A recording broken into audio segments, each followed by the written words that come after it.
Okay, for the second time now. We've done enough circling, getting all the side stuff done. We did Goblin, we did Troll, we did Night Elf, we did Darkshore, we've done Ashara. It is time to finally start the primary MSQ of Kalimdor.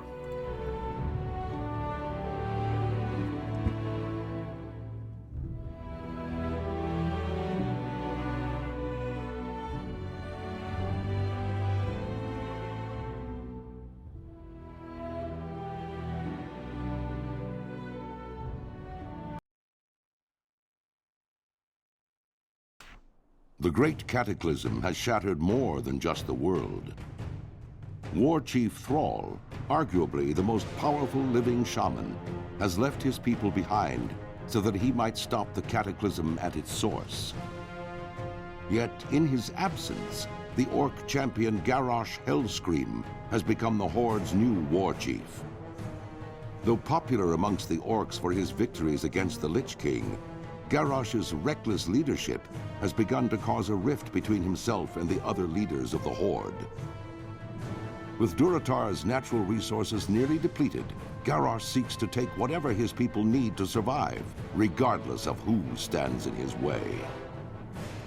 A dangerous new era for the Horde has dawned, and it falls to brave Orcs like you to uphold the will of the new war chief and assure the dominance of your people. Well, you heard him. For Garrosh.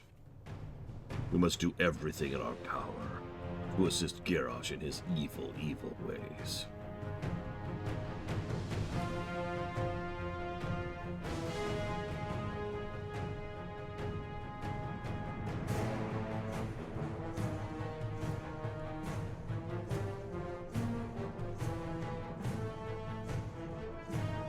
Well, we can't murder Deathwing yet. First, we have to go murder each other for absolutely no reason. Don't worry, it's not quite as stupid as in Wrath. At least we're not literally killing each other on top of, you know, a giant necromancer. While he's sitting there watching us like, what are you doing? What do you mean? We're killing each other. Yes, but I'm right here.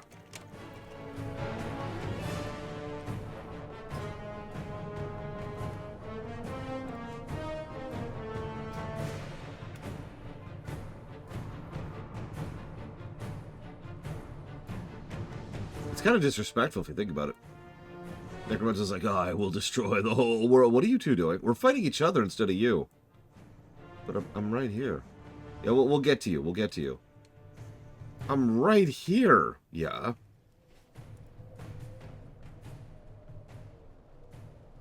No regard, I'm telling you. He gets no regard.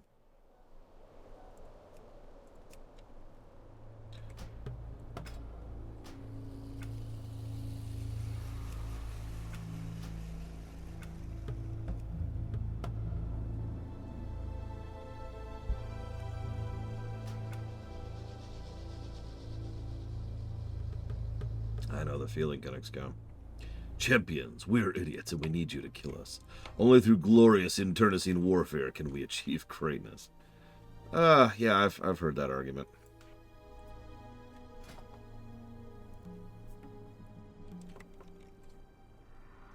Oh, whoops. There we go. No respect around here. No respect. Almost done. And not quite done.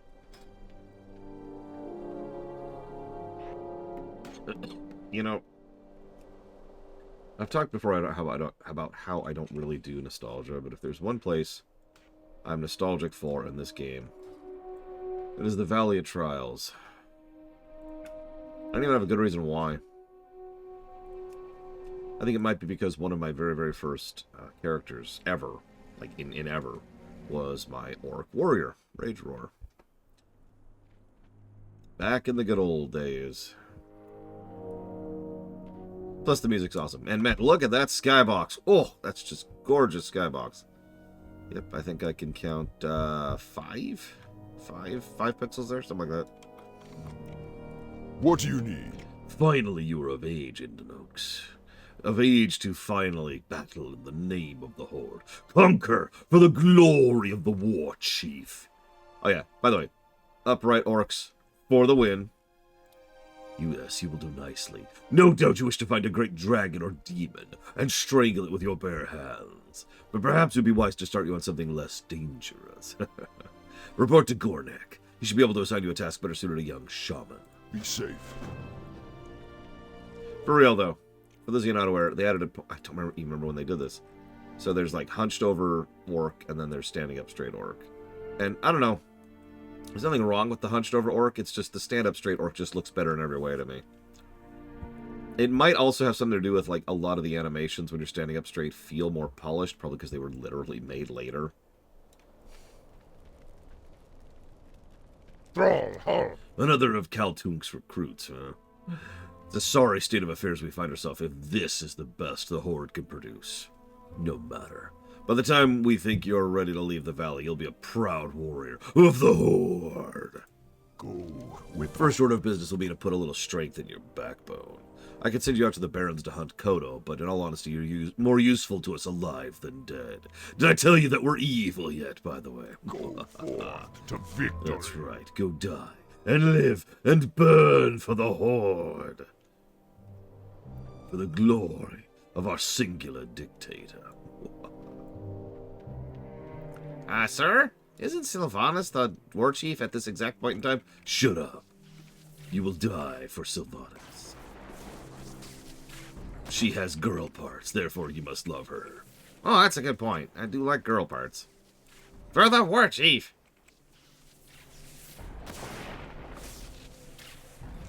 Then we get there and it's actually Vol'jin. Hang on a second. Yeah, what you be wanting, man? Nothing. You sound disappointed. Don't you like me as your war chief? Yeah, I guess. Now go burn a tree. What? Oh, you be giving me orders, man. Because I'm the new war chief now. What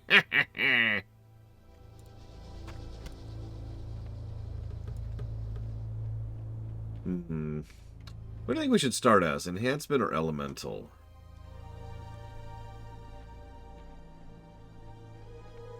I'm ambivalent on which one we try first. Blood and thunder. Not bad. It's actually Eindanukes, is actually how you pronounce this guy's name. But don't let that get to your head. You'll fight tougher than boars in your career. Nonetheless, you've proven yourself well, and your next trial will be against a considerably more dangerous opponent, so you'll need more protection. Strength. You're not just another grunt, you seem to be a serious shaman. Good, because that's exactly what I need.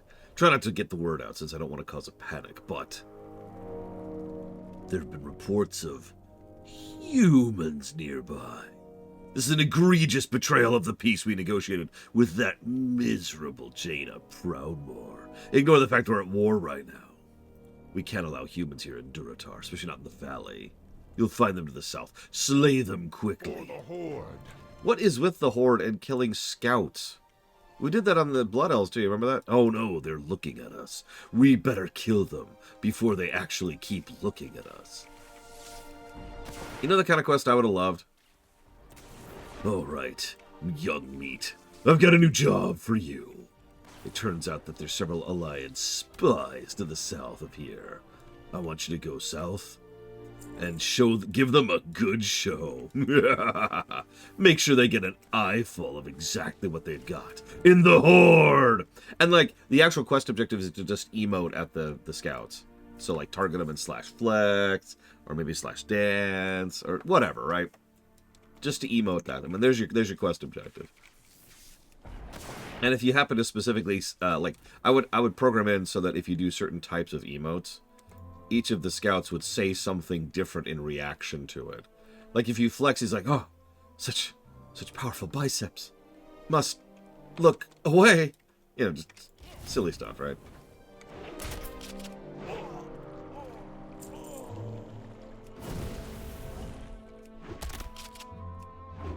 Instead of murdering them for no reason.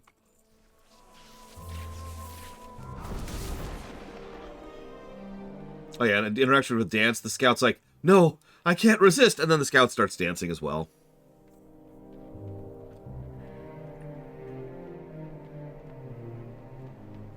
Yura, if you want to play an evil faction, go play Alliance.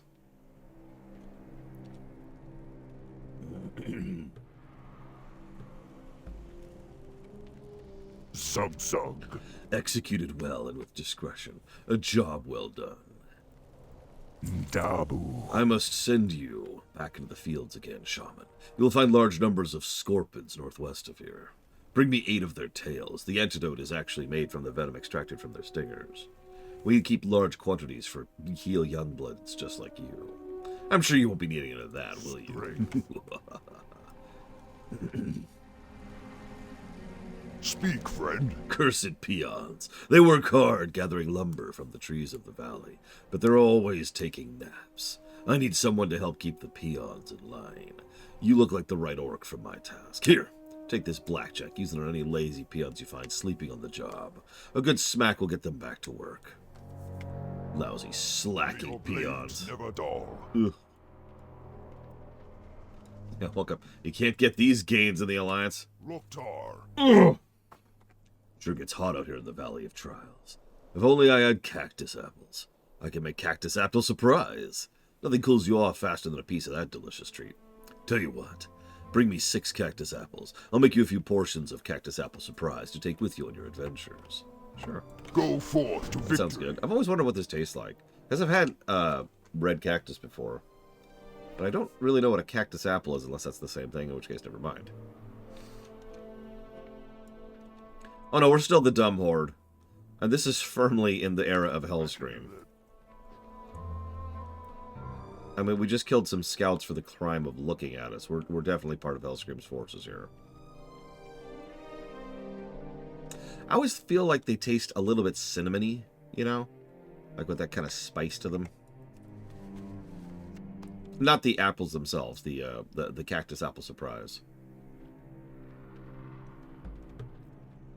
I don't know, I just feel like orcs would appreciate that kind of a bite. Okay. I mean, in the rewrite, that's going to happen back during Warcraft 3, Logue. But, in actual WoW, I'd say right about Shadowlands. Or I guess technically Dragonflight. So Dragonflight would be my answer there.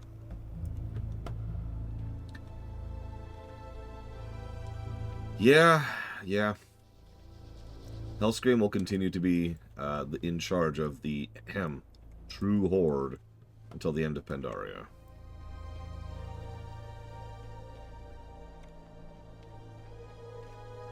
His description for it, not mine.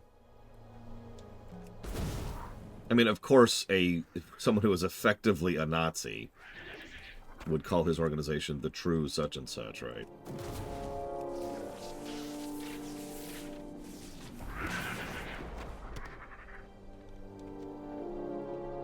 Yeah, remember I played that sound file yesterday. That's Garrosh probably at his angriest overall.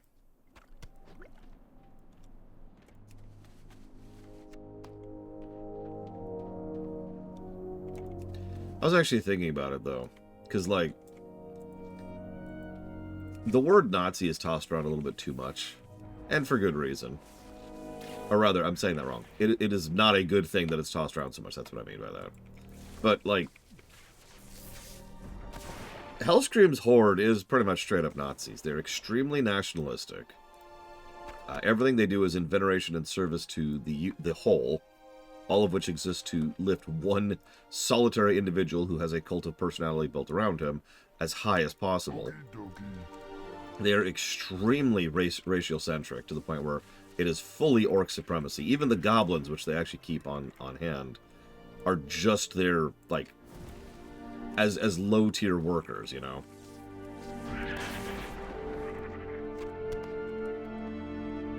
With a couple of noteworthy exceptions. Yes, you do, Yura. The lurker below. Yeah, Malkarok is straight up just Gestapo. Like, it's kind of one-to-one. I would be shocked. I've never actually been able to confirm this. But I would be shocked if there was not a deliberate inspiration by Nazi Germany when they were writing Hellscream's Horde. Okay.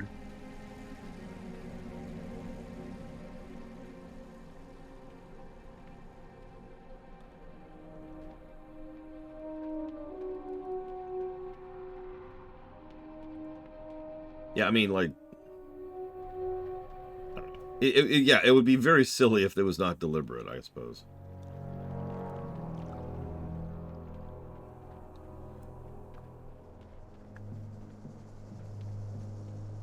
I did forget something.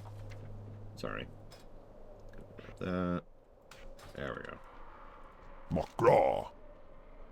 I'll admit I'm not as familiar with Stalin's rise to power. I know that he became secretary, which was considered an insult.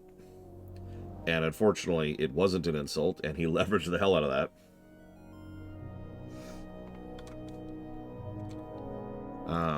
I know that he was a thug who also was extraordinarily paranoid.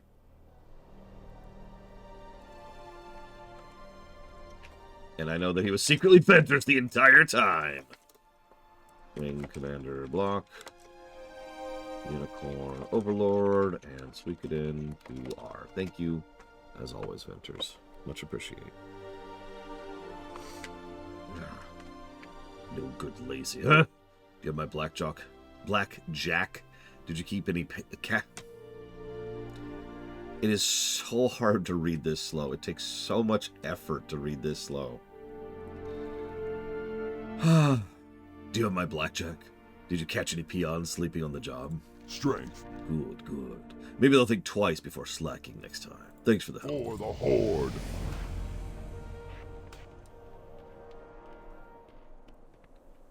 Thrall Hall. Have you finished collecting cactus apples? Go forth. Wonderful, Eindenukes. As promised, here's your cactus apple surprise. Plus a little something extra. May your blade. 3 silver and 60 copper. Don't spend it all in one place. Strength. The carapace of a scorpion isn't so thick that the strength of a determined warrior will be deterred. Strike strongly and without doubt, and the scorpion should prove easy prey. Go forth. There's an important lesson that you must take away from fighting scorpions. The smallest or largest of opponents can still send you to your doom. In fierce combat, any number of things can prove your downfall. Like Venters! I have no more to teach you. You have done well. For the horde. Here's like 3 more quests.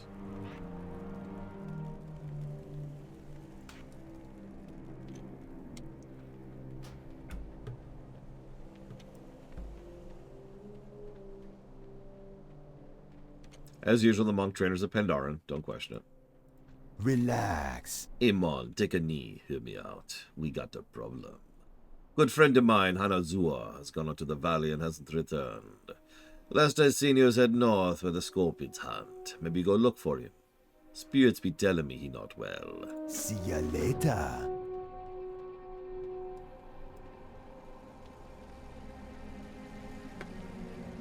I mean, that makes perfect sense, though, if you think about it, Loke. Again, I don't want to talk too much about modern-day events, but one of the single most common playbook items of gaining political power is to identify something you can point everyone at and say, hey, that's the bad guy, and stir up people against them, right? Lokta. I trust the Valley of Trials will teach you much. I was sent to the valley to guide you, but I have discovered growing taint here. One of the Burning Blade, a foul, demon-worshipping cult, has made camp here in the Valley of Trials. He skulks in a cave to the north, and his vile familiars have spilled from its mouth to cause havoc. As your first task against the Burning Blade, I bid you defeat these familiars. Slay many, and if you survive, return to me. Fight well, friend. Exactly, or it's all their fault!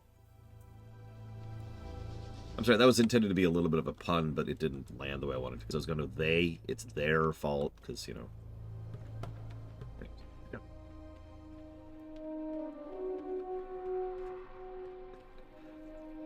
How dare they? You get it. Anyways.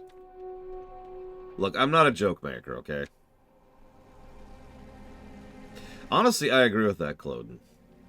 If I could pause for a second. One thing I will always agree with Dakota on is that WoW probably shouldn't have been an MMO. I know that sounds strange, given how much I love WoW to death. But I feel like it would have been even better if it was either a single-player RPG or, much more preferably, a co-RPG, which I know it kinda is, but what I mean by that is if this was a game that allowed for more actual choices and branching, even not like true branching. Like, I know that a true choose-your-own-adventure is a little bit too much.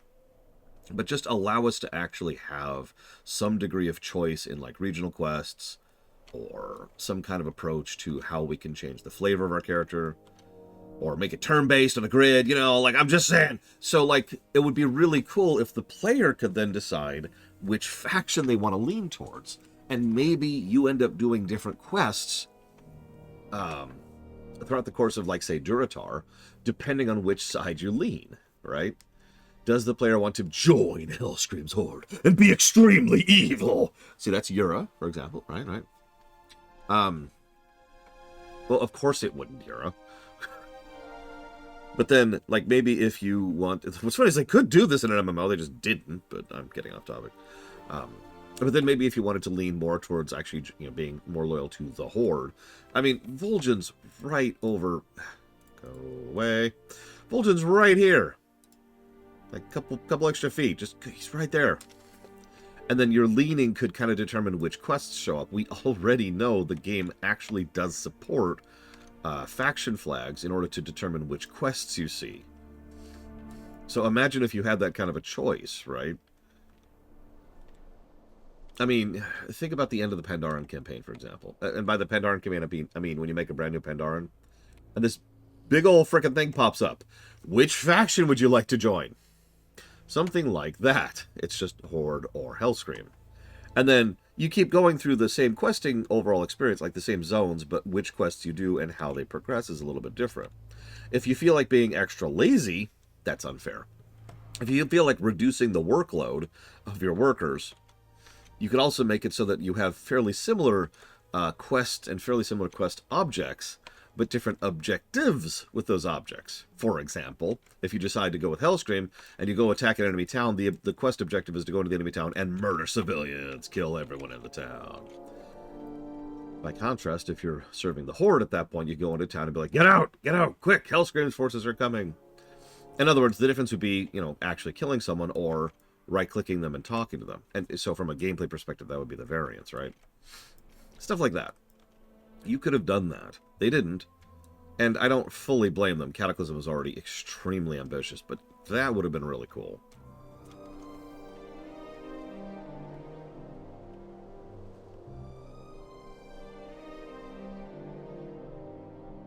Oh man, Spellforce.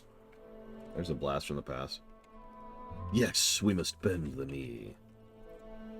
I pledge my life to Lord Harrimont, the most hordiest horde to ever horde.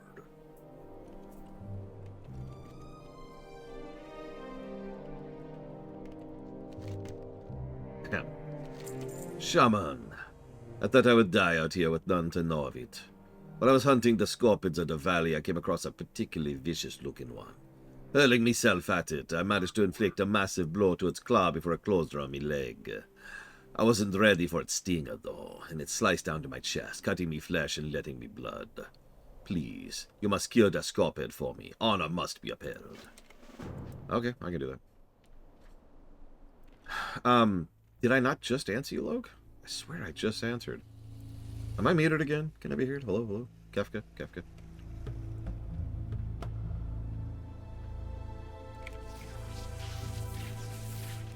Oh, I hated Dragon Soul. It is probably the final raid that might actually... More than you'd think, Dakota. It's probably the final raid that might get boss negatives once we get to the point of actually reviewing grades again. If we ever get to that point. I hated Dragon Soul so much. Oh, terrible raid.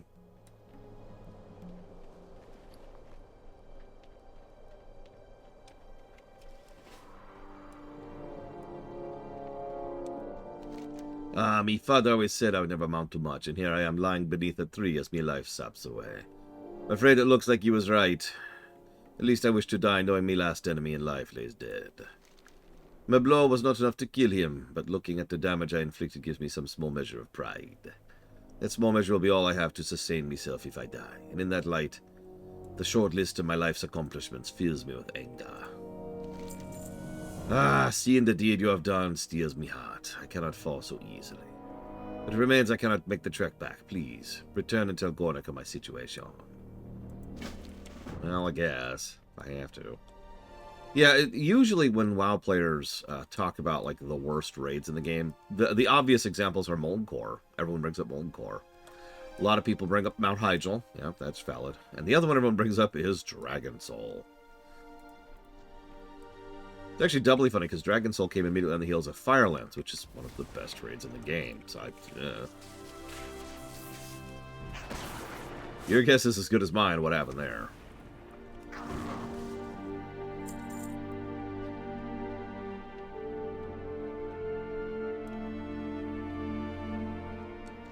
Yeah, supposedly they've done another patch fix to Spine. Not the first patch fix they've done to Spine, by the way. We'll see when we get there. 7 years from now.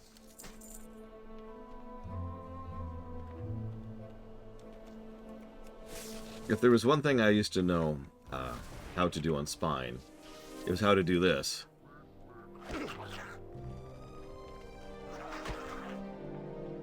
This probably looks like nonsense, but for those of you who actually know what I'm talking about, you're probably just nodding your heads right now.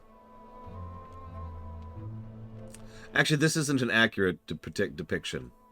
To be a little bit more accurate, what I was actually doing was 5, 4, 5, 4, 5, 4, 3, 5, 4, 5, 4, 5, 4, and then just do that for like 10 minutes. Maybe more like 5 minutes. It sure feels like 10 minutes, though.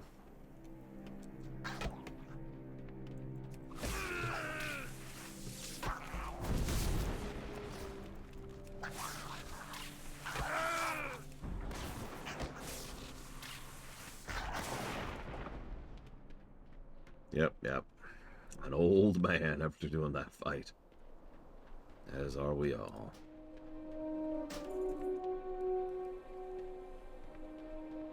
Oh, these are actually better. No, whatever. There we go, Yura. Just for you, I now am wearing a true man's outfit. Alright. But yeah. I'm, like, I don't know. Dragon Soul is just kind of weird. Like, on paper, several of its fights should be good fights. But in practice, they all just kind of suck for some reason or another, in my experience. And I did Dragon Soul when it was new, so I can actually speak from experience on that point. It was weird. We'll talk about it when we get there, I guess. Strength and honor. You have done well. Although the vile familiars were merely pets of the darker powers within the burning blade, your success foretells greater deeds ahead. Go with honor. Through my divinations, I see an item of power, a medallion, hiding deep in the burning blade coven, guarded by beasts and black magic. We must have it. For too long, these demon worshippers have defiled our homelands, cleansed the coven of its demonic taint, and then go murder puppies and children, because remember, we're still evil. What do you need? From your description of the beast, I believe you must be speaking of Sarkoth. No wonder Hanazuo was overtaken by it. Aid'll be dispatched immediately. Trouble yourself no more with Hanazuo's plight. However, I must say I'm most impressed to hear you brought Sarkoth to death. It is a feat to be proud of, and that you would fight for a stranger's honor while other tasks occupy your time. Your own honor is heightened. Wait, where are you going? Yeah, hang on just a sec. I just want to grab something real quick. What is that? It's a portal into other dimensions. What? Yeah, don't worry about it. Alright, there we go. Okay, now I'll accept your quest. Very well. That's very strange that you had to reach into another dimension to accept my quest. Yeah, don't worry about it. Speak, friend. Eindinux, you're a dependable orc. Can I count on you for another task? Some time ago I was surveying the cave to the north for minerals, and I left my favorite pick behind. When I later returned to retrieve it, I found the cave filled with vicious beasts. I left it in the chamber with the waterfall. Yeah, okay, sure. My pickaxe has a spell on it to make it easier to see. Translation. Quest items can have a glow where you can see them. I think you're right, Nero. So, the first time I ever made an orc and went through the Valley of Trials for what it was, one of the things I remember most about it is I spent like all night in the Valley of Trials, which I know sounds pathetic since we're about to smash through here in about 30 minutes, but it's true. I spent quite a while inside these valley walls, and when we finally leave the valley, I was like, oh my god, there's an even bigger zone out there, and it was just this weird moment of, holy crap, I had no idea that the world was so big, right? Like, I had no idea that this is what I was getting into, for lack of a better way to put that. It reminds me of Final Fantasy III, for those of you familiar with that. When you first leave the floating continent, there's just that moment of, oh, ooh. And then I swam to the Eastern Kingdoms and died.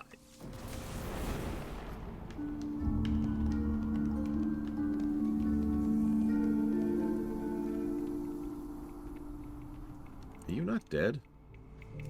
Holy crap, die.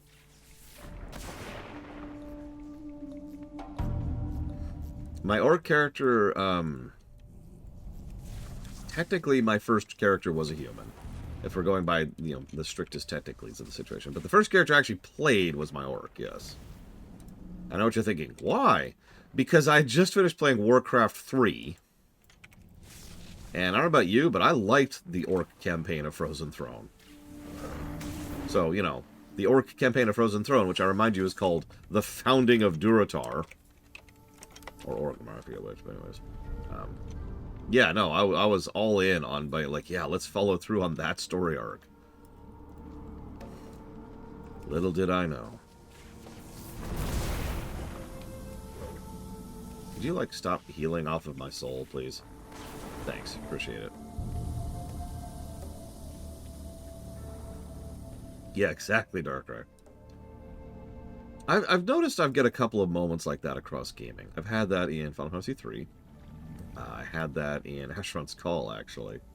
And I had that in Spore, of all things. How many of you have played Spore? For those of you who haven't, I'm about to spoil the hell out of Spore. Ahem. There's a space age. But yeah, no, like, I don't know. Spore is actually fascinating, and honestly, one of my favorite things on replay in Spore was to keep, like, a complete mental map of where I was at in the world at any given point in time. Because, like, you start off in, you know, obviously in the cellular phase, so you don't really see anything there. But when you get up to the creature phase, I'd start paying attention to things like terrain, right? Try and map where I was and where I was going. And then once we get up to the tribal phase, we don't move much. But then we get to the city phase, you can see most of the planet. And I would make it a point to be like, okay, there's where I started. Right there was the actual spawn point where the creature's phase started. And then when you get to... Oh my god, Yura. And then when you get to the space phase, and one of the very, very first quests, it's pseudo... It's not procedural, it's randomized, generated? I'm not sure what the word is. But either way, it's designed to follow a pattern, even if it's randomly designed. But one of the first quests you always get is to go to, like, the nearby planet or moon. And you find thing, it's like, oh my god, aliens exist, right? You remember that quest? So, one of the first quests you get is to go to the moon, and I get to the moon, and I turn around and I look back. And I would see the planet. And because of the way Spore renders its stuff, I can actually tell, you know, right there, that's where I started the creature phase at. And there was always something about that moment. Of just seeing the scale of that properly displayed. Which is funny, because Spore itself is extremely Arcadia with its scale, but it still does a good job of it, weirdly enough. I actually liked Spore quite a bit, until you get to the space phase. And then I'd usually stop playing after like 10 minutes. To this day, this is true, to this day, I've only done one real playthrough of the space phase. And I made a hell of an interstellar empire. But, God, it was boring. The only reason I even did it was because I was tired of not doing it. I just wanted to commit to it. So I looked up a walkthrough to figure out how to actually min-max my spice and min-max my planets. Started actually buying all the stuff I needed to actually upgrade my ship. Mokra, Is your task complete? may your blades Oh, never you die. retrieved it. Well done. Your efforts in the Burning Blade Coven are key in rooting out this cult in the Valley of Trials. We have not seen the last of them. Go forth to victory. May your blades never dull. You entered the Burning Blade Coven. Did you find my pick? For the horde. Oh, that's it. Thank you, Eindenux. This is my favorite pick. Now, if my peons ever finish chopping down those trees, maybe we can find a nice place to mine. Strength.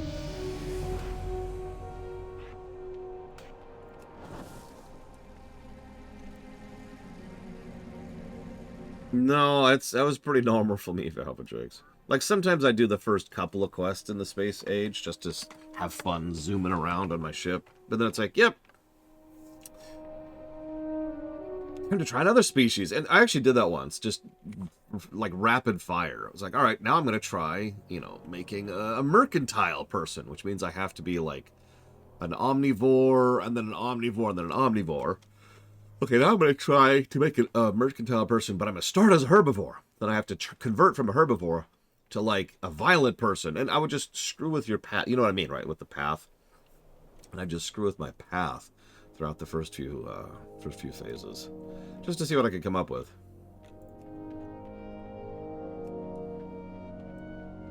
And then I hit the space phase. And then quit. But yeah, this is the moment I talked about. You get outside the Valley of Trials and it's just like, whoa. Whoa. Alright, who's ready to die to a bug?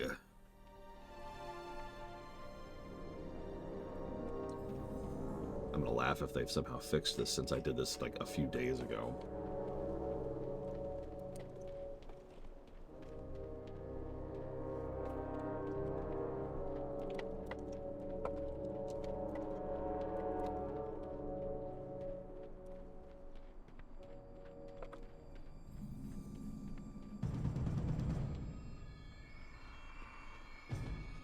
This should look familiar because we've technically already been here.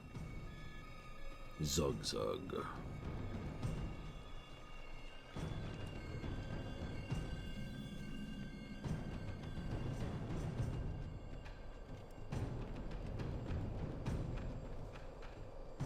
Honestly, I would love to see another, like a Spore 2. Spiritual successor to Spore. But like really polish it up. And maybe actually have a real space phase. That actually sounds really awesome. Hello, man. Your report comes at a bad time. The Burning Blade is no longer seen here in Sen'jin, but we'll be vigilant in our efforts to prevent their return. The Orcs are friends of the Darkspear Trolls. Honorable friends. Except for your Hellscream bastards. We don't like them. You're not a Hellscream bastard, are you? I be getting too old. Ah, this ain't good, not one beat. Thrall's off to sea, Vol'jin's taking care of business in Echo Isles, and old Master Gadrin is left to take care of Sen'jin. And then what happens? Those humans come out of Northwatch Hold and set up camp in our backyard. Ah, lucky for us, they just got here, and they're still setting up base. We can help out old Gadrin by destroying the big Okay, so... Spirits be with ya. Oh, and we have to make it so you cannot play with a controller. That's very mandatory. Like, if you pick up the controller, your computer explodes. What you be craving? Hey, Mon. Bombay be working on some new mojo. You want to try a piece of it? But before you do, Bombay is going to need to pick up some jujus. First, Bombay need to get some goop from the crabs. Let me see your hands. Oh, Bombay gonna need 5 handfuls. Go on now. Okay, I can do that. Yeah. Oh, God. RimWorld. Have they ever fixed that? I know they've had a few DLCs, and I've kind of completely drifted out of the modding scene for RimWorld, but, like, did they ever fix that? There needs to be a mod that's like, they cannot eat if they don't have a table.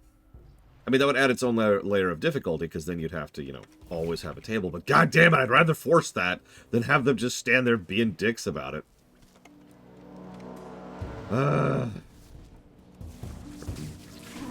Good morning, Blade at all.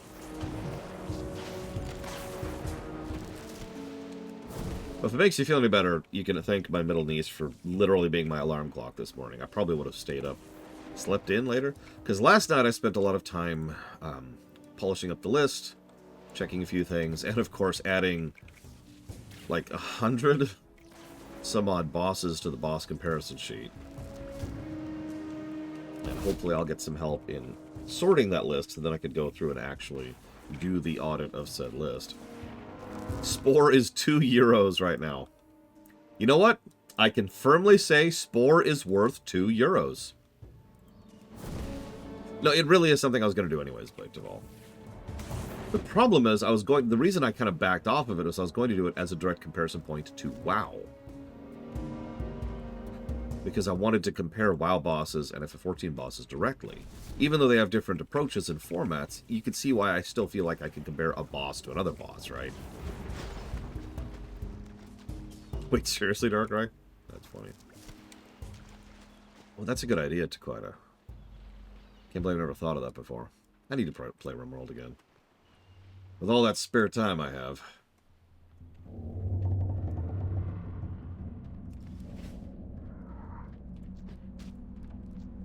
Yeah, Spore is a game I actually look forward to reviewing someday, because I actually don't think it'll review very well. But it's a game I've gotten a lot of enjoyment out of.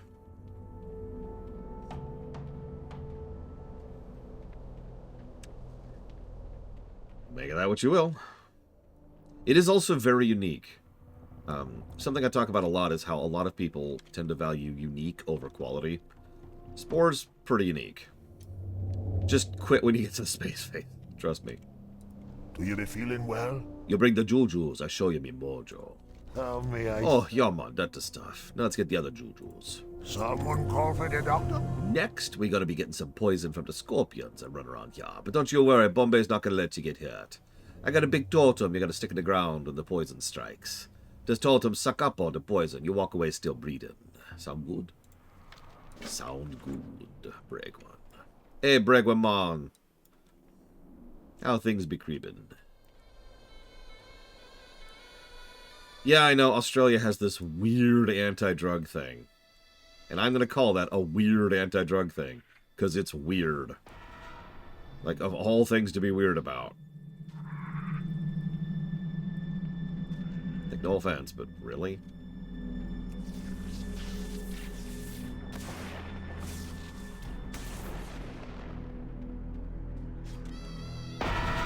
Oh, shoot.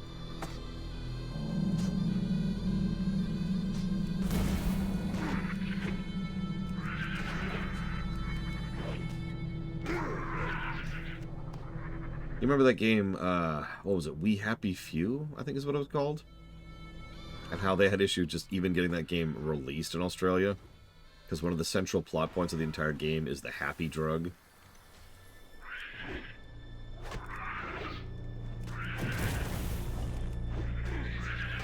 Hey, Epic. Happy holidays. And thank you for the sub, as always. I'm pretty sure Armored Core 6 is still unfunded, but it is getting extraordinarily close. Sigh. It's okay, it's not going to be a long game, right? I'm not going to spend hours and hours dying over and over on bosses, right? Right? Yakuza Kiwami 2, Resident Evil block, Armored Core 6. Done. Thank you for your sub.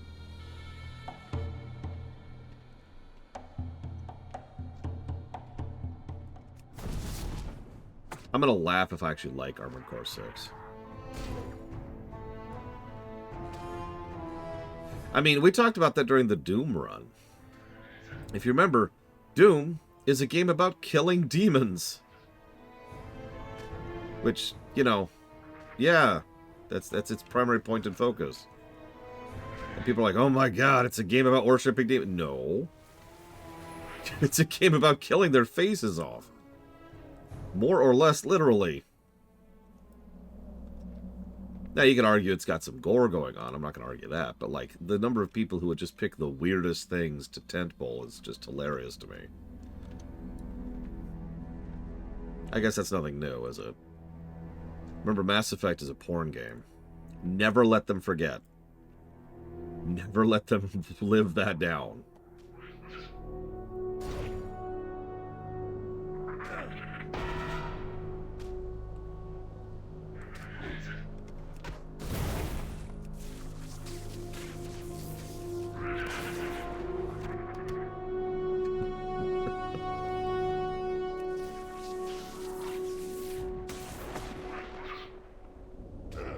Yeah, if there's one moral lesson the Doom games have, all of them, it's don't summon demons.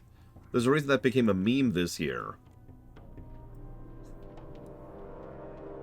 Alright, time to murder Alliance scum. Prepare to die. Die in a fire. Oh crap, you're coming to kill me. I wasn't prepared for that. Don't worry, I'll murder you all. Okay, so there's this thing that games in particular have a problem with. Let me use an extreme example to make my point. How many of you have ever seen me play Star Trek Online? Because surely you've never played Star Trek Online. So in Star Trek Online, there's this wonderful thing where the first villain you face in the tutorial is the Borg. Now, you can probably tell what that means by my tone and inflections. You don't really need to understand that. But for those of you who have a degree of understanding of Star Trek, you're probably thinking, what? And with good reason. That's not what you'd call your starter villain. That was very funny, Bleachfall, I will admit. So a lot of games have this thing where they like to throw you in the deep end and do you something that feels big and powerful and strong. And yeah, exactly, it's the front loading. And then it's like, okay, now go kill 5 slimes, right? And I bring this up because that's kind of what's happening right here. So, okay, we just finished the Valley of Trials, which I remind you is right there. The Alliance have an attack camp right here. They have multiple ships right off the shoreline here. They're right over there, see? And they are making a beachhead to invade Durotar. This is Durotar. You can literally see Orgrimmar from here. I can't ping it, it's too far away, but it's like, it's right over there. So, to put this into perspective, because this is absolutely insane when you think about it, I want you to imagine for a moment that one of the first human quests was, oh right, we have to deal with the Horde who have an encampment right here at Goldshire. Maybe more like over here. I don't want to exaggerate. Like imagine if, right here, the Brackwell Pumpkin Patch. Imagine if the Horde had managed to make a landing here and were in striking distance of Stormwind. Like, this is actually crazy. And the problem is, it's just a bunch of low-level, low-B nothing nobodies, because this is still a low-level nothing quest. But the story's trying to treat it like it's a major beachhead military invasion. You remember the last beachhead we saw? Oh, that's right. It was up at Northrend, where we had an entire freaking keep up here, and we're desperately trying to push back against the outer edges, the dregs of the Scourge. Oh, that's right, we had another one over here, where they were desperately trying to hold this tiny spit of land in this little quarry, key, whatever this is called.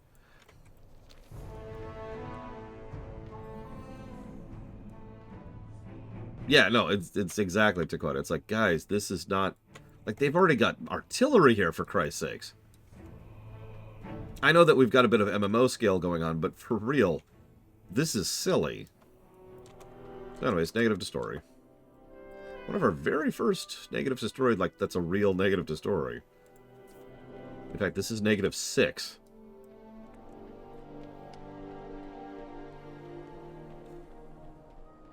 Yeah, I've talked about this so many times.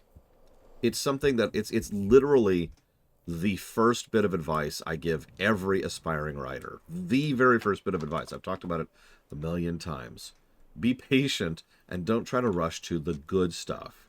Writers have a really, really bad habit. All writers of all ages and all qualities of writing capacity.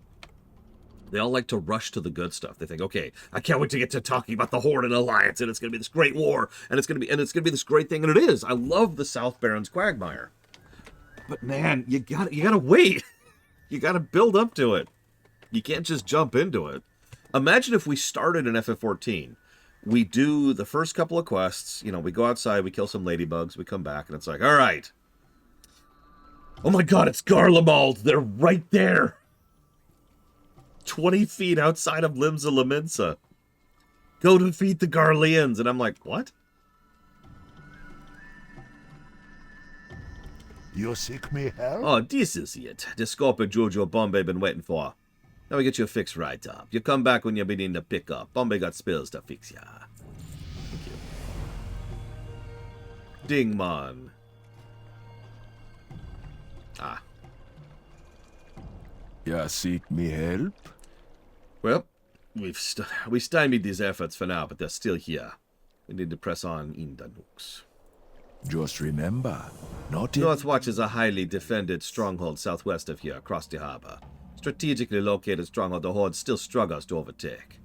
We don't need the humans setting up another North Watch in Durotar. Yeah, this would be a really bad thing if they set up a main fortification on the doorstep of your capital city. Sweep through the valley. Let them know the power and fury of Sen'jin. Yeah, sure. I am a goodly, well-positioned person to go fight the enemy army. What you want? These humans in the west, they don't want to camp out in Durotar. They got bigger plans. Those plans involve taking our homes and leaving our skulls and pikes. Well, I'm not having it. Nope, not la. I got family here in Sen'jin, and I'll be damned if I let one of those brutes put me head on a stick. They got their plans written down there, man. Big scrolls, important looking. We gotta burn those scrolls, but before they burn us. Spirits be with ya, man. That's true, Blade Traval. But I stand by my point firmly. Like, a payoff moment without build-up just doesn't hit the same way, you know? It's a magnifier effect. This is actually true in review purposes, too. If we've had scenes which have good payoff with no build-up, so that's usually like one positive. By contrast, well, look at those 11 positives that the Dying Gasp got. And that's the advantage of build-up and payoff.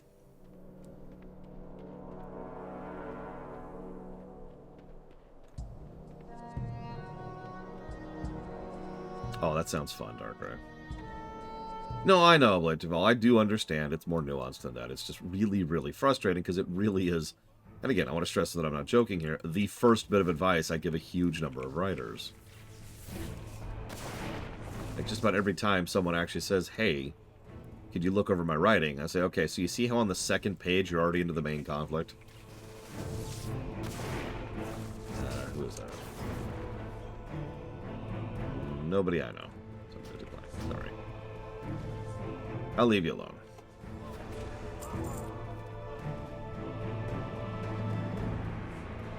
Yep, he went outside. He was attacked by a dragon, man. The dragon was like, yo, what's up, man? Now, if you'll excuse me, I'll be right back.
Damn it, Yura.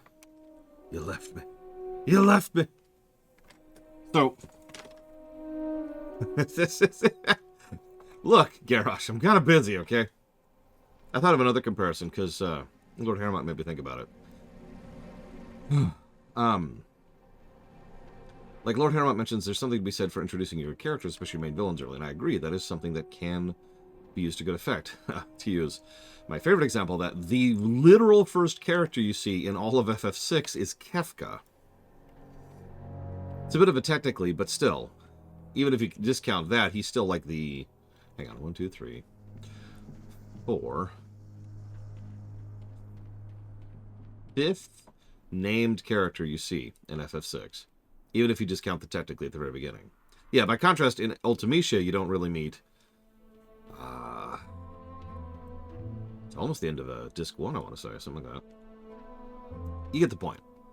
So there's something to be said for that, but to continue my overall parallel, imagine if you start a brand new Death Knight, okay? Alright, so we're setting the scene. Okay, a new Death Knight has arisen. Your hero, that's what you once were. You bought a new dawn for the light with your life. But then... there's the Lich King! Quick, go kill him! And then you just start fighting the Lich King. Right there.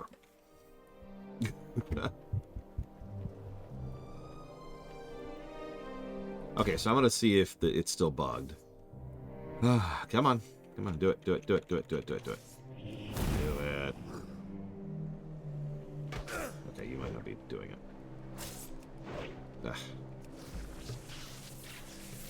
Yeah, no, it would be completely disjointed, right? It would the kind of thing that can only work in a parody.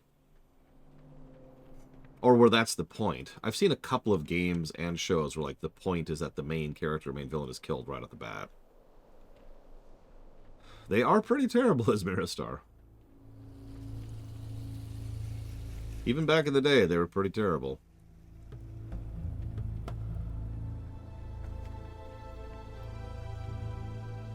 I suppose I should say especially back in the day. Nowadays, they just turn into graveyard rushes.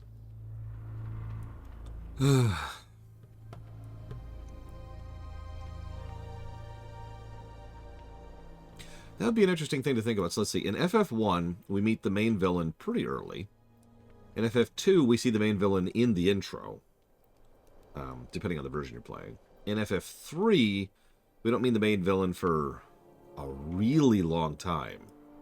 Like, we don't actually... depending on who you count as main villain. I'm counting Zand as the main villain there. You don't see Zand until pretty much the end of the game, but he is mentioned earlier. Oh, here we go. Ranger. Do it. I'm ready. I'm ready.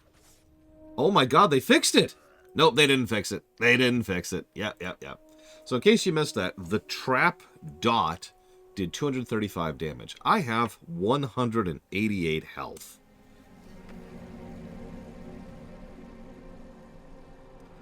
So. What?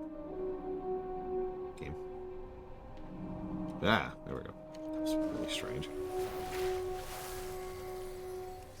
So yeah, that is a bug. That is bad scaling. Hey Blizzard, please revert your scaling tech to back when it was amazing. Please and thank you. May or may not have still been bugged, but god damn it.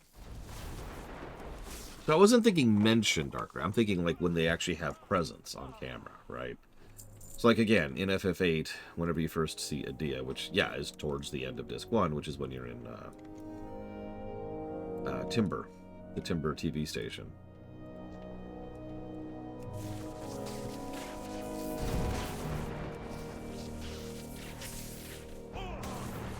And then, let's see, so where was I? So back in FF4, you don't really see... actually kind of debatable, because, like, yeah, Zemus isn't possessing Golbez. Zemus is affecting Golbez, unlike, say, the Adia situation. So, yeah, you don't see Zemus until the final battle in 4. In 5, it's after the 1/3 mark is when you see the main villain. In 6, as I already mentioned, he's right up the gate, one of the first characters you ever see. In 7, you don't see him until the end of the intro, aka the calm flashback sequence. We already mentioned 8. That's Timber. In 9, he doesn't show up until the end of Disc 1, literally. He's in Bermecia. The other Clara.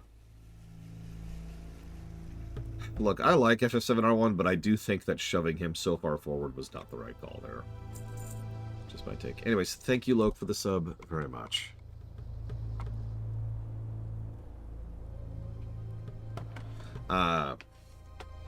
Just to ask, is Fires of Rubicon Armored Core 6, Loke?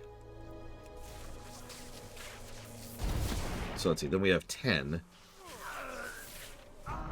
10's a weird one, because that gets down into who's the main villain of 10. And if you think about it, depending on who that is, we see them at very different points. Like, we see Sin in the intro. It's one of the first things we see. Very, very, very early on. But then we see Seymour quite a bit later. And we see, you know, the actual final villain much later. Like, we're not even aware of it being there until pretty much the end of the game.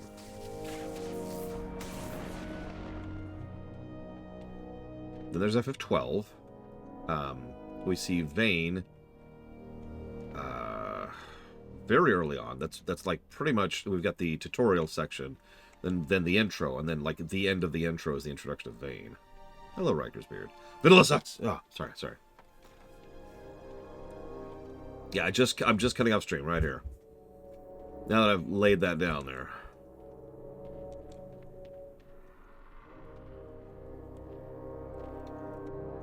And then 13, I don't know well enough to do off the top of my head. I need to write this down. Okay, so Loke, the Night Reaper.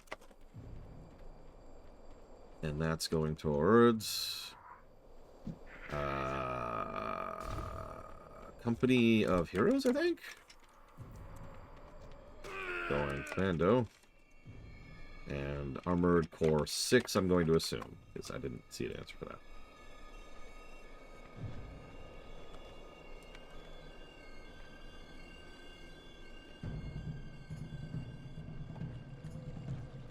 I've been training Darkspear trolls for generations. So sorry.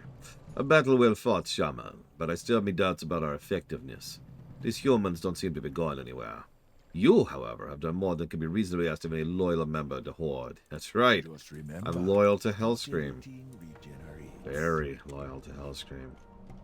Talk to me. Good work, man. You do good for all Sen'jin today. You do good for all of Stay Durotar. away from the voodoo. As it should be.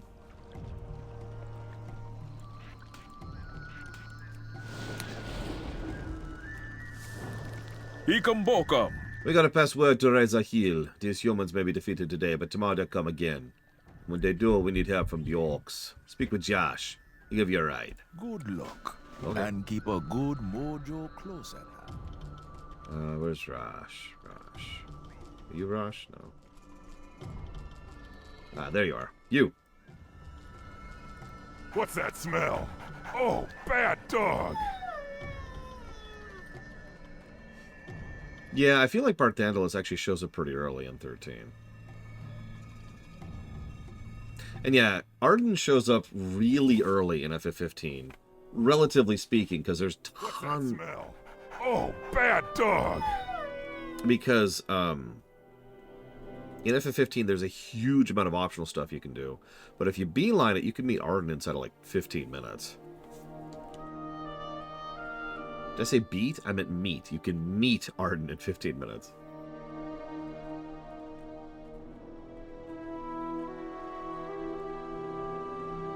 So, Yura asks, which expansion's transmogs would I skip if I was transmog hunting?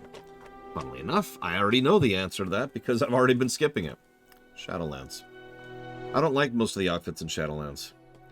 Having said that, there's another expansion whose outfits I tend to like even less than Shadowlands. Now that I'm saying that out loud. And that would be... BFAs. Like, just... what were they thinking with the old ear sets, you know? Old ear sets were another case where it was like, hey, here's the... rather than do specific sets for class, we're just going to do sets for armor type. So, like, here's the plate set for old ear. And it's like, really? This, really? This is what you're doing with this. Well, that's why I say it was debatable, Riker Spirit. Because, like, we got 3 possible picks for main villain, technically 4 possible picks for main villain for 10. So yeah, BFA and Shadowlands. And I know it's popular to beat down on both of those expansions, but it's not my fault that their transmogs are just uglier. Like, okay, hang on. Let me scooch forward a little bit. Like, all of the transmogs in Shadowlands look like this. Like, seriously, all of them. Like, I hope you like spiky death or mathematical death, because that's what you're getting. There you go. There's your mathematical death, and there's your spiky death. Like, that's okay, that's actually not bad. But, like, that's pretty much everything. Hello. I am mathematical death. Beep, boop. And I'm spiky death. Hello. I'm here to talk to you about your car's extended warranty. Like, just, goddamn, what were they thinking? Hang on, what was Demon Hunters for this?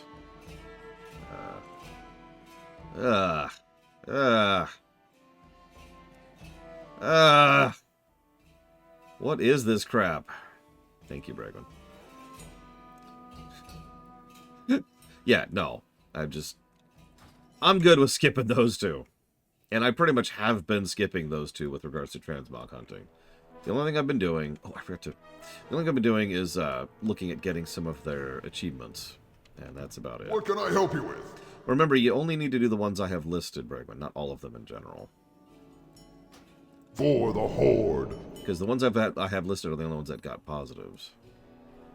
Or negatives, as the case may be.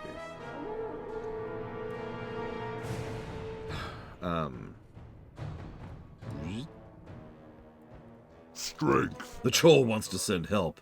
He can forget it. You realize this is a you problem, right? This isn't the troll's problem. I know I've already given this, like, a negative. I have given this a negative, right? I have. Okay, good. Because, like, what?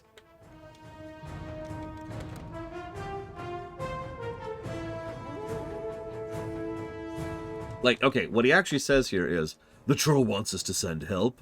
Bah, he can forget it. I've got my own human problems to worry about, and even those are the least of my worries right now. Having our primary enemy we're in the middle of a global conflict with, who are literally less than a mile outside my doorstep. You can see my capital city over there, but no, I'm not concerned about them having a beachhead right next to me. Sen'jin village is right next to Echo Isles in the Valley of Trials. Old Godrin should find plenty of young blood to help him with his human infestation. What? Go. Tiragard Keep lies in the southeast of here on Durotar's eastern shore. You probably passed on your trip from Sen'jin. The castle's been a thorn in my side for too long. Humans from Kul Tiras lived in the castle for years, thwarting my every attempt to crush them. When the cataclysm hit us, the shore was wiped out, along with the castle and the humans. But now these upstarts have moved in to take their place. Go forth to victory. Humans! Strength and honor. I've been sent to investigate the presence of the Burning Blade agents in Durotar. To the northeast, you'll find a cave where the organization trains their new recruits. I'm interested in what exactly they're teaching these neophytes. I only tell you this because you seem to be looking for work. If you're interested in some coin, sack the cave. Return with spell scrolls. Victory. Yeah, San Andreas was another good early villain one. So was GTA 4, when you think about it. 5 took a while to introduce its villains. Because there's several. Time is money, friend. Hey there, handsome. Been mind those big, beefy biceps of yours ever since you stepped into town. Listen, I got something for you to do. I hear Gothok over there is hitting Kevin your head into Tiragard. While you're there, you think you can find some abandoned Kul Tiras knickknacks? Thanks, sweetie. If you ever need anything. Yeah, you'll notice that Durotar is another zone that's not very changed from vanilla. Like, instead of going and fighting off the remnants of the Kul Tiran forces in Tiragard, we're fighting the Northwatch forces who have invaded Tiragard. Cool. What can I help you with? For the Yeah, Horde. let's skip that one. McGraw, We'll go forth to victory. save that for now. That'll be a later thing. Uh-oh. It's dead Mr. Red. Wouldn't that make him Mr. Dead? Shut up. Do not question my wordplay, for it is glorious in its terribleness. Wouldn't that just make it terrible? Shut up again. No more talking. Now is the time for action. I was actually thinking in my head, obviously they would never do this, but an idea of doing like, I mean, I guess what I'm playing here, I guess what I'm saying here is a repeat of the playthrough. It's 3 words I just combined there, of the Gilneas starting zone. But I like the idea of essentially fleeing from Durotar.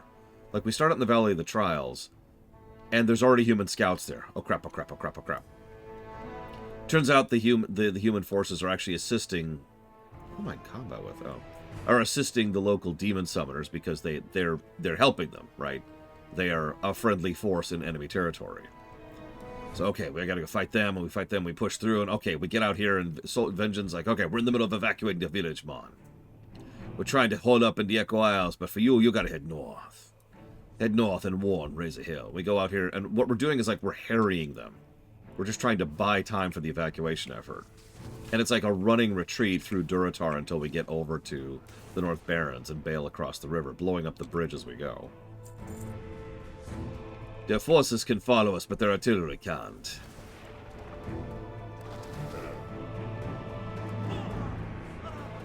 You know, stuff like that. I know that sounds terrible. I apologize.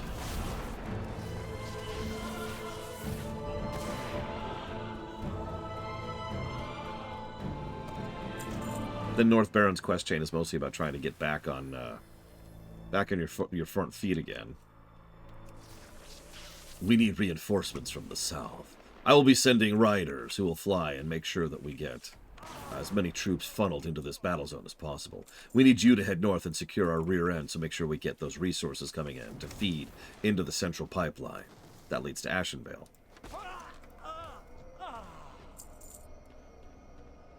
That's the idea, Lord Herma. I'm just kind of trying to spitball. Like, if we need to have humans here, can we come up with something for them to do? Like, you'll notice the Kultirans are actually right here. Like, all the drowned... canonically, those are drowned corpses. So, like, that's cool. You'd think the other humans would do something about that, but, you know, whatever. Castle Nathria? Hang on. Whoa, that's awful. Oh, that's so terrible. God, why is leather gear so bad in this game?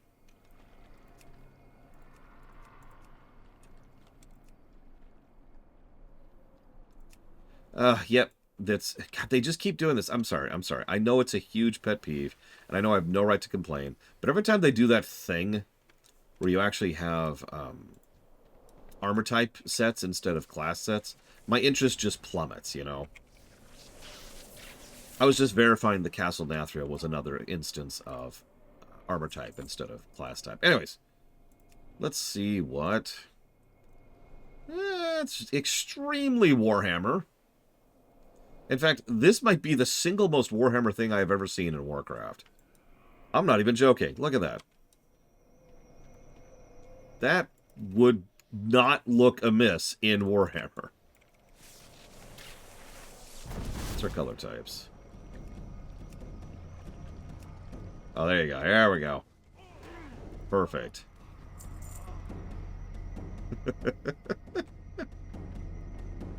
Ugh. Hang on. While we're here, what's mail look like? Okay. What's cloth look like? Oh my god. That probably looks good on a Forsaken, actually, but...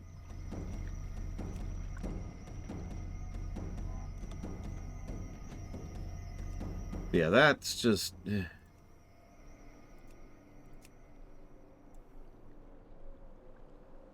meh.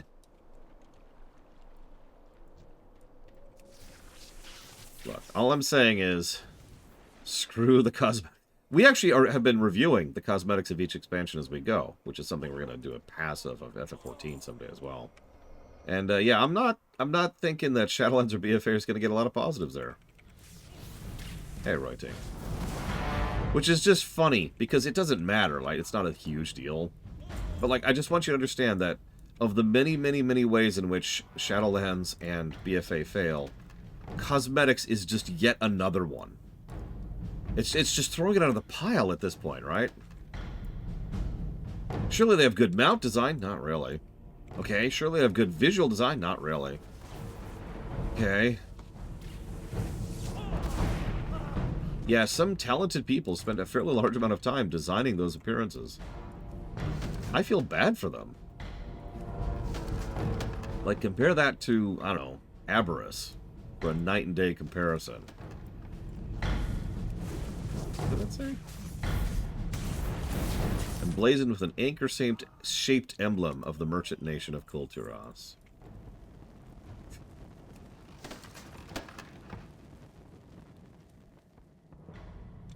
Cat is a weird one when it comes to tier sets, because on the one hand, there's some stuff that looks really, really dumb. On the other hand, there's some really cool stuff.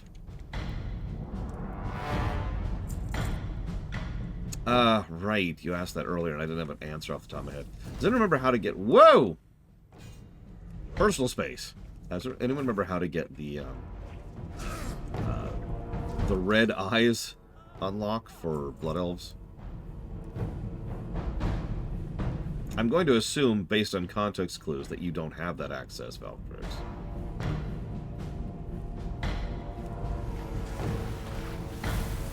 Well, no. Both Dragonflight and War Within have very cool-looking sets, Riker's Beard.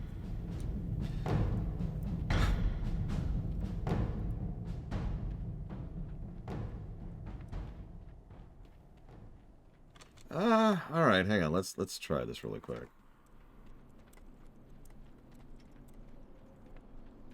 Hang on. It's the Dark Ranger quest chain. Okay, hang on. So, the Dark Ranger... Give me a second. I mean, I'd say they're better Rikers, but have you seen the trading post armors? They're kind of crap. I literally can't show you because I'm too low level, but... Oh, you know what? Actually, I can show you. I'll just do this. Like, hang on. Although, by the way, can I just say... Yes, please. Alright, hang on.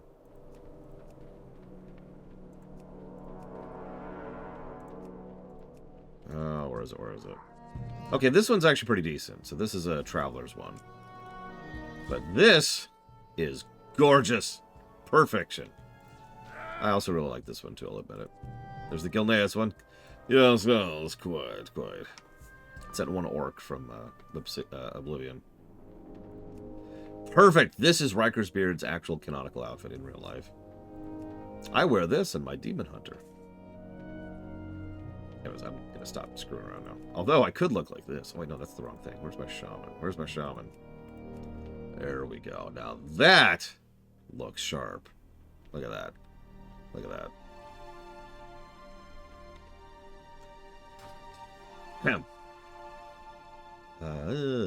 Okay.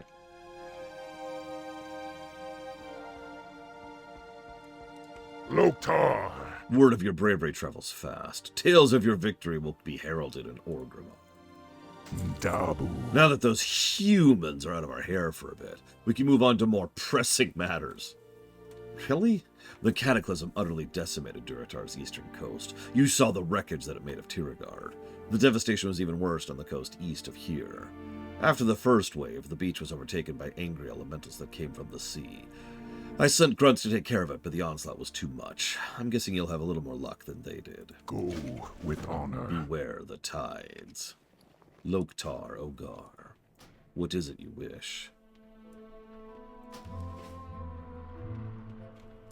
Well, spit it out! She purrs disarmingly at you. Okay, I need an adult. Pleasure doing You business. brought me treasure. Oh, what a sweetheart. Be good. Hey, handsome. Welcome back. You wouldn't mind running another errand, would you? I'd be ever so grateful. I hear you heading off to the shore east of here. Beach is filled with crashed ships, and those ships have gnomish tools. tools I can use. See you soon, Beefcake. Be careful out there. Right. Okay, so, blah, blah, blah, blah, blah. Patch 9.2.5. So that's, excuse me. BFA, that sounds like. Path of the Dark Ranger is the name of the quest.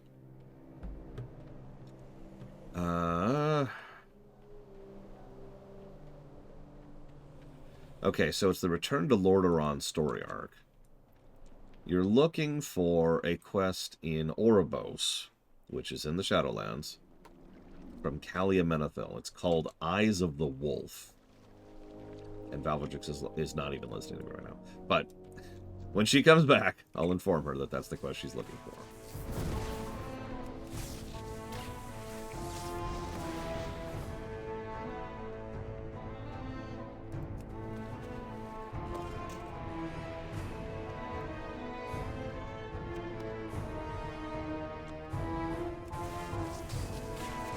Oh, sorry. Call to Lordaeron. Sorry, my bad. Look, it's fine, Riker's Beard. I cannot believe none of my portals to Undercity have got me killed yet. Real talk.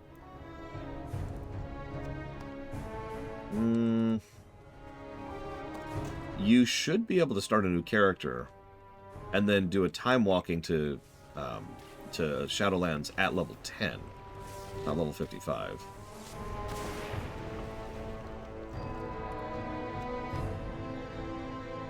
Here you go, buddy. Whoop! I accidentally failed the quest there.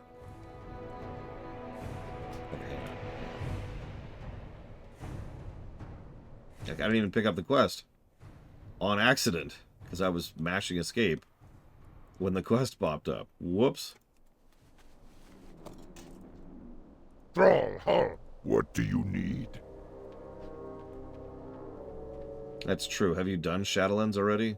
Valvedrix? Yeah, there's a lot of sea elementals here. Like, holy crap.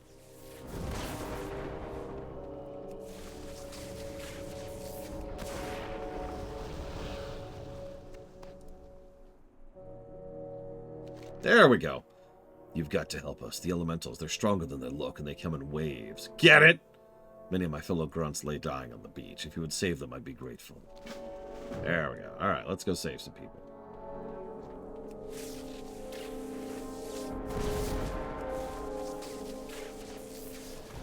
I mean, I'm still going to get the mounts from Shadowlands. The meta. You'd be surprised how little of it I've actually done already.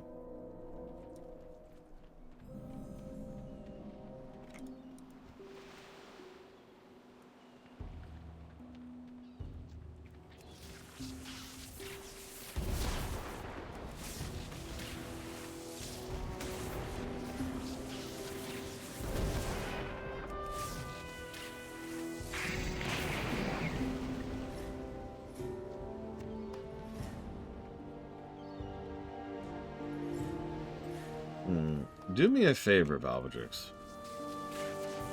Do you have the ability to hop on to somebody right now? If so, what is their level?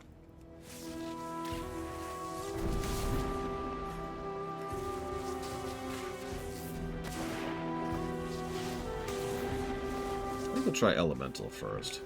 I haven't played Elemental in a long time.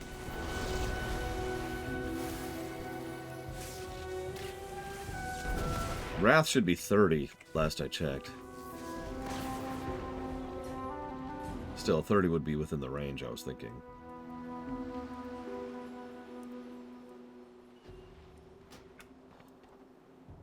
I don't think I gave Leviathan or Bismarck any positives or negatives. That sounds correct, Bregwin.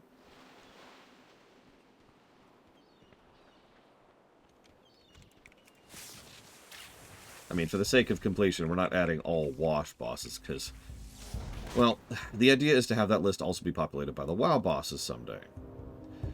Please think about every boss that exists in WoW. Hint, there are many of them. Everything? That's everything.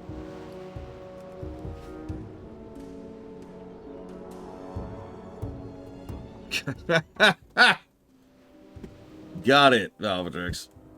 Okay. I mean, if you don't have a sub, then yeah, you're limited to level 20. That's how the WoW free account works. You're effectively capped at 20.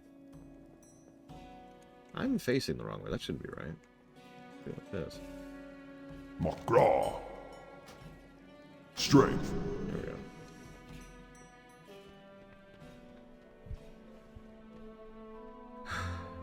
Anyways, make a new character, get to level 10, talk to Chromie, say, I want to do Shadowlands, go to Shadowlands, do Shadowlands. Do quest, whenever it shows up. I don't know when it'll show up. BFA is really bad about quest precs, so I don't know if Shadowlands is as well. Welcome, friend. You know, you really know how to treat a girl. If you ever need anything. Have a good one. Oh, sweetie, I just remembered. My very good friend Thwonk works at the guard tower on the cliff to the northwest of Razor Hill. He said something about a river overflowing, lots of work to be done, so on. I wasn't really paying attention. I was staring into those deep brown eyes of his. What? We can't see other people? Keep it real.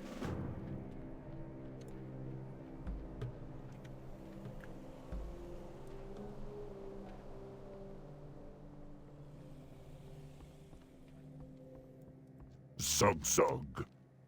Strength. The scent of the sea hangs about you, Eindenux. Your efforts may have purchased another day for Razor Hill. I will pass word of your deeds up the chain of command. You have our gratitude. Dab. I've already spoken with several orcs that returned from the beach. All of them told me it was you who saved them. You did a noble task today. For the Hellscream, because that's who we're facing here. It's just Hellscream.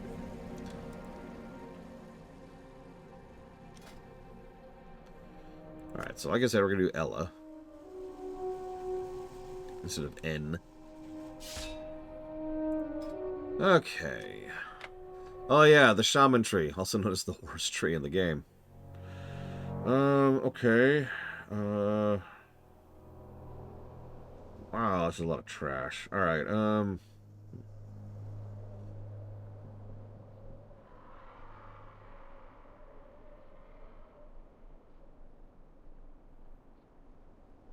Oof, okay.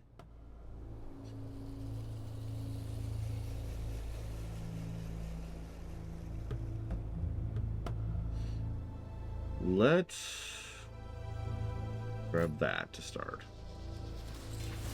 Oh, we get a choice between Earth Shock and Elemental Blast to start. That's new to me. That's okay. We can do this. Oh, no, we can't do this. Right. Okay, hang on. First, let's put that there.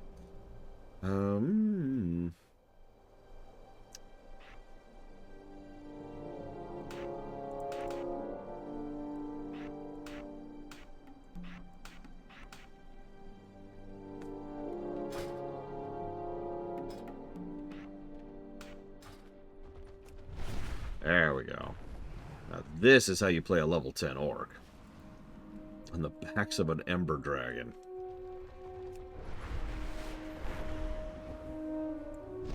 Hey. Him. Thrall Hall. Gale sent you. Did she say anything about me? Be safe. The recent cataclysmic events have done more than wash a few boats to our shore. The South Fury River has overflowed, and Durotar's entire western basin is now flooded. There's still people out there. I've been searching for a while, and I wouldn't have been able to find anything. Oh, yeah, that's another thing. We actually talked about this before in Darkshore. But once again, you'll notice that they're acting like the cataclysm just happened, like yesterday. Hey, I think the Dragon Isles await us. Anybody else get that vibe? I wouldn't worry about it.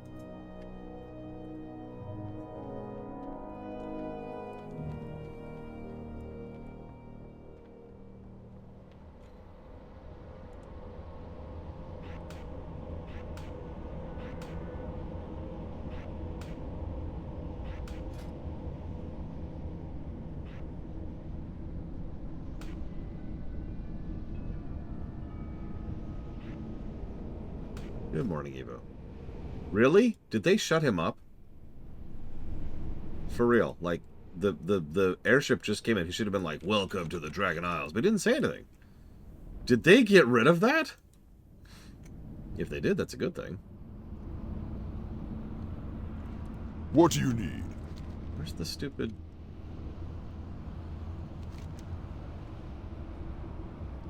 Where's the telescope? God damn it. Yeah, but usually you can hear yells within the zone. And I am in the zone.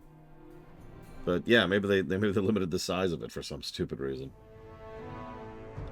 Maybe they need to limit it more. Like maybe 10 feet radius. I'm exaggerating. Let's see, who else have we got out here? We must save all of these pitiful and pathetic orcs, that we might kill them horribly. We must feed them into the grinder of the Hellscream war machine, then we may wash over this world like a tidal wave of blood and nightmares.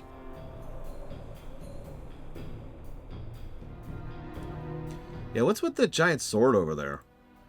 I wouldn't worry about it. Today we are playing a Shaman, Evo.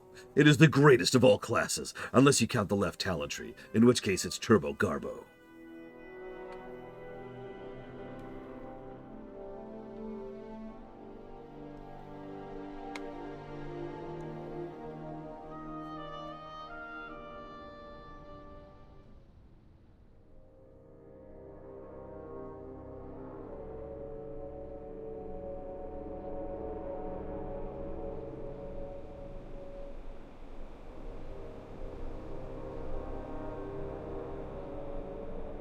I love how these little quests give you a direct visual representation of where you're going. So if you don't want to use the map, you don't want to use the mini-map, you don't want to use the quest markers, it literally shows you, hey,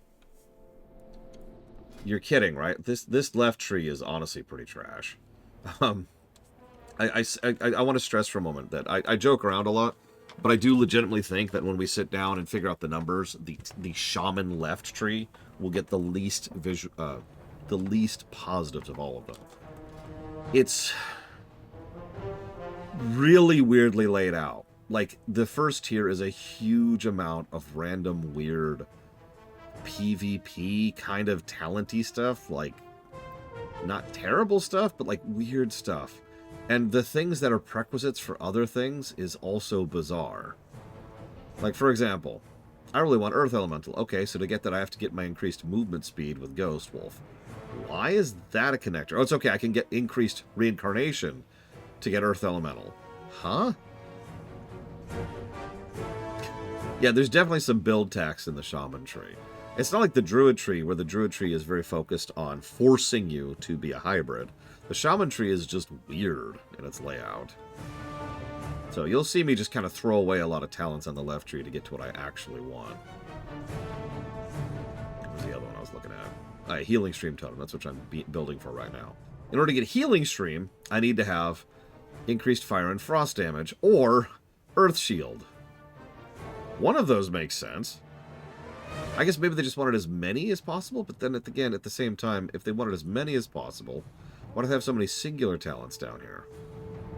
And like, why is Nature's Swiftness at the freaking bottom? Why is that considered an ultimate talent? Why is Stone Bulwark Totem considered an ultimate talent? Why is Totemic Recall considered a bottom talent? Like, I'm so confused. Why is Poison Cleansing Totem at the bottom? What? Anyways, I'm just going to move on from that. Durotar. I see. So the trick is you need to put the little end of the spyglass up to your eye. I'll remember that piece of information. Thonk. Thonk. Okay. For the horde. My post is here on the tower, and I cannot leave it. I need someone to go out there and help the people who are still trapped in the river's overflow. Go forth to I got their backs. And the rest of them.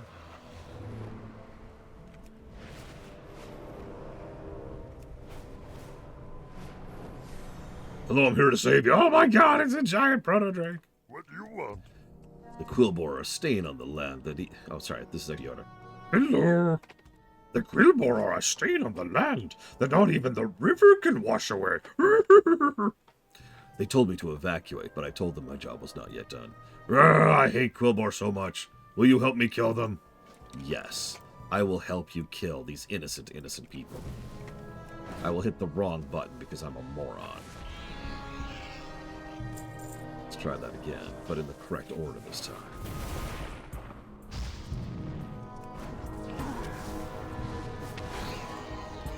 So let's talk about Elemental a little bit. You might think, being a caster, that we'd be focused on using our mana to cast spells. You'd be extremely wrong. If you're looking at our mana bar, which you notice we only have 400 mana right now, it isn't moving an inch. That's because we're not using mana for any of these spells. This is actually a change I really like. A lot of casters, they changed how they interact with their mana bar, especially the hybrid classes. I still use my mana to heal. Notice that took about 10% or so of my mana. So I get about 10 heals before I am completely tapped. If you're paying attention, 10 heals is nothing. But it can serve when I'm either soloing or I'm in a group with someone and, we just need a few, band-aid heals, right? Just a few, really quick. In other words, you can heal, you just can't main heal. And that's pretty much exactly how that should be. All your other spells use all your other abilities. In this case, I believe it's called Maelstrom for Shaman. Someone check me on that.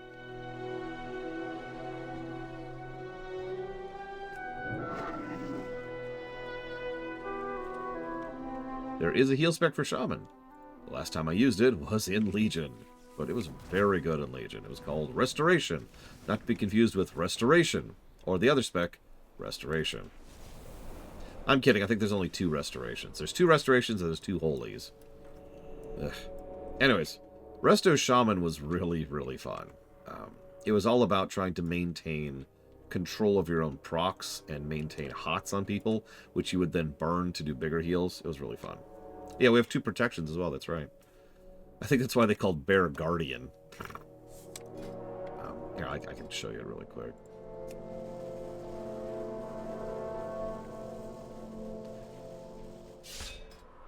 So, like, over here we've got, for example, Healing Wave, which is a fairly basic heal. But Riptide, which does a heal and then a hot, and then we have ways we can interact with Riptide. We've got a nice big AoE heal spot. We've got a Healing Stream Totem, which we can also improve. There's a whole lot of really cool stuff, like we can use Water Bubble Shield somewhere. Healing Rain also does an increased radius. Spirit Link Totem. This is actually a cool one, which was killing us because of some bugs, but it summons a totem, which reduces damage taken by all party members by 10%, and after every 1 second for 6 seconds, the health of all affected players is redistributed evenly. In other words, let's say your tank is taking a crap ton of damage. You pop down that totem, and all of a sudden, that damage is being spread out across all 5 players. So the tank is literally taking a fifth of the damage that he was previously taking. So that can really help out, especially since it's a lot easier for a shaman to heal a group, because they also have something called Chain Heal, which is exactly as useful as it sounds. Cloudburst Totem, of course, gotta have that one. What else we got here? Earth Living, which is a great thing. Wellspring, which is cool. Primordial Wave. Blast your target with a Primordial Wave, healing them and also applying your hot. Your next healing wave will also hit all targets affected by Riptide. So, Oh yeah, we also get Ascendance as a healer. I think all shamans get Ascendance nowadays. Monotide Totem, just straight up a Mana Regen Totem, which is very useful for healers. And even better, so that's 3 healing totems we can get, which just do healing. So you've got several Fire and Forgets. You've got Healing Raid and 3 totems you could pop down to heal. We also have Unleash Life, which is a thing that specifically changes how our spells interact. So, like, this is similar to Sage, for those of you who played FF14. You pop Unleash Life, then you pop another spell, and it changes how that spell reacts. It's really cool. I was really fond of Resto.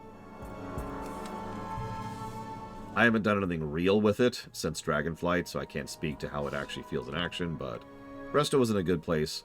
several years ago. Something need doing? He appears to have calmed down a bit since your last encounter. Good, good. One step closer to eliminating this beady-eyed, basket-wearing, hog-nosed, two-faced... His anger is clearly rising again. Hunchbacked, squealing, prickly, no good, gnome-loving... Quillboar. Jesus, racist much. I will not rest until they're all defeated. Slay them all. Do I have to? We are literally invading on their land. Like, we're Britain here. Will you send pictures, Evo? I mean, you don't have to. But if you don't... I'm just saying. Bad things. Have fun, by the way. I imagine I'll get less and less viewers over the next week or so due to holiday parties. I accept that. I will sit here streaming into the darkness. Alone. If a streamer streams and nobody's watching it, does anybody listen? Ironically, yes, Quillboar are an invasive species, but, like, they're a sentient people. You can talk with them and interact with them. Like, they probably should not be acceptable targets, is what I'm trying to say. But, spoilers, the Quillboar are acceptable targets. I think we interact peacefully with, like, 4 of them. Ever.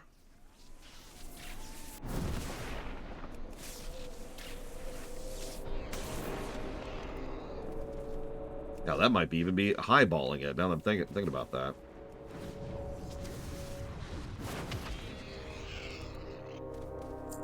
There you go, Wrecker Spirit. That's a much better way to phrase my joke. Thank you.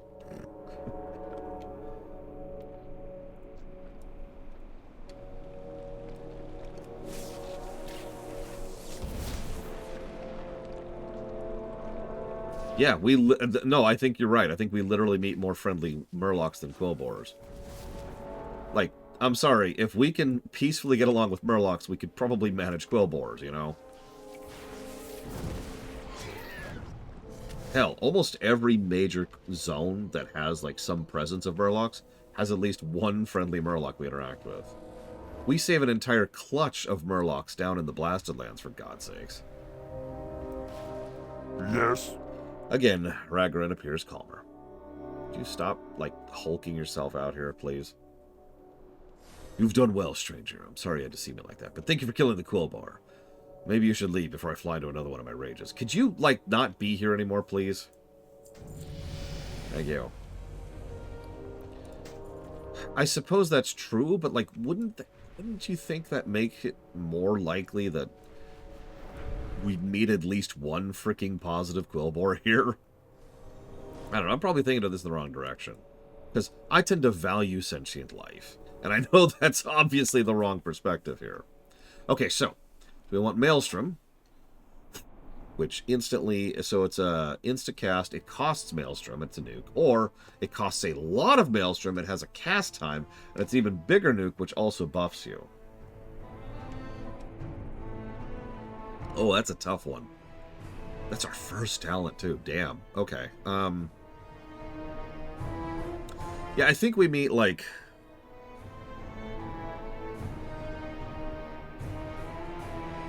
one friendly Quillboar in Razorfen Crawl. Yeah, we barely interact with the gnolls in a friendly layer. Can we stop having acceptable races, please? Like, I don't mind the Scarlet Crusade being an acceptable target, because they're Nazis, but, like, even Scarlets, we've even met some decent Scarlets over the years, and had friendly relations with Scarlets. Can we have friendly relations with, like, gnolls and Quillboars? Like, we've done kobolds. We figured that one out. Come on. Sorry. Rant off.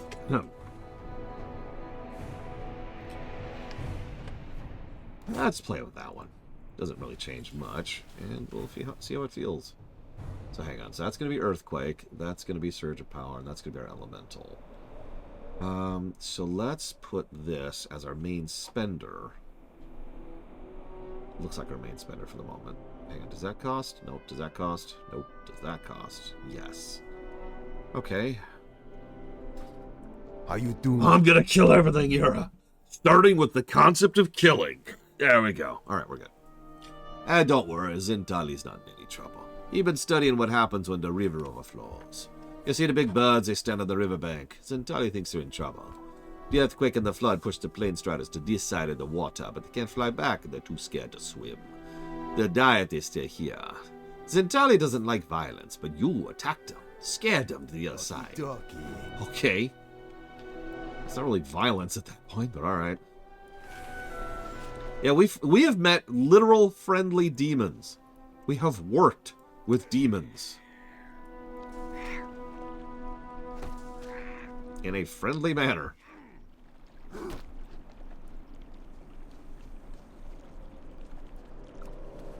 Come on. Surely we can make room for the Quillboar, right?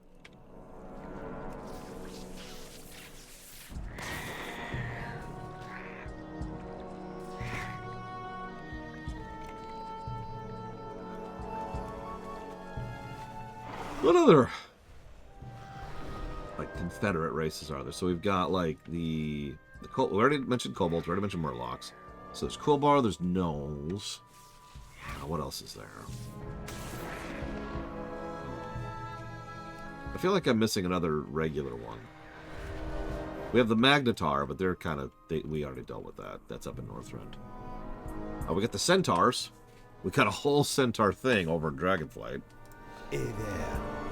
I love all the little animals, Mon. I love the big ones, too. I just hate to see a hurt them like that. But it's for the best.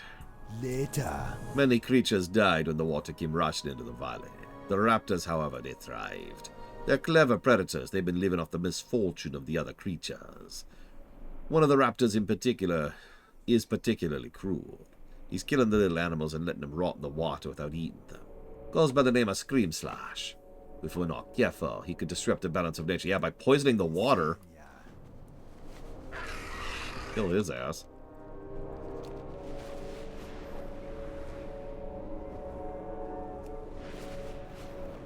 Yeah, the Yongol's another weird one.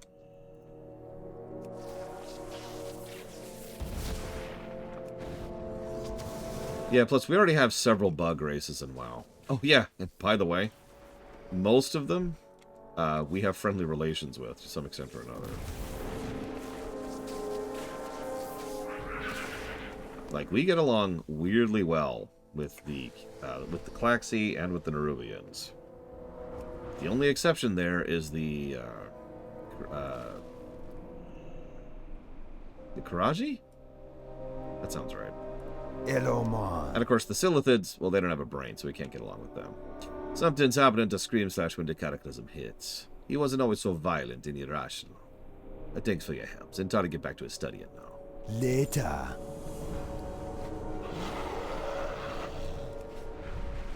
Yeah, that's right. I was saying it right. The Akir was the original race, and then Nerubians, Karaji, and Klaxi are the offshoots. I had it right. We don't count that one as Mirror Star. Strength and honor. Today marks the anniversary of my son's passing. As long as I refuse to admit it, I recognize it now. Thrawn is not returning from his crockless hunt. Vanilla reference. I've been working on a project, something that will memorialize his passion for the hunt. It's a crockless tooth necklace. Rows and rows of teeth, suitable to be worn by only the bravest young orc. I will place it on his grave. He was brave, but he was not strong like you. Will you bring me the teeth? Be safe. I need to get 250 of these? Okay. Sorry, you're right. It's Mantid, not Klaxi. My bad.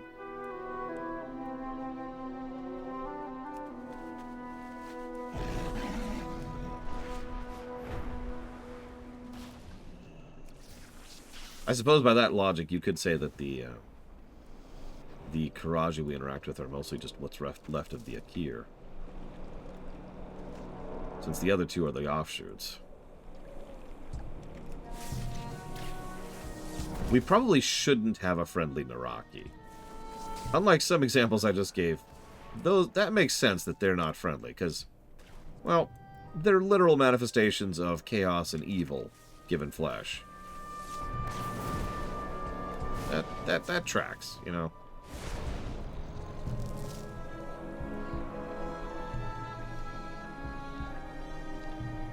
It's like meeting a good demon from D&D. Like, it doesn't work, right? Yeah, I would... This is going to sound pathetic. I would love to see some kind of follow-through on the Karaji. Because they haven't really done anything with them since vanilla.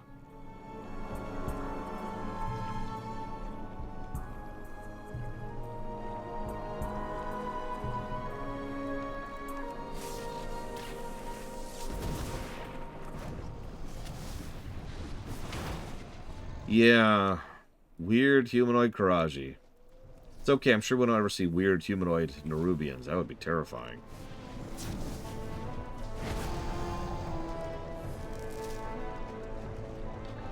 Excuse me. I would find it absolutely fascinating to see what would happen, because we know what Nerubians are like when they leave the service of the old gods. That's actually a semi-common thing. We've never seen the Mantid outside the service of the old gods, but there's definitely the possibility there, right?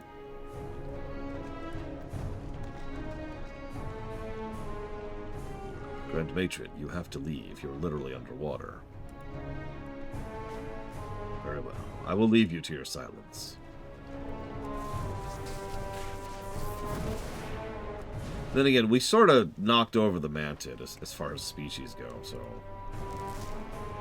And yeah, I know, they technically have a new frickin' queen, which is dumb. Let's just not even get into that.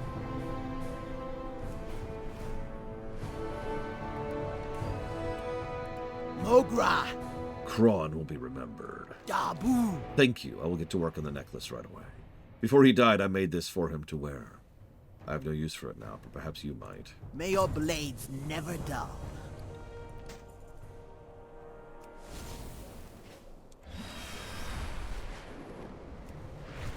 I like this little section of quests here. It's just a bunch of essentially secondary quests, but it's fleshing out, right? It's kind of doing a follow-through of, well, the Cataclysm hit. Now what? That's true. We've also met friendly Mogu. Forgot about that, but you're right.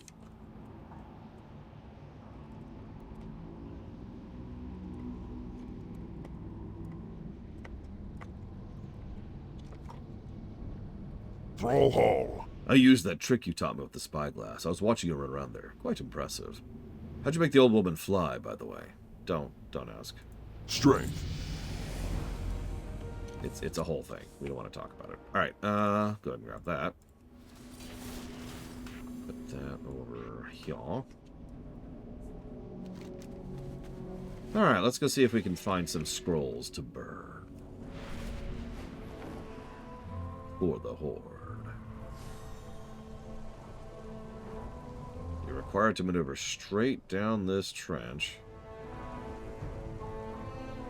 Friendly bot and I. No, I'm good. Burn them. On sight. But Lord, you like Sen'jin life. Burn them. Burn them on sight. If they try to come bearing, like, diplomacy and arms, then kill them immediately.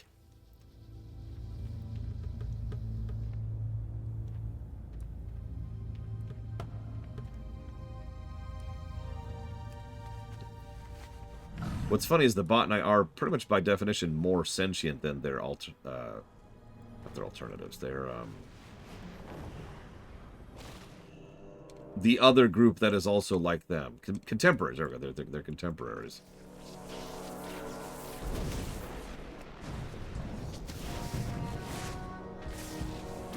Ooh, that's neat.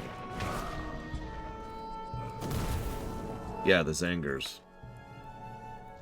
Which is essentially, like, the best way I've ever found to describe it is there's no actual sentience there. It's just a whole bunch of ecosystem that happens to move as one.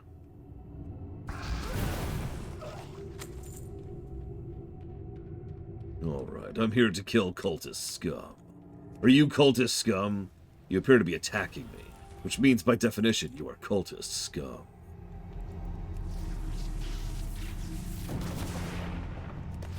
Nothing, Yura. Nothing at all. Don't worry about it. Don't worry about it. Listen, could you inhale deeply? Just really... Just take in those spores there. Yeah, the Zanger... the Druids would love the Zanger. And vice versa. We might not like that combo, but...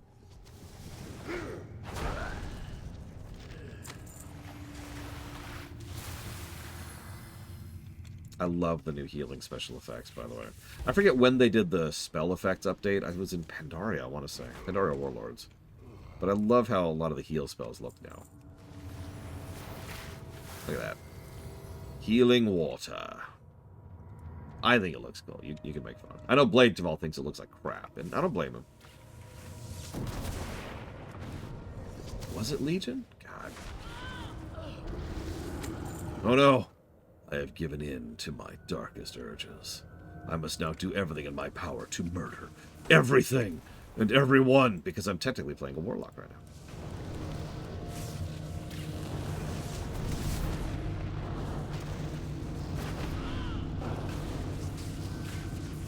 Die, monsters.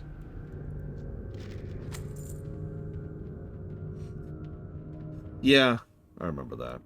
I guess that was Legion then.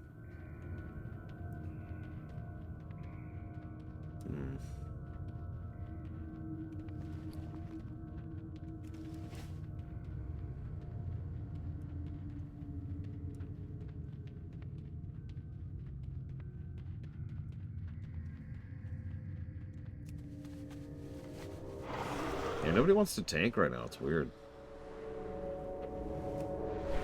Why wouldn't you want to tank in an MMO? That's just crazy talk.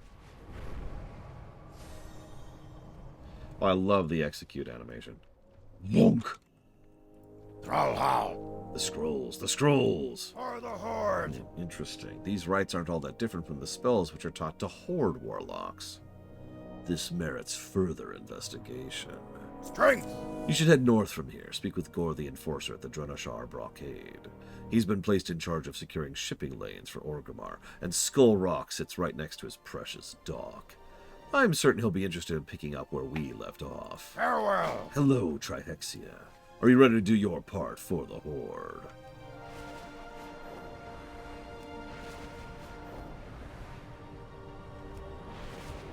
Hellscream's eyes are upon you. Is a literal statement that they use in order to try and hype up their own soldiers. Like, really think about that for a second. Hellscream's eyes are upon you. Now, just replace the word Hellscream with the word Hitler and really think about that sentence for a minute. Blood and thunder, strength. You're the one handling the burning blade to the south? I've got ears in all kinds of places, boy. Word travels fast. For the horde. The flood to the southwest wiped out one of the few burning blade camps that still pockmark Durotar. This one was led by a goblin named Fizzle Darkclaw, and believe me, we're better without him.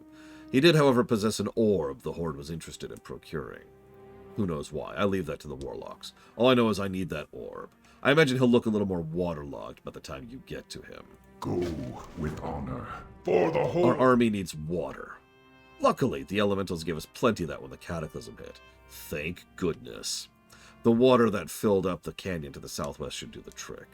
Unfortunately, the corpses of the thunder lizards are still sit at the bottom of the canyon, and their electrical discharges are a bit too dangerous. I've got grunts that can lift them out of the water, but we need someone else to attach the other end of the rope. Are you my man? Go with honor. Hell yeah, brother. Speak.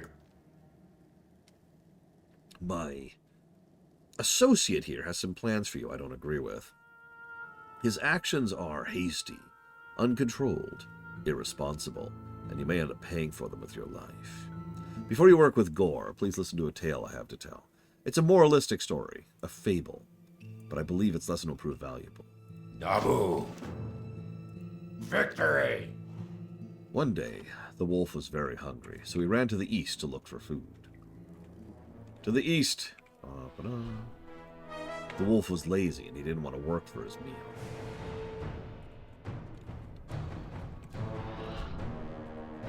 The wolf found scorpion meat to be too bitter.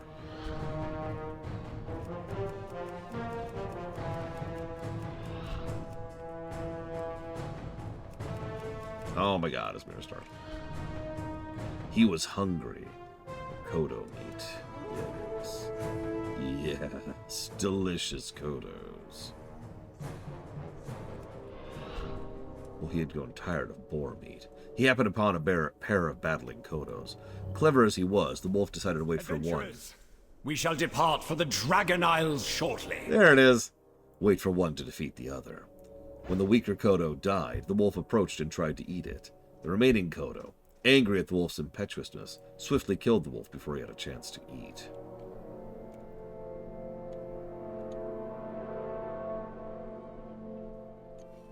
Blood and thunder! Strength! The moral of the story is that hasty and lazy actions have ruinous results. We mustn't take shortcuts. We must work for our rewards. I've been trying to tell this story to the Enforcer, but I fear his Hellscream-worshipping skull is a little bit too thick. Farewell! Lotar! Dub. Ignore the shaman. Certain powers that be within the Horde demand I keep him with me, but I assure you, that thrall-loving farseer sees no farther than the borders of this hut. Elementals war against one another to the west of here. I wouldn't normally mind, but I need that land clear to secure a broader shipping route to and from the Barrens. The Elementals are normally quite strong, but they're weakened by their attacks against another. Use this knowledge to destroy them. Forth to victory! And you kind of see what I mean about the whole Hellscream Horde thing. If you've been paying attention, it's been subtle and, well, okay, not subtle's the wrong word. It's been infrequent. But every now and again, there's been a clear divide of, you know, the Horde and then Hellscream's forces. It is a nice little showcase, but the problem is, we're the players, so we just do every quest that everyone lays in front of us. Someone can walk up to us and be like, yes, I need you to murder my wife, and then eat her brains. I'll give you 3 silver for it. And so we just go and murder her wife and eat her brains, and that's it. And that's just what we do, because we are powerless before the quest log. It would be nice to have any kind of agency there. I know, the same thing could be said about every MMO out there. Except, like, Tor. Tor's the freak exception there.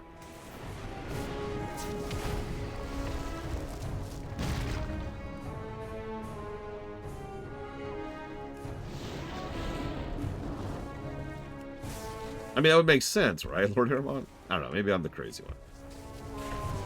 Naga. You know, I've been wanting friendly Naga for a long time.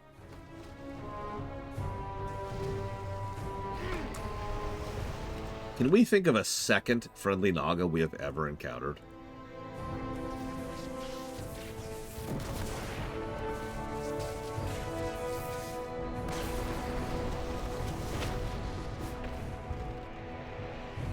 Oh yeah, Harpies. That's actually another good one.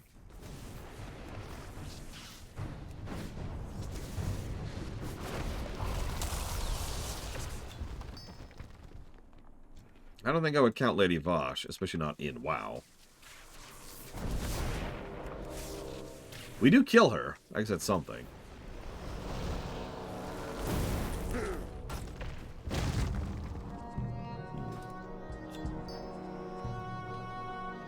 Yeah, we really could be using friendly Naga. I mean, BFA was the perfect time to bring Naga into the fold. And then they went a completely different direction with that. I was actually upset about that. Because there were quite a few signs in BFA that Naga were going to be pushed to the forefront. Spoilers, that didn't happen. And yeah, Harpies... There's nothing really keeping Harpies as negative. I mean, honestly, the Quillboar are in the same direction, if you think about it. The Quillboar are just followers of Agamom, which is a Loa, the Loa of boars. Just like Harpies are followers of Aviana, who's the Loa of Nests or something. She has a weird profile, I forget what it is. It's like something related to birds. I don't remember off the top of my head. Yeah, exactly, Shadow Machine. Like, Ashara's been removed from the board, and Nadazoth is dead. So, like, we should be able to be friendly with all 3 groups at this point.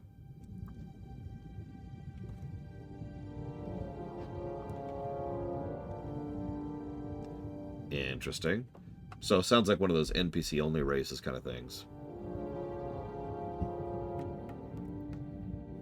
That's true. We've already had friendly Moonkin, too. And yeah, Centaurs being friendly. Like, we had friendly Centaur back in vanilla. It just wasn't a lot. But if I'm remembering correctly, and we'll get there hopefully in a couple days here, we will see even more friendly Centaur in Desolus Incata, I think. Don't quote me on that. I don't remember Desolace that well, I'm going to be honest.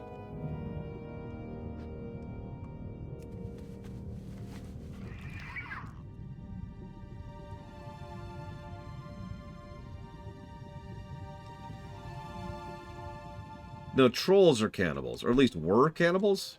They've quietly been, like, pushing that particular bit of lore over into the corner if you've been paying attention. It's like, oh yeah, no, they're definitely not cannibals. Don't think about it. Don't think about it. You grab the orb, but his hand clutches around it more tightly. The orb glows slightly. Give up! This is too scary. Attempt to remove his hand. Yank. I mean, yeah, in lore, it would it would make sense if trolls are true omnivores, in the pig sense of the word. But my point is that in some of the older lores, like, say, Warcraft 2 era, the trolls regularly practiced cannibalism as a form of ritualistic consumption kind of a thing, right? Like, yum, yum. And now I will eat this person, yada, yada, yada. Nowadays, they just consume their souls. Big difference.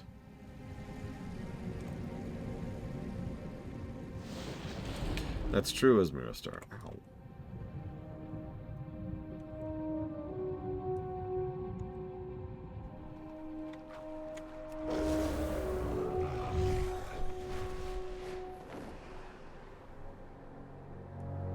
Aw.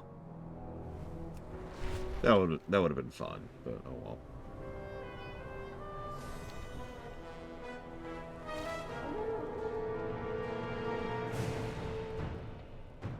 What do you need? Strength. Were any troubles on the way? For the horde. I asked for an orb and you bring half the goblin's arm with you. I like the way you work. Tell you what, you've already given me a hand. Allow me to return the favor. And he gives us gloves. Go with honor. Dabu. Strength. The electricity was only one of the dangers. If those carcasses rot too long underwater, the entire source becomes undrinkable. Yeah. Go forth to victory. Again, remember, it's treating this like the cataclysm happened yesterday, which is fine. It's just continuing the timeline thing. See? The shaman's tales are nothing but that. A youngling's bedtime stories. The new horde takes what it wants and doesn't waste time with such frivolity.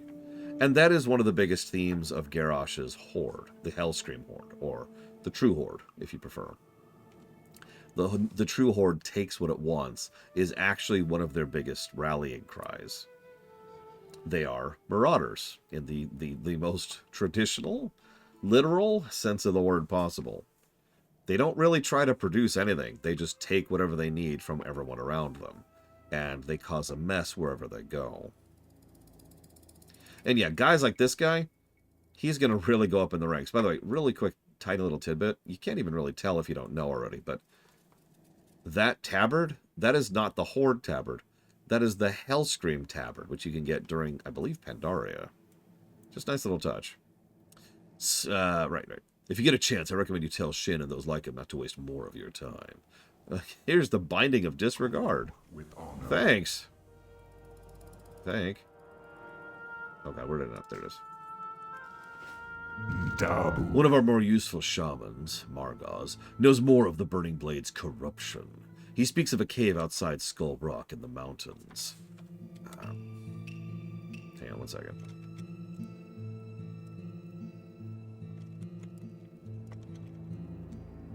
Before you go to Skull Rock, speak with Margaz. He is wise and his counsel is valued. He is camped to the southeast. Follow his advice, but whatever he says, I'm Danukes. I want you to crush those cultists. For the horde. And that leads to oh, hey, check it out, Lord Haramont. There's a quest to go to Ashara. They moved it over here. Whatever.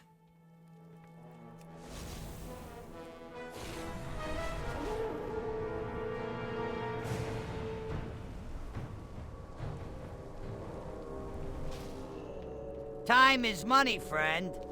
I'm Rezlak. I'm gonna gas those boys. Boss aiming to help the Hawks here in Durotar. Things have been going good except for the caravans. Can't manage to keep them safe. Makes my job a little harder, you know. Last shipment, which they promised would get through, was snatched by the Dustwind Harpies of What was it? Razorwind Canyon. I gotta have those supplies. Could you follow the big canyon south and get the supplies, please? Keep it real. Have a good one. Be good. Could you actually accept the quest, please? That would be nice. What's up? Keep it real. Be good. Gazlo once told me, Rezlak, there's one thing you need to know in this life, and that's if you want something done, do it yourself. I can't deal with losing all our caravans, so I'm just going to take matters into my own hands. Harpies plague our supply routes. Kill the harpies, caravans safe. Of course, there's one other thing he taught me. You can get everything done good for a price. You in? Have a good one. Let's do it.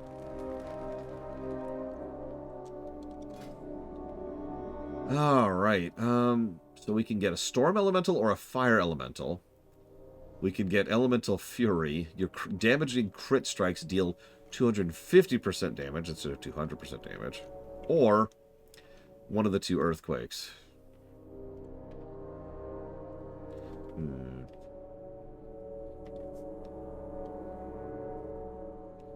It's an AoE Maelstrom Spender, but honestly, I'd kind of rather have something like this. So, okay.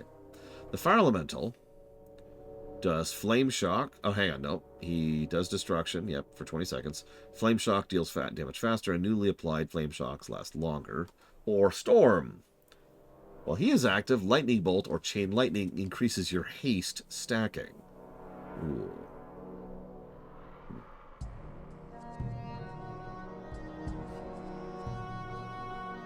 Feels like that's the trash AoE option, and that's the boss cracker option. It's okay, you can have multiple specs based on boss fights, because this is WoW. What do we got down here? Earth Shock, Elemental Blast, and Earthquake have a chance to refund. Or Earth Shock, Elemental Blast, and Earthquake enhance... Oh, so your Maelstrom Spenders enhance your next spell. That turns Flame Shock into a double. Lightning Bolt causes more Elemental Overlord. Chains Lightning chains an additional step. Lava Burst reduces cooldown of your elemental spells. And Frost Shock freezes. Damn, these are nice.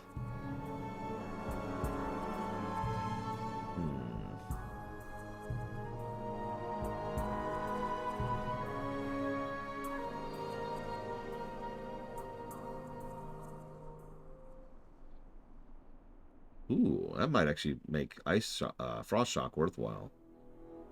Yeah, let's play with that. Let's go towards making Frost Shock worthwhile. So let's do the targeted AoE. Put it up on C. Alright.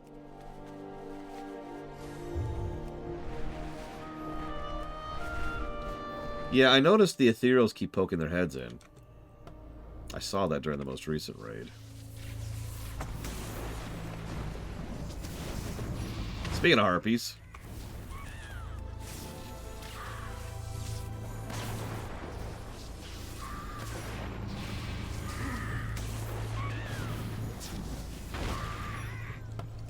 I feel like I'm missing another secondary race. Like it's just on the tip of my tongue. There's actually quite a few of them. And that's sort of the problem, really. I mean, I know there's like the really minor races, the ones that only show up once or twice, like the vermin in Pandaria, for example.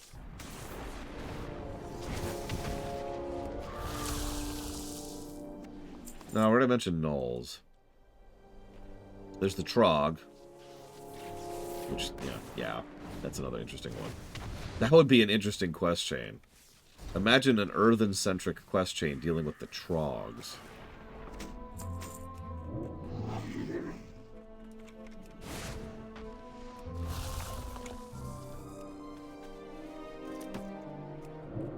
What else? I would say the Tuskar, but actually the Tuskar finally got some good screen time back in Dragonflight.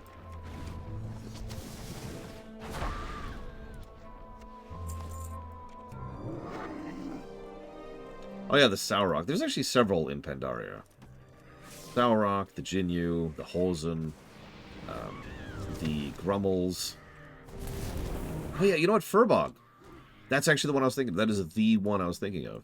Sorry, back in the day, I actually made kind of a mongrel horde story arc in a custom Warcraft 3 campaign. The whole idea was that, it took so much work, but it was so much fun to do. It was a custom faction, and you played as like the Confederacy of Lesser Races, right? And the whole idea was that you were trying to punch up and actually carve out a chunk of territory for yourselves. And several leaders of several tribes of those races had gotten together and decided the best way they could fight against the greater powers around them would be to, unite. And that was the whole campaign, was trying to carve out a chunk of land for themselves. I was really proud of that campaign. Unfortunately, I think I've lost those files since then. And yes, that was actually something that Garrosh totally stole from me. Yes, there was going to be a mongrel horde. So nowadays I tend to call my own idea the mongrel horde because, but actually different stuff. Anyways, point being. But yeah, that was the final race, was the Furbogs. Because it was several of the, what do they call those? There's a term for that in Warcraft 3. The mobs that dot the map that you can use to level and get gold. The creeps, that's them. There was several of the creep races. Which sounds weird when you say it that way out loud, but whatever.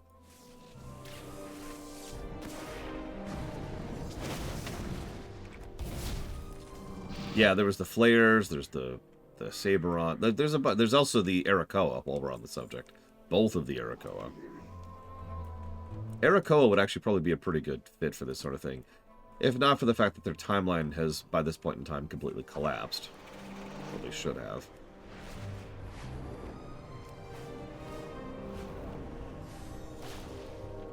Yo! Try to ignore the firm, feathery behinds of the harpies. What? Keep it real. I'm great at what I do. Don't get me wrong, but this is ridiculous. What am I supposed to do, build sandcastles? Have a good one. Hey, this is just the thing. You got our supplies back for us. That's great. I'll be able to get back to work just as soon as I can find someone to haul these sacks for me. Be good. I think I can breathe easy now, knowing that the harpies won't be bothering our supply caravans anymore. And not one moment too soon, either. Here I'm being sent next to some fun toys with the next shipment. You're pretty good at what you do, Eindanukes. You ought to track down my boss in Ratchet. I'm sure he can find some work for you. Oh, don't worry. I wouldn't forget to pay you. Have a good one. Interestingly enough, he gives us no money for that quest.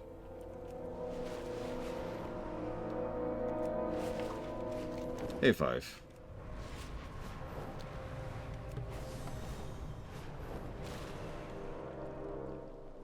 Durotar. Welcome, Eindanukes. Word reached me of your coming and your exploits in Durotar. You are a shaman of growing skill and renown. Stay on the pure path, and your future will be great indeed.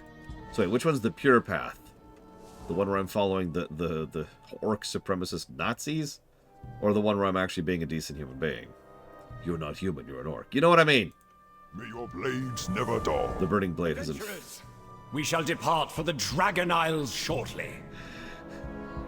I was expecting to hear that this entire time, by the way. I was just ready to hear that audio spam the whole time. I'm glad it only plays in a region, like in a radius. The Burning Blade has infested the cave east of Orgrimmar, known as Skull Rock. Inside that cave, they perform vile rituals and burn their own flesh with searing collars. By wearing these collars, I believe the cultists attune themselves to demonic power. But to confirm this, I must have a collection of collars to study. Be safe. Makraw. You, orc, stop for a minute. My boss, Spiketooth, sent me to look for help and supplies. You don't appear to be a merchant. You don't appear to be, but you probably could still help him out. He's just to the southeast of here, next to the crash cart. Oh, and tell him I sent you. I want to make sure he knows I'm not just slacking off over here. Go forth to victory. Okay. I could see friendly Kathir. Kind of a weird one, but I could see it. Let's go and get Frost Shock, since we're going to go ahead and grab that. Let's put that up here.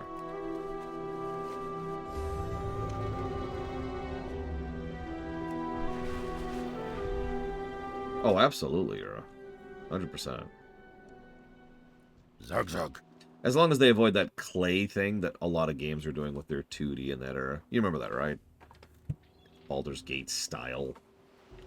Vecnog sent you, without telling you that I need wagon wheels, and nails, and rations? Idiot.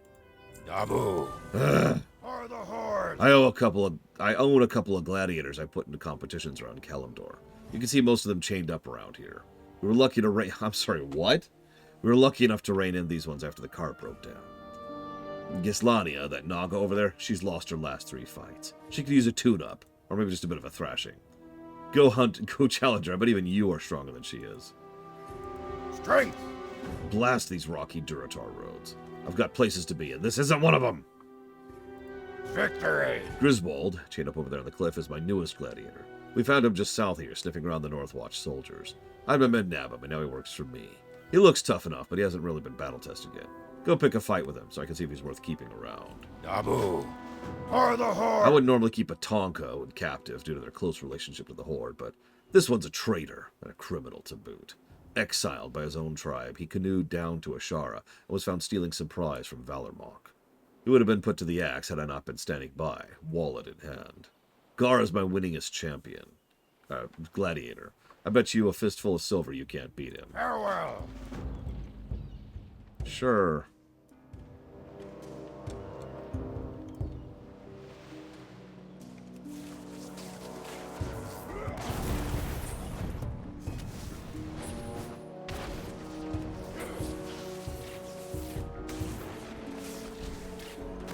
The only nice thing I could say about this is at least it's the frickin' Hellscream Morgan. Because what the crap.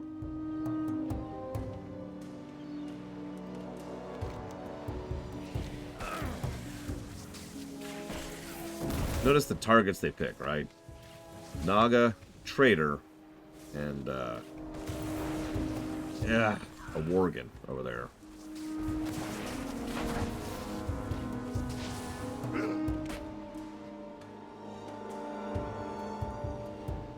Doesn't make it better. Get gabbing or get going. What's the matter, chum? Ever seen a Worgen before? Farewell.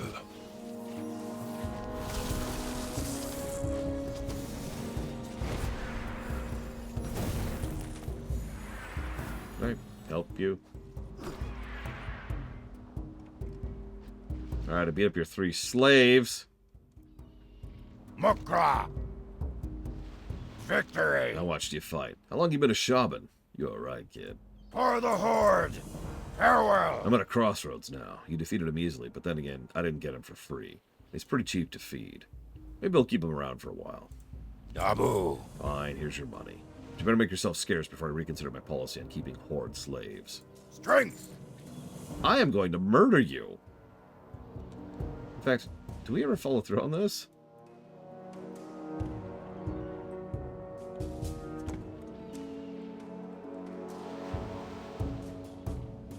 Nope. I mean, he is from the comics, that's why he's here. But, no, this is it. Okay. And lo, Spiketooth then tripped on a rock and fell, impaling himself on his own dagger. Finn. And that's his canon fate now. No one can contradict it. Right. No! Tree! Tree! Tree!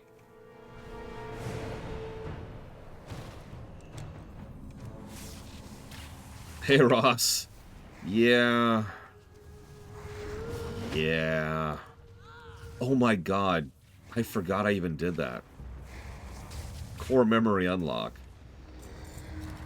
I remembered seeing that quest with Spiketooth, getting on my alliance, coming here, and killing him just because I was that pissed off about that quest chain. Speaking of which, negative to story.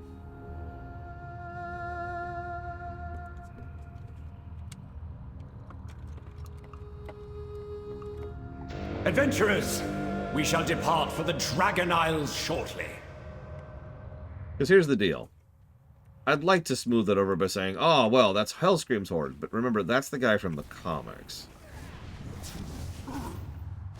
In other words, he was around in Thrall's Horde, too. Not every time, Lord Harriman, just every time it's badly written. Like, to use a specific example, I don't think Stone Talon Peak is going to get negatives for that, because actually that's a pretty solid story arc, right? But, you know. What is this Void Walker doing? Are you going to attack me?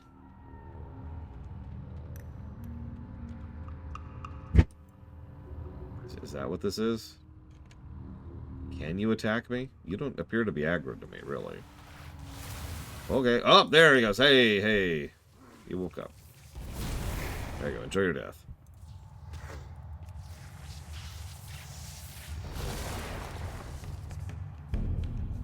Yeah, exactly, Claude. There's nothing wrong with having an evil character, even amongst the faction you're currently playing. Part of the problem, though, is that it's like portraying the Rebel Alliance as evil. I'm just going to put it that way. Do the Rebel Alliance have questionable people working for them? Yes. Is there certainly going to be evil people that work in the Alliance? Yeah. Does it make sense that they would have periodic, issues with that? Absolutely. But imagine for a moment that the Rebel Alliance was just... Like, what? Like, imagine if there was a Star Wars MMO that happened right after Return of the Jedi. Or maybe Empire. Maybe A New Hope. There's a Star Wars MMO that happens right after A New Hope.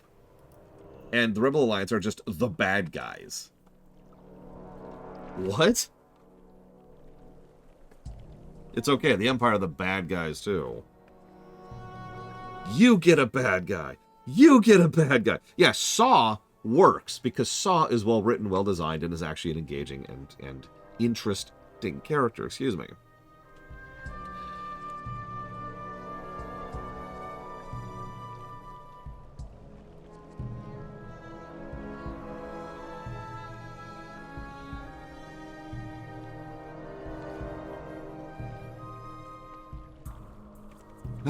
Anyways. Speak, friend. Have you entered Skull Rock? Do you have the searing collars? Strength. Good. Hiding within these collars is the secret behind the burning blade, and I will uncover that secret.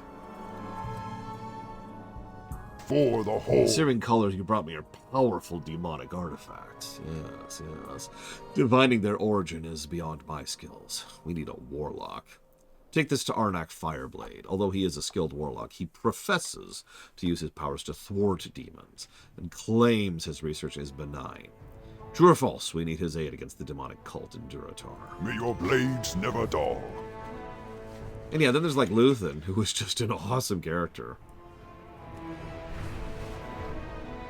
Even Garrosh is actually a fairly well-written character, and there's a reason why he's one of my favorite Warcraft villains. Heroes of the Horde. Not now, Abyssian. Whoa! Don't make me time walk just to get rid of you. I'll do it. I mean, I am gonna do that.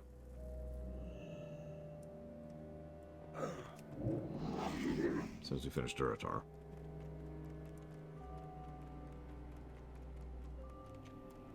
Thrallhal. My most humble greetings, Shaman. How might I help my orc brother today? For the Horde. Where did you get this? Good Margoth sent you to me, did he? Well, let me take a closer look. Nabu. Since the last great war with the Burning Legion, I have searched for sources of demonic corruption in orc society. The collar you brought me confirms my fears. It belongs to the Burning Blade. Yeah, I know that already. Your role in this tale is nearly complete. Go to the Farwatch post in the West in the Barrens and speak with my assistant. Strength. Okay.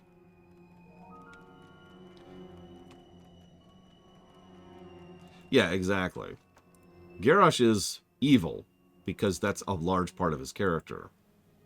He is someone who actively understands morality and doesn't give a crap. Okay, yeah, that's actually it. That's actually Durotar. Wow. Durotar ends somewhat abruptly because it's just immediately into North Barrens. This is why I want to do Durotar and then North Barrens rather than Durotar than Ashara, by the way. Because we're already moving on to North Barrens, and Ashara is just kind of over there on the side. So let's pause for a moment.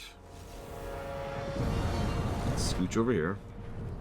Also, they need to add a freaking dragon pedestal to Orgrimmar and Stormwind. It's like meeting again for the first time. I think you're right, or at least it used to as Miristar. The problem is, Ragefire has been changed a couple of times, and I think we're in yet another new version of it at this point in history. I'm not sure, don't quote me on that. Ahem, the Cataclysm, please. Who would have thought someone named Deathwing would bring about so much destruction? Yeah, it's called Deathwing, not Destruction Wing. God. And here's the terrible, terrible frickin' board. It's so nice to see you. Okay. Now, back to what we were already doing. Agreed, Pillars of Snow. I mean, honestly, anything Warcraft with the writing chops of Andor would be welcome. Book, show, movie, game, I don't even care.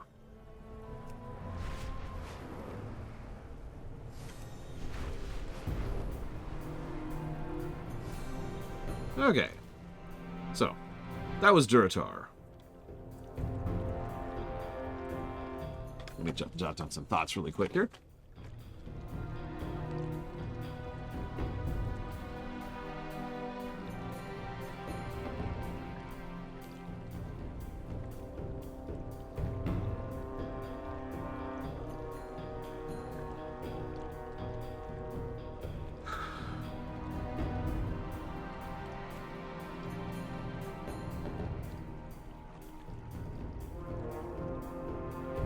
You know, there's a reason we've given Thrall multiple character natives, despite generally being an excellent character.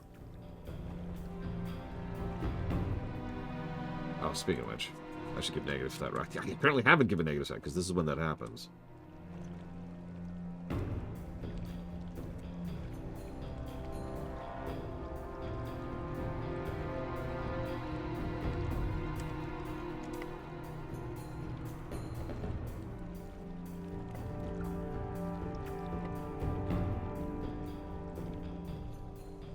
Hello, Zactaft.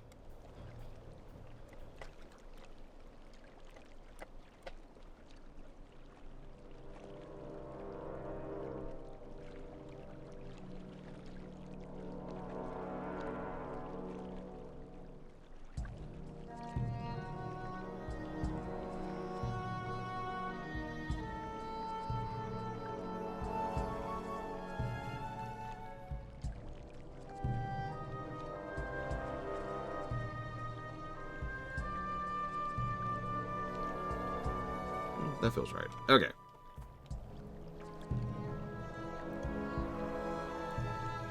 What do you think about the music of Durotar? I think I'm also going to give a rare brickwork positive to Vanilla Zone. I like the look of Durotar. It's Utah, but I'm okay with that. It's well done, Utah. Oh, good, Ismiristar. I hope it's at a time in which it'll be convenient. It's very warm, yeah. They really like their color filters in WoW. I mean, almost every vanilla Kata zone is going to have ambient music. We won't see a shift in that until we get to Pandaria, really.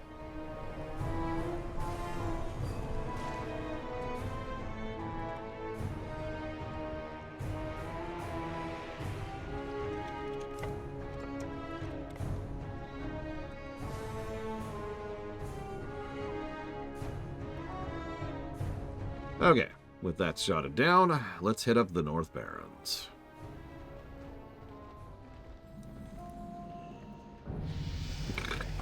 Explorer ding! Explorer dings are best dings.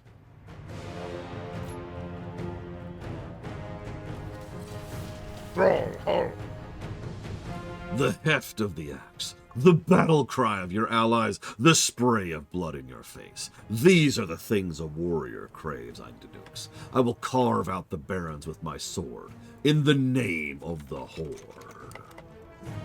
Can I share something real quick? There's a manual. Let's see if I can find it here. Hey, that was easy.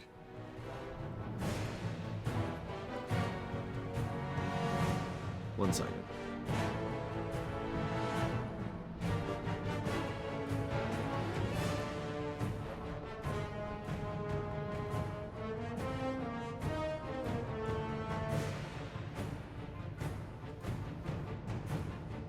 Here we go. There's a quote that has stuck with me for years, because I'm one of those losers. don't look at me weirdly. That used to really love reading the manuals of video games, especially if they contained extra little bits of lore. Like, how many of you knew, for example, that when Dr. Wily was building Frostman, he had so many extra parts left over that he also built Aquaman on the side. Like, that's the kind of thing that used to be in the manual, right? This is from the quote for the grunt, the basic military unit for the horde over in Warcraft 2. Those orcs who distinguish themselves enough to the arts of war to be trained as grunts epitomize the merciless spirit of the horde. Equipped with mighty axes and battle-worn armor, they are prepared to fight to the death. Devoted to the horde and to their clans, the grunt lusts for battle, wanting nothing more than to wade into the field of carnage and die a bloody death, surrounded by the bodies of his fallen enemies.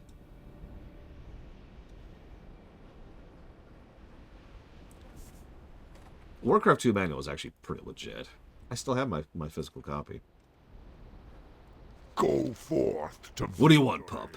If you're not here for recruitment, I don't have time for you. go. Oh, Takrin sent you. He warily eyes your recruitment letter and shoves it unceremoniously into his vest. They'll sign this when you've earned it. I've got reports coming from down south that this whole continent is being torn apart. Yeah? Meanwhile, we've got supply caravans backed up to the river and outposts under siege from here to Stone Talon. You want to prove your work to the Horde? Start by proving it here. Dabu. All the Quillboars are our enemies. All of them. They're not sentient. They don't have people. Just kill them all. Just don't worry about it. They're bandits, okay? They're zombies. They're dark spawn. Don't think about it. The Razormane tribe has been attacking our supply caravans that roll through here from Orgrimmar. I have scouts seeking the leader of these raids, but until then, any losses you inflict on the filthy pigmen would aid us. Start just south of here where they've been raiding our camps. Strength. Oh, and by the way, to be very clear, this whole lesser races thing, that's not just a horde thing. Everyone treats the lesser races like lesser races. That's just a Warcraft thing. Greetings. Are you familiar with Planestriders? Useless animals. Can't fly, gamey, brain the size of a knuckle, too dim to get out of the way of a moving cart. I've broken more axles thanks to their skulls. Sometimes I think the Quillboar intentionally frighten flocks of them into our path just prior to an ambush. Go cut a swath of those filthy birds to keep the roads free. Bring me their beaks as proof. Strength.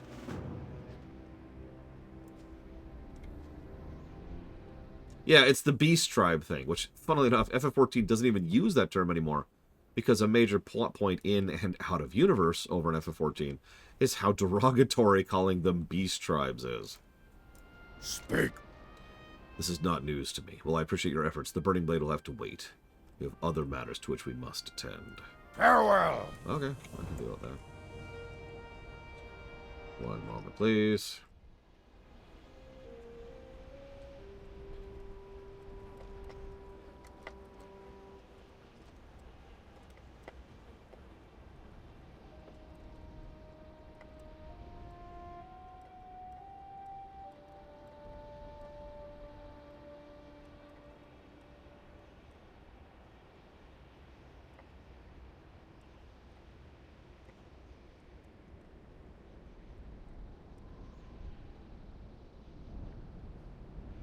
Yeah, allied societies instead of beast tribes. Like, again, it's not going to work in every case, but for God's sakes, you yourselves introduced the lore that these are sentient sapient people who we just happen to be in opposition to. Like, what?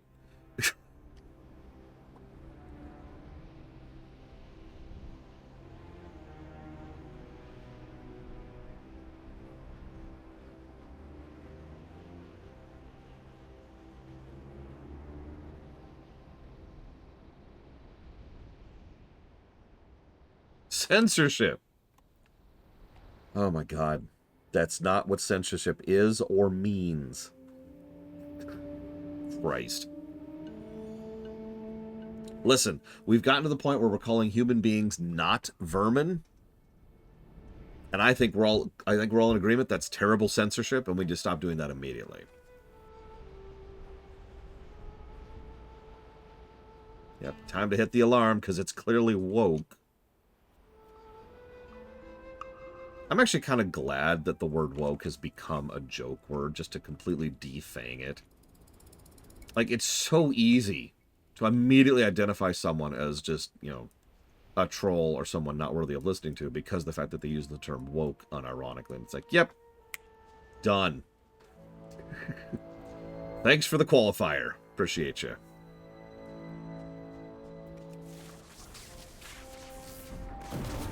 I haven't looked into the etymology of woke, no. A lot of words like that tend to get have fascinating origins, though. Like, I'm sure most of you know where the concept of left-leaning and right-leaning comes from. French Revolution, if you're not aware of it. But, like, it's always fascinating to dig into the etymology of it. I love learning about language. What do you want? Help me, shaman. Piggy men come and burn stables. Fire! Fire! He wails incoherently before you get him calmed down. Wolves still chained inside. Someone's got to save the wolves.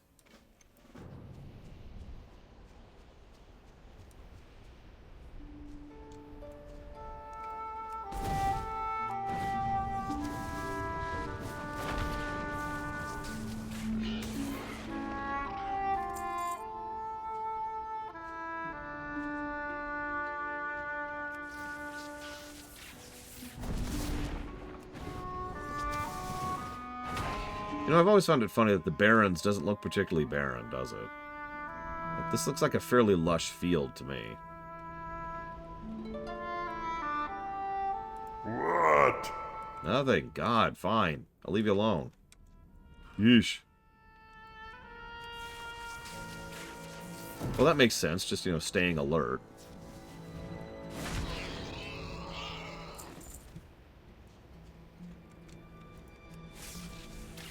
Okay, that's fair. See, one thing that the Barrens is really good for being a highway. Oh.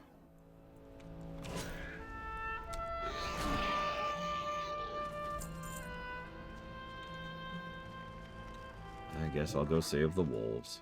Be free, wolves. Be free, wolves. Be free. Be free!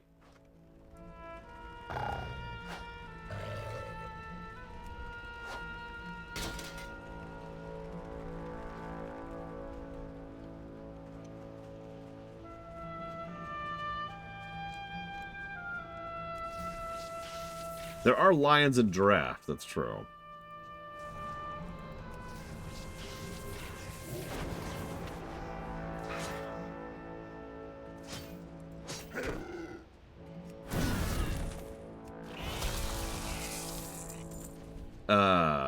That's either Shadowbringers or Endwalkers, Spartan. Or more accurately, probably both. Track me on that. Which one? Hey, look! It's a zebra. I mean, a zebra. And it has no hooves. Which one was the one where it was specifically Limsa Lemensa? I remember that. And we were dealing with how the Lemensans hadn't exactly been treating the people who are under the mountain who summoned Titan, and I can't think of the frickin' species name right now. Like, that was a whole chain.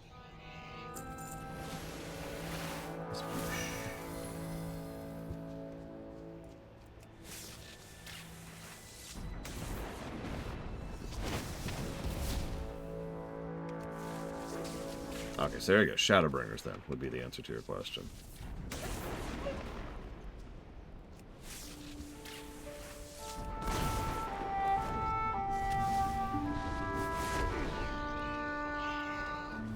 Damn it, Brigwin.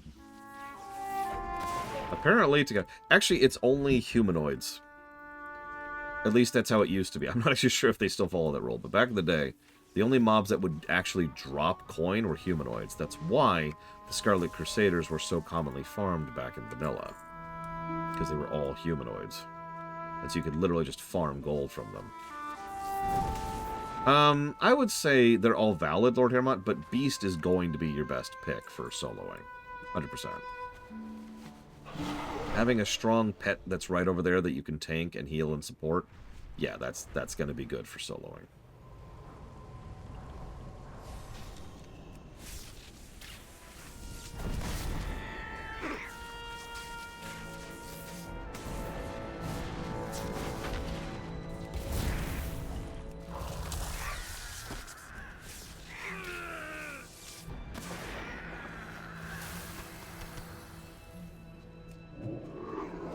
You know what I remember most about this particular quest?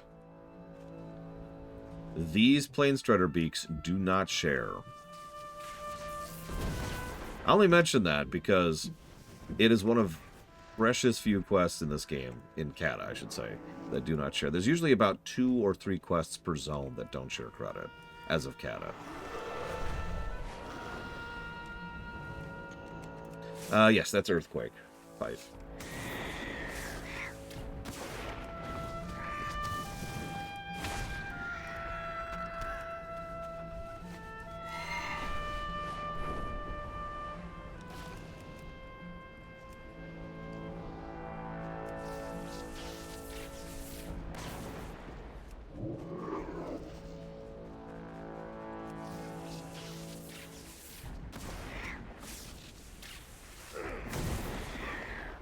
And this is what Earthquake looks like.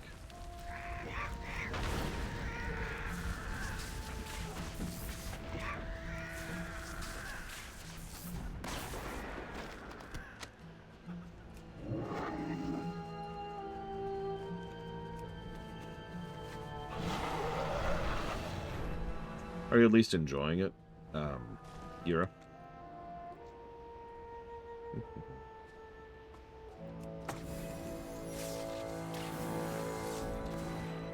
Oh, I have no idea if it's part. I haven't actually played the Shaman since Legion. Having said that, my favorite spec back in Legion is pretty obvious. Resto. Resto Shaman was just in such a good place back in Legion.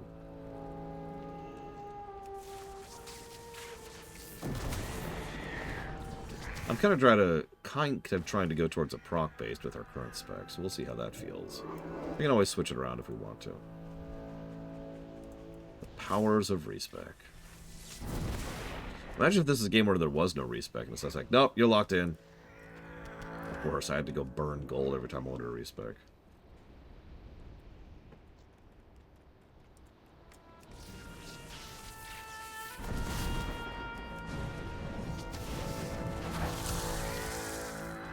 Oh my god. None of these plane striders have beaks, apparently. Please drop your beak. Never! My beak! I suppose I should show off the flavor spell. So this is Farsight. It does this. Yep. We are now inside the world, as you can see. The best part is, I did this on purpose. Oh, yeah. This is the true usage of Farsight right here.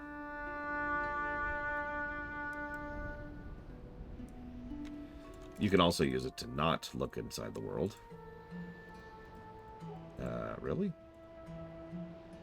Wow, they've really lowered its range.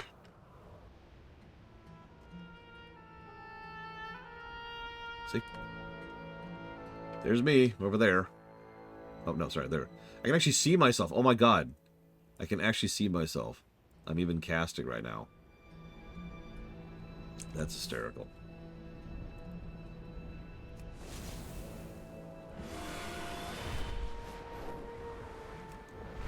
Yeah, it has no real purpose. Get off my bar. Thank you. Strength. You have done well, Andanux. Those insolent Quillboars will learn that the might of the horde is not to be ignored. Go forth to Pigmen running amok right on the border of Durotar? Not on my watch. It is as they say, the best defense is crushing all who oppose you. One of my scouts followed the Quillboar after the last caravan raid, so we know where to strike. Kreenig Snarlstout is the mastermind behind the attacks on the river. Crush him, defeat him, disembowel his forces, so the attacks on this camp cease. for the horde. Yeah, this is, peaceful? Look, Tom. Fight well, friend. Have you collected the beaks? Go forth to Very victory. good. One less thing to worry about on the road. Whatever has happened in the southern barrens is causing some of the Quillboar tribes to flee in our direction. The displaced Razormane in particular grow desperate, and their attacks grow bolder. I've lost 2 caravans this week alone. Our warriors at the crossroads desperately need those supplies, and I'm not about to let a few Quillboar grow fat off of their misdeeds. We're the only marauders around here. They're not allowed to steal stuff that we've already stolen.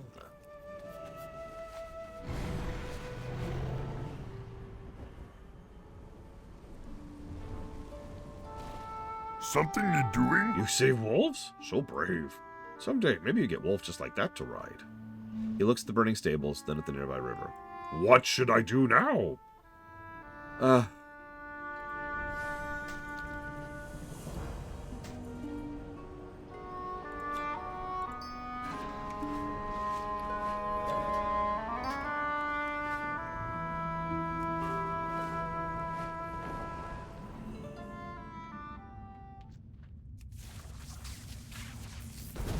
That's a good point.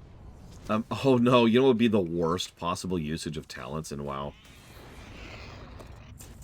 Like, assuming there was a respec at all, I guess I should say. Diablo 2.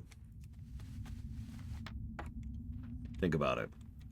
There's no confirmation at all on spending talents. So if you do any kind of misclick, you're screwed. There is a respec. You only do that respec 3 times ever. And nothing indicates where that respec is or how to do it.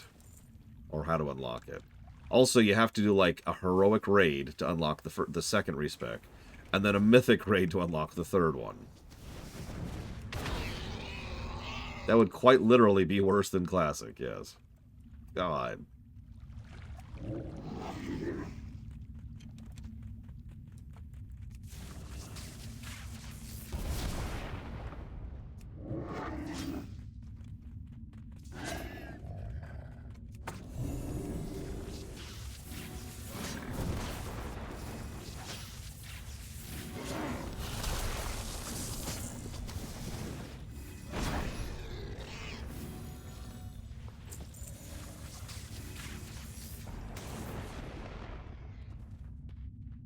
I'm not sure we can make that worse, ironically. I think Diablo 2 might just be the worst.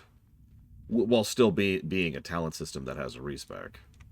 Because obviously the worst thing would just be, you know, no respec.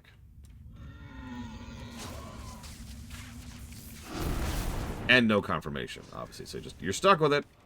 Figure it out.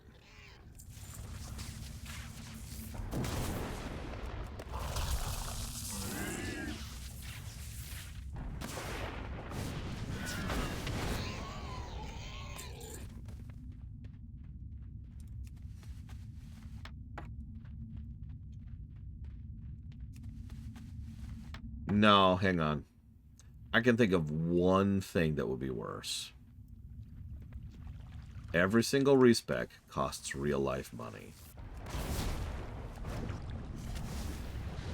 You buy respec tokens for like $2 each.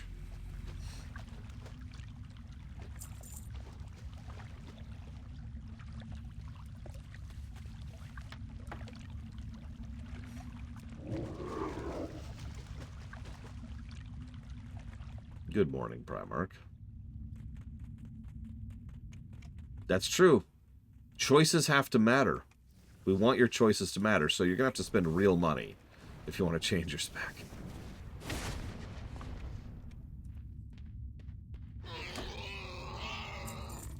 Yeah. Anyways, let's grab that.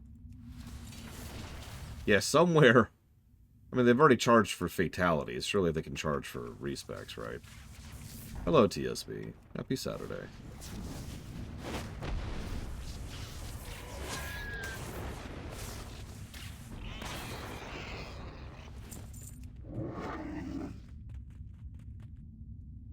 Did I not?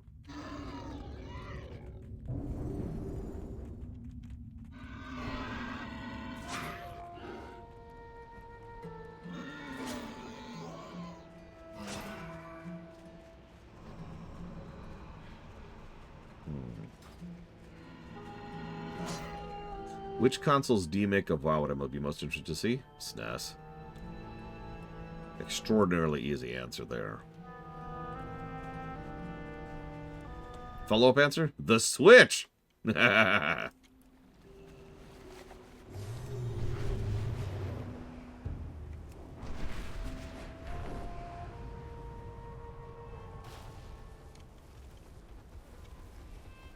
Blood and thunder. Cut off the head of their leader and chaos ensues. Learn this lesson well, it'll aid you in the future. Strength. Well done. Without Krennic to orchestrate the raids, my grunts should be able to keep Farwatch secure. Your people would be proud to count you among them. Tabu. Tabu. Greetings. How goes the search for supplies, Eindenooks? I trust the Quillboar fall into your strength Go easily. with honor. Ha ha ha! Thank you. This will help us greatly. I'll get these supplies packed up on the way to the crossroads immediately. Fight well, friend. One moment. I need to sell stuff. I have many lucky doos. You like? Just get rid of all this crap.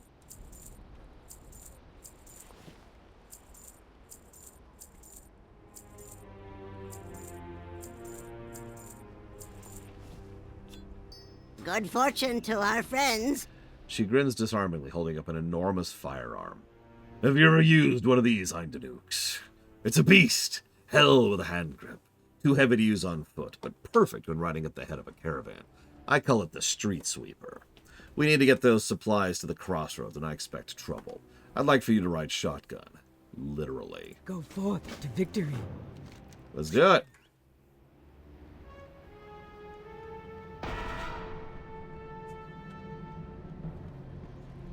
Yep. This is not the last wagon quest. I actually like these wagon quests. In fact, I like them so much that I'm pretty sure I'm not in the... Whoa there. Minority on that one.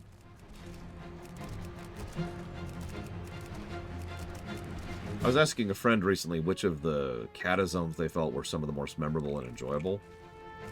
And several people answered this whole chain because of the caravan quests.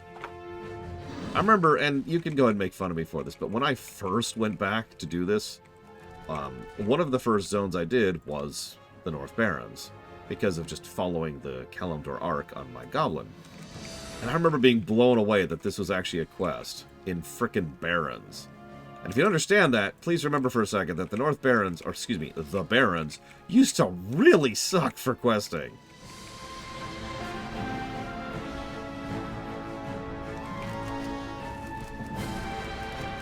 The format here is simple, but I really like what they do with this. The idea is, you do a bunch of quests in an area, like we just did, and then you get in a caravan and you shoot your way to the next quest hub. We pause for a moment, and then we're going to go and do a few quests, and then when we move on, we're going to caravan to the next quest hub.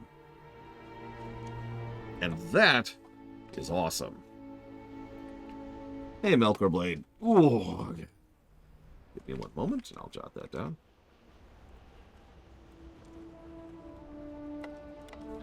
Like, surely even Huthor could acknowledge that the North Barrens was improved over the Barrens. Trails in the Sky, Ray and Mad Legends, Mario and Luigi Brothership. I used to hate the Barrens so much I'd go to Silverpine instead. Alright, this is the wrong document. Here we go, this is what I was looking for.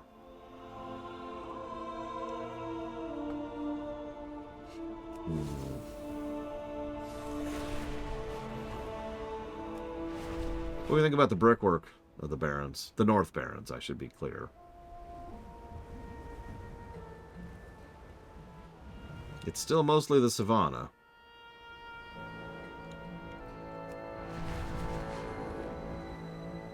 When you say worst, you mean like the most severe ruination, or they ruined them the least? We're not talking about the South Barrens yet. We'll get there. North Barrens is the most Barrens of the two zones now.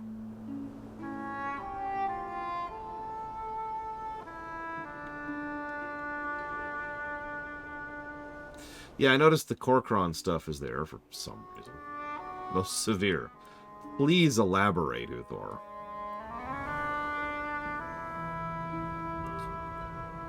Yeah, I'm feeling a single. One brickwork.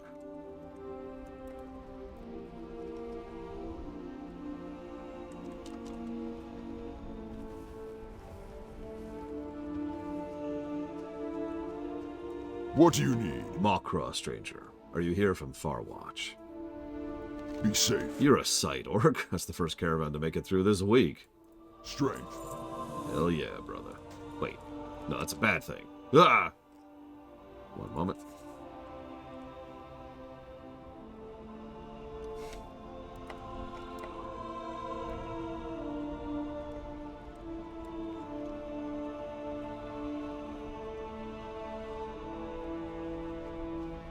Glory to the horde. It is our instinct to simply lash out at our attackers, but wisdom dictates another path.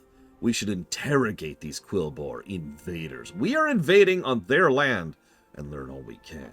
Take this net, ensnare a pillager attacking our farm. Club the beast unconscious and bring him to me. For the horde. Okay.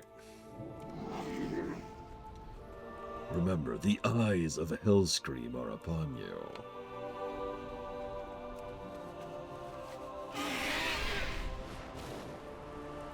Hey, it's Mancrick. They murdered my wife. They burned my homestead. Since that awful night, I have traveled these lands, from sun's rising till its decline, scouring the horizon for more of those monsters. I've killed every pigman I've come across since, but my thirst for their blood is far from quenched. Kill them.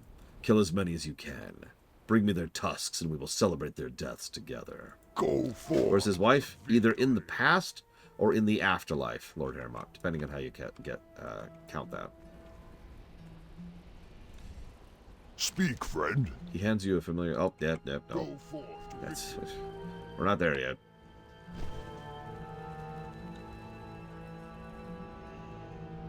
Speak, friend. They came out of nowhere. Quillboar from horizon to horizon. Spines and snouts and teeth. We fell back to the farm, but they kept coming. Our best defenders have fallen in the field, and we've no sign of Farmer Ralton. I need you to go on the offensive. Hold these swine at bay while I defend the wounded. Farewell.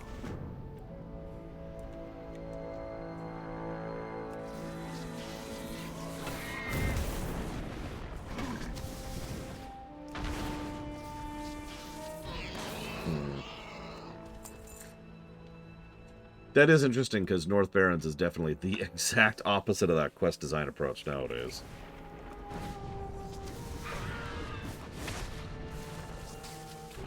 Whoops. Yeah, I'm not trying to kill these guys. Sorry. My bad.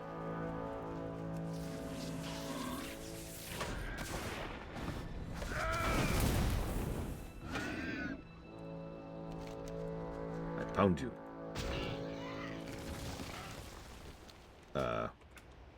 Come with me. Yep, we're literally just dragging him through the dirt, and in case there's any question about that, the game is making sure there's dirt spell effect there, so you see that we're dragging him through the dirt. That's,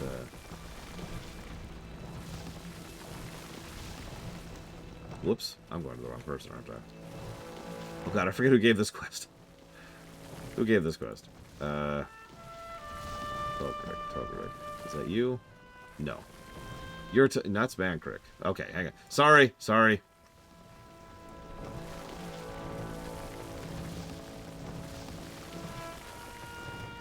I mean, Huthor's British, okay?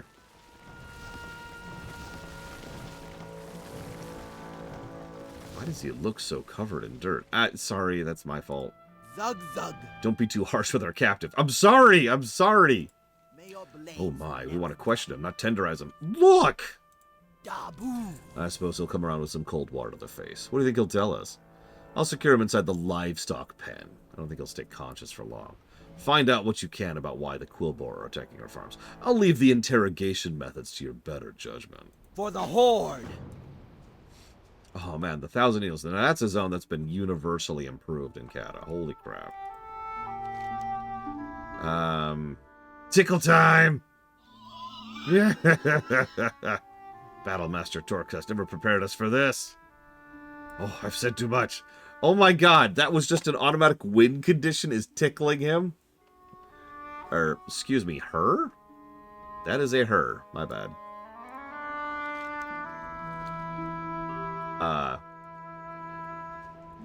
Oops. What can I do for you? Farewell. Very interesting. Our brute seems both enthralled and terrified of the one they call Tortusk. A powerful leader can inspire people to act great acts of greatness or atrocity.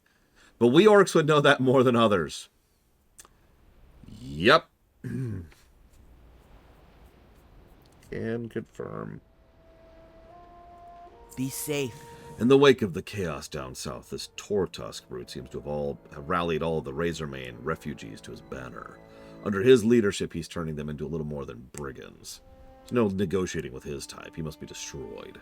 If our prisoner's to be believed, you'll find him southeast of here. Okay. The terrible Quillboar of May your Thornhill. blades never dull.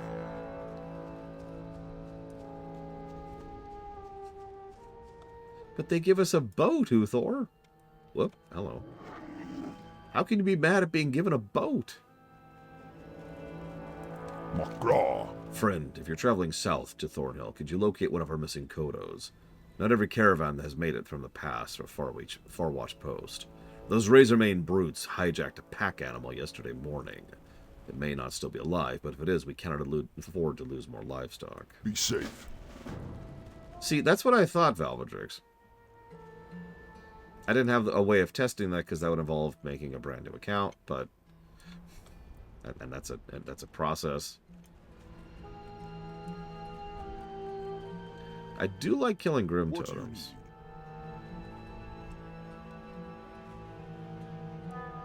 For the Still whole. checking something, sorry. That is extremely unlikely, Valvedrix, but I'm going to laugh if you can. Like I said, it's in Oribos. Oh god, I don't remember what it was called. Hang on.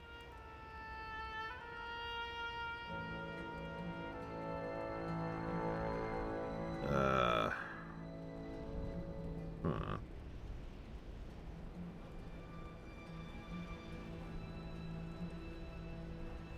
One moment.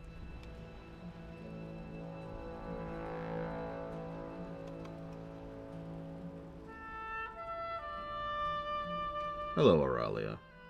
Welcome to the zone that was most improved from vanilla. That's a lie, of course. No, we all know Thousand Needles is one of the most improved.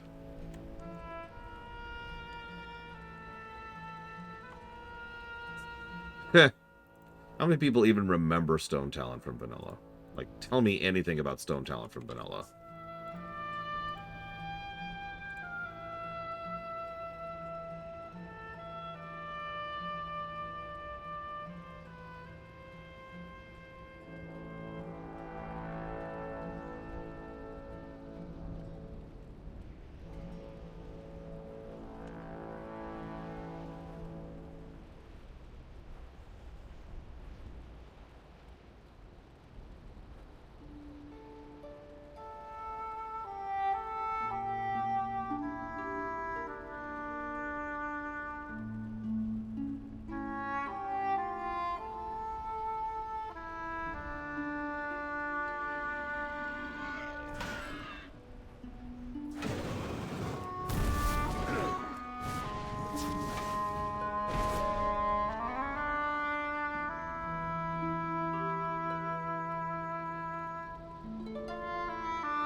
That is actually an interesting question. For real, what do you think...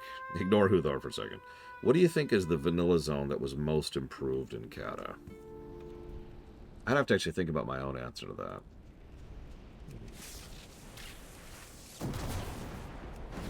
that. Ashara. Okay, other than Ashara, which zone do you think was most improved in vanilla? Because Ashara's a gimme. Ashara wasn't a zone in vanilla, as we talked about yesterday.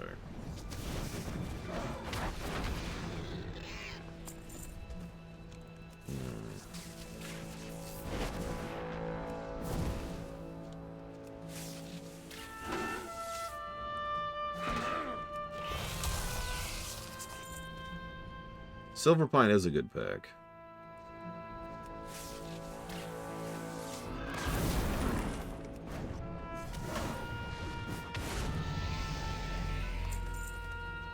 Shimmering Flats, well, that's Thousand Needles.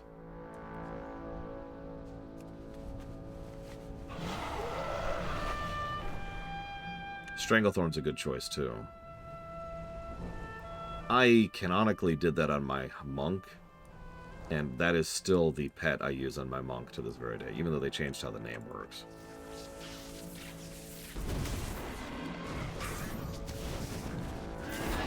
I actually have my answer, but you're going to laugh when I tell you it. Other than Ashara, because Ashara wins by default.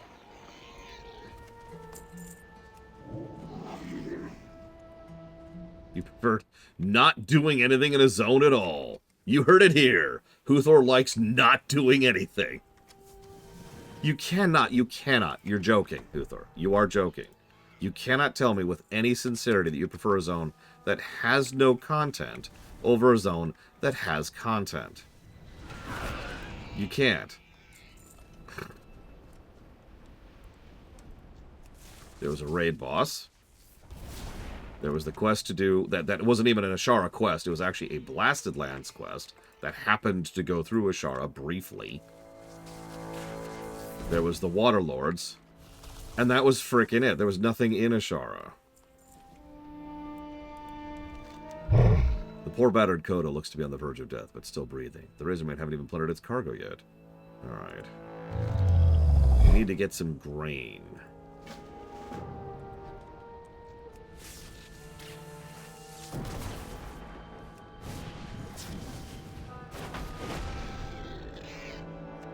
Strangely, the grain seems very plagued. By the way, I love how these actually drop 2 tusks when you kill them, which makes sense, because they have 2 tusks. They don't always drop 2, of course. I knew the moment I said that I would have one that doesn't drop 2. But there was nothing to do there, Huthor! There was no content! It's like saying, which would you rather do? Like, look at a picture of a nice meal, or actually eat one. And you're like, man, I love looking at pictures of food. And over eating food. Like, I'd rather look at a picture of food than eat food. And I'm just sitting there staring at you because you're an alien. You're an alien. All right, we're done. Let's see here.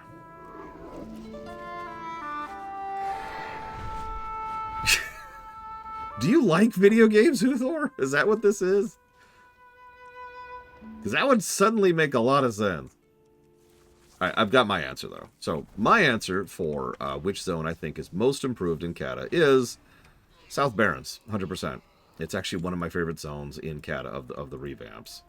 And I hated Barrens.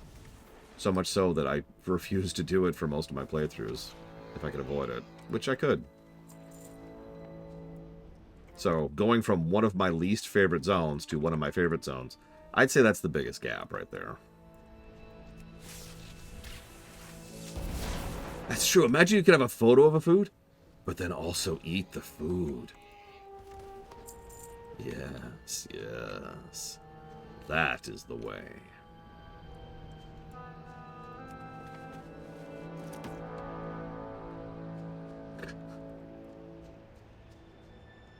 I mean, Ungoro is yet another one of the improved zones. Vanilla Ungoro. Ugh.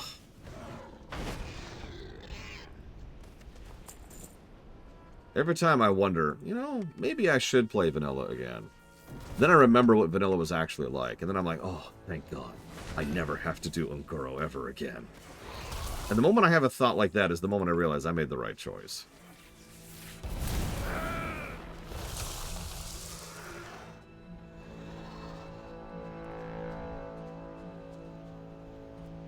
Wait, how can... But if Huthor likes Elden Ring... See, I'm just confused. No. Here's the real thing. Huthor prefers Dark Souls 2 to Sekiro. That's where it's at. Let's really get into that.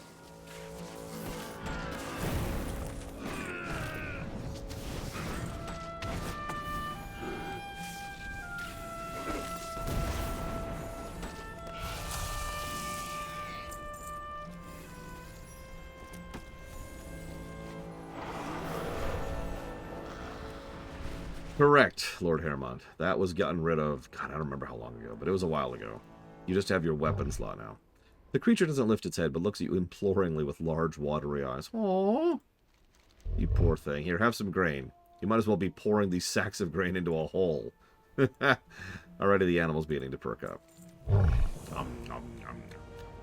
The great beast rises slowly to its feet, the loose, barren soil spilling from its revitalized limbs. Instinctively, it trudges back to home. Get out of here, boy. Kodos are so cool.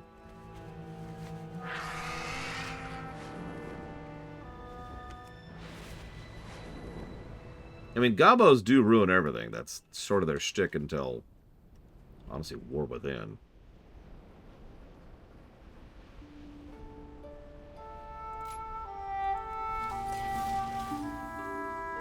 Glory to the horde. Ah, so Tortusk behaved as expected. Went right for your throat. It's good that he's dead. The Razormane and Quillboar have been separated from their leadership in the South Barrens. It's no doubt allowing an animal like him coming to power. Perhaps without his influence we could start a dialogue with the survivors. What? We could talk to people? Farewell. I thought that wasn't allowed in Hellscream's Horde.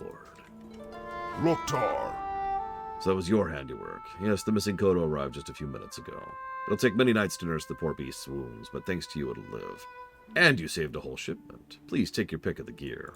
May your blades never dull.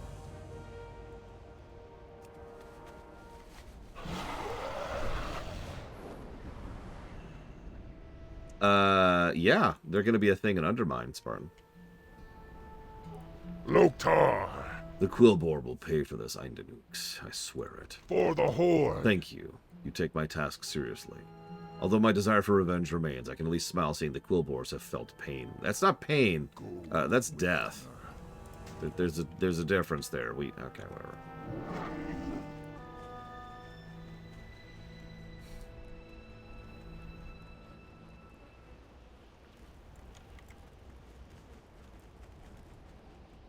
That's true. They probably did hurt before they died. Speak, friend.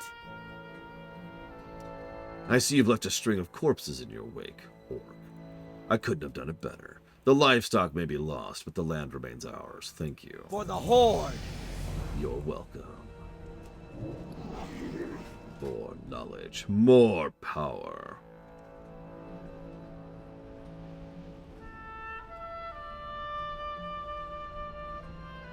Ugh. Yeah, like this. I have to take Astral Shift just to be able to get these talents. I don't care about Astral Shift. I will never use it.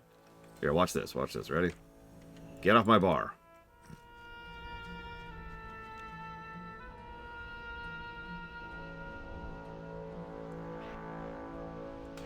I have a group buff now? I have no... February, I think, Spartan. Speaking of which, fresh reminder, 11.07 comes out this next Tuesday. Thrall Hall. He hands you a familiar-looking gun. I took the liberty of cleaning up Halga's artillery for you. I'm sure I don't need to warn you about the kickback. Just let me know when you're ready to mount up for the crossroads. Thork is waiting for you. Be sure not to give him any lip. Don't stop for nothing. If something gets too close, give him a thump with the butt end of your gun. Strength. Loktar. Let's do Go it. forth to victory. I'm ready. Round 2. God, could you imagine actually having to do this on foot? Oh, that would be awful. By the way, that's what the gun looks like, if you can even see this stupid thing. Yeah, just don't think about it too much. I did, actually, and if... I'm probably completely in the minority on this. But if they do end up actually adding more support classes, or excuse me, support specs, I am 100% in favor of that.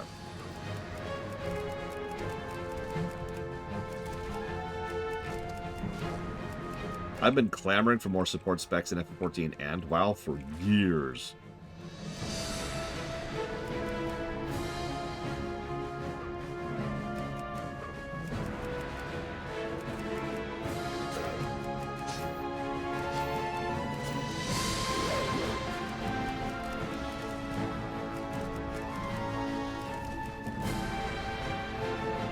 Well, they've really been stretching with what they can do with classes over in Season of Discovery. I don't know if that's related, but it could be a testbed thing.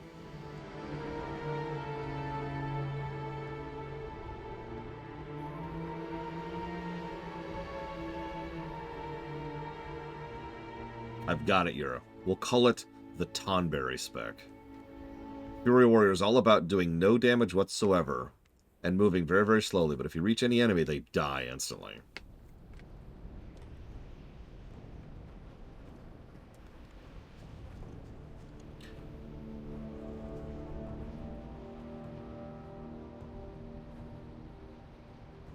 Okay.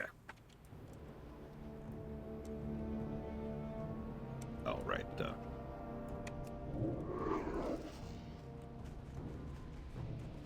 You know what? I could probably get that now. Let's do that.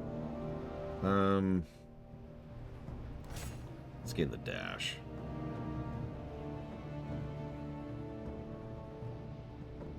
Do I care about any of this crap? I don't think I do. I care about that, but I have to get some trash to get to it.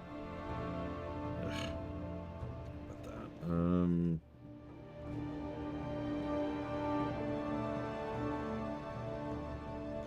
Well.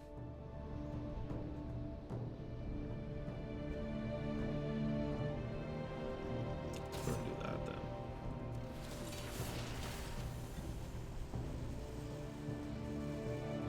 Yep, that's coming out in January or something like that.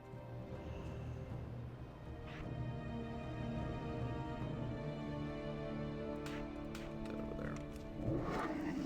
Sug. Was that you I saw waving my gun around from the back of my last caravan? Dabu. It's about time we got some supplies through here. It's bad enough to be severed from Mulgore, but this city would fall apart if we lost our trade with Orgrimmar. Go forth to victory. What do you think, though, Luthor? Quickly. I gave my thoughts. It's only fair.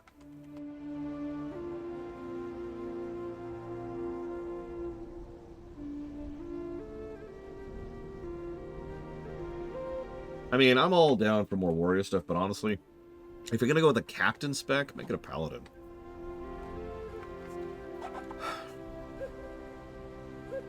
Then again, I'm probably biased.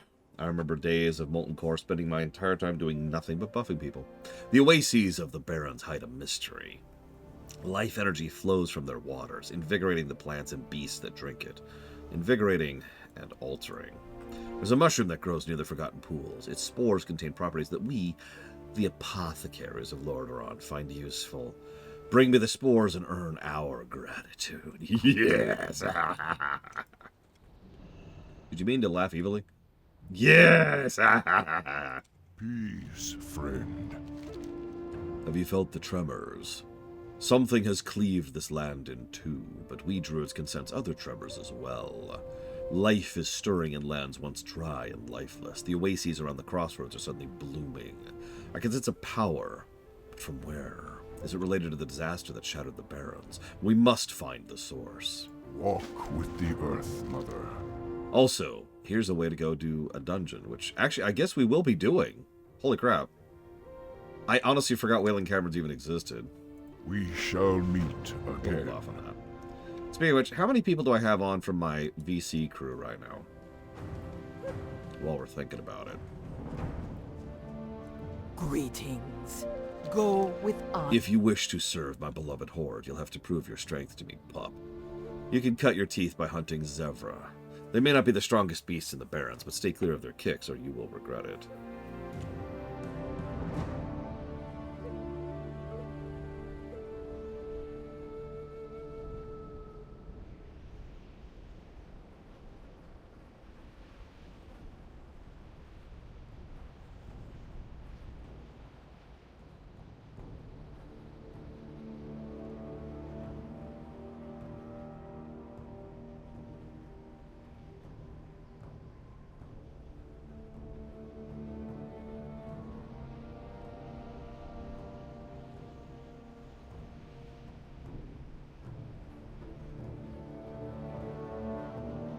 I need you to be at exactly level 35 and locked. That's what I thought.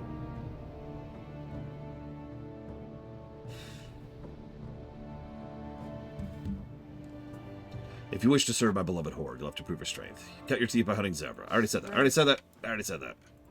Farewell. If you really want to demonstrate your bravery, let me send you after something that really bites. The Savannah huntresses of the Barrens are as sly as they come. Tough, resourceful, quick, and deadly. They've been hassling our scouts recently around the outskirts of town, especially to the northeast.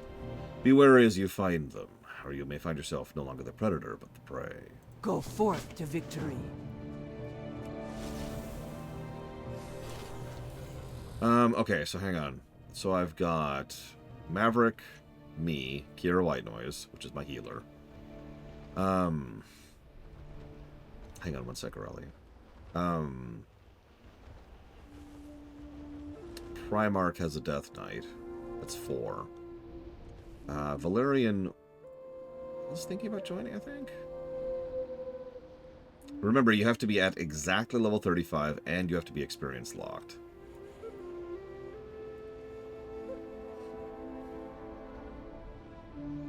Valerian would rather die than interact with us. I don't blame you, Valerian. I'd rather die, too.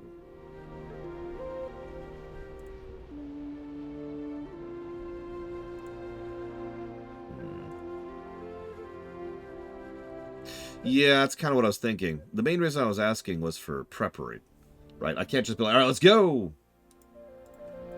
No, I'm trying to think about in advance. The goal would be to at least finish North Barrens before the break, which I think I can manage. All I need is 4 zebra hooves.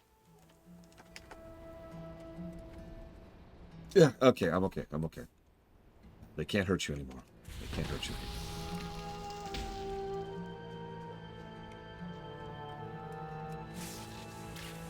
In all sincerity, how many zebras do you think we'll have to kill to get 4 hooves?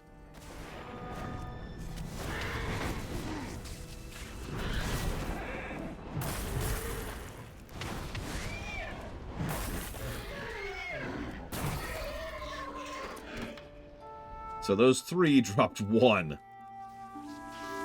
Oh, damn it.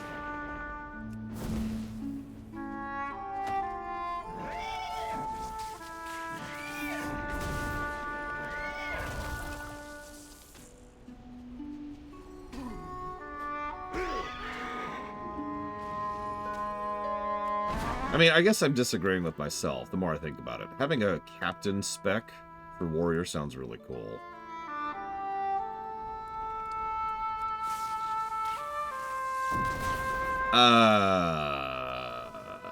So I'm not set up to do anything other than tank on my character, Spartan.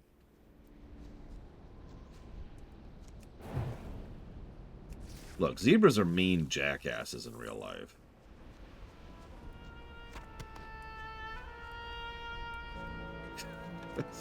Sorry, I wasn't expecting anyone else to be capable of tanking, Spartan. Also, are you Horde or Alliance? That's actually relevant. Well, like, okay, for those of you who've played Lotro, which is, one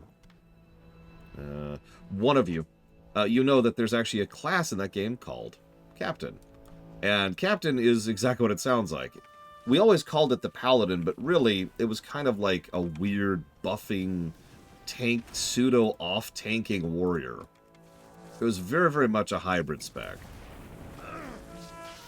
Fun to play with, and practically mandatory for raids. But really irritating to solo on.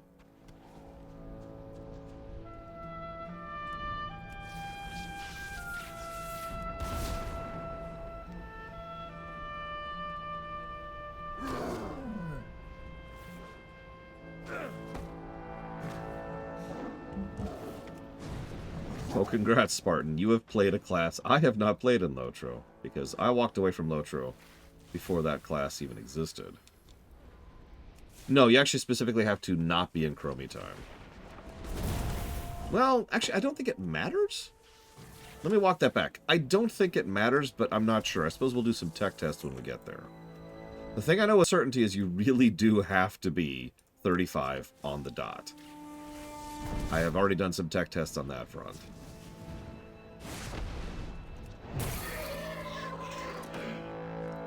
Glue material. That zebra just dropped glue material.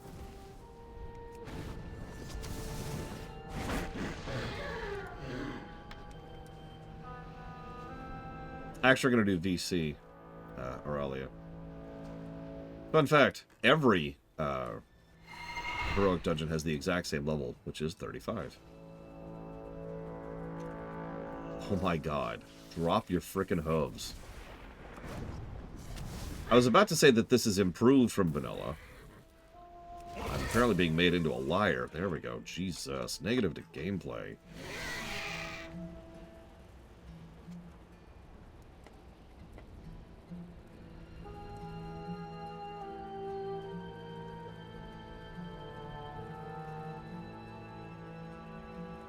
No, I think that's about the same drop rate. It's just we kill a lot faster than we used to.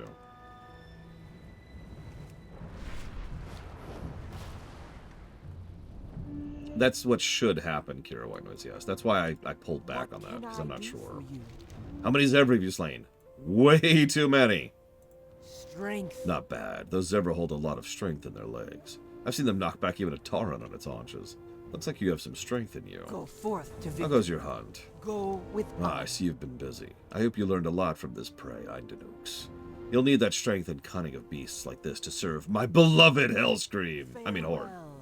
White Mist, or Echayaki in the Tauren tongue, is the king of the Savannah Cats. I actually had that as a pet for a long time. He hunts with such stealth, they say he's like a thin white mist on the earth. He kills so fast his prey have no time for fear or pain. The Tauren say he's both mercy and death. I now set you on the path to hunt Echayaki. His lair is just northwest of here. strength. I think I'm not in time walking, but I'm not actually sure about that. I don't have a mog. But thank you. I appreciate your candor, Yura. What am I wearing? Yeah, that's just my gear.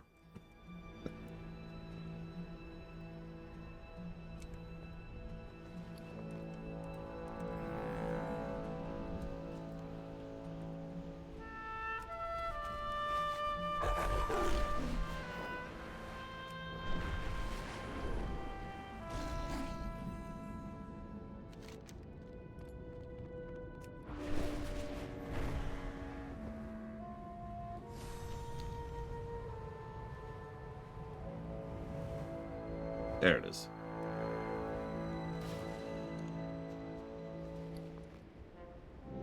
Actually, yes.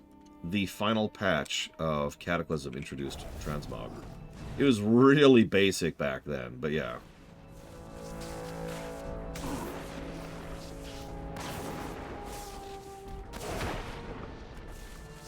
I mean, that makes sense, Uthor.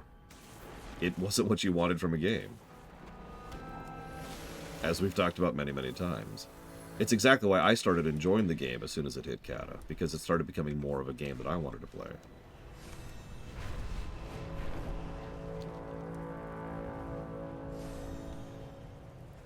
Hey, look, mushrooms. Yeah, I don't even remember the limitations at this point.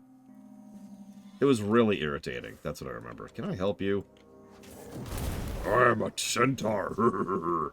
Okay, die in a fire. What? But I'm a Sen'jin.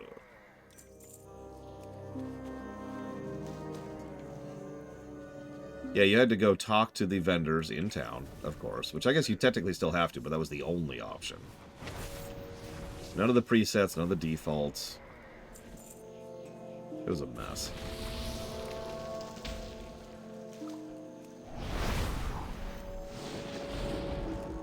Oh, I don't have that talent yet, that's why.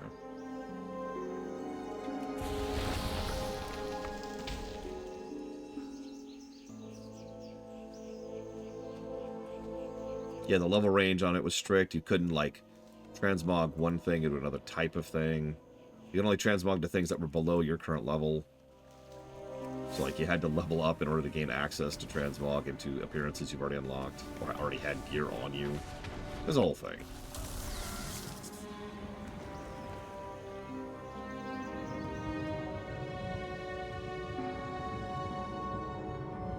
Interesting. I have a very stupid question, Huthor. What is War of the Rohirrim? Hello? How you doing? I was sent here to scout out the Centaur activity. I've been tracking their every movement for days. It's time for me to sneak out, but they got this oasis surrounded. You look like a dangerous one. Can you make a lot of noise for me? Stir them up. Start killing indiscriminately. While they're looking for you, I'll slip out to get my info to Rethgar Deathgate. You be careful. Ah, gotcha. Lord of the Rings anime. How was it? Greetings. The Centaur have plagued the Tauren for years, and recently the Kolkar Centaur of the Barrens have grown into a real threat. Normally they were disorganized in these lands, but new leaders have risen amongst them, rallying them. To preserve our holdings, those leaders must be destroyed. Bring me the head of the leader. Why is it always the head?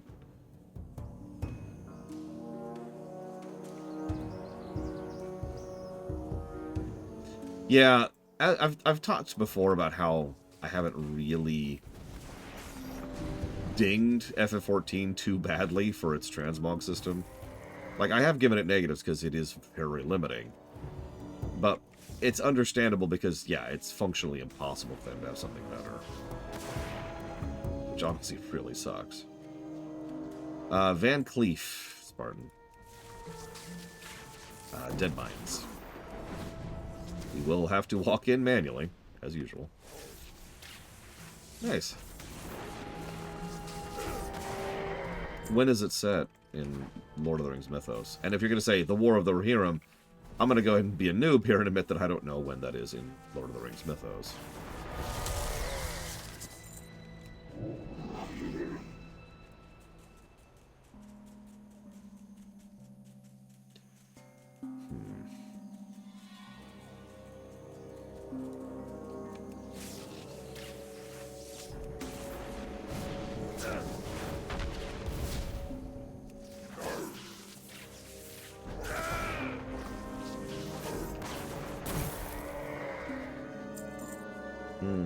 Okay.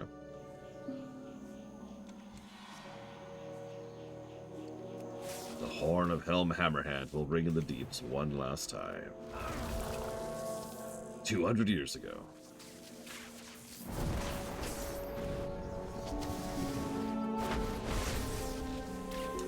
No, we are not, Magister.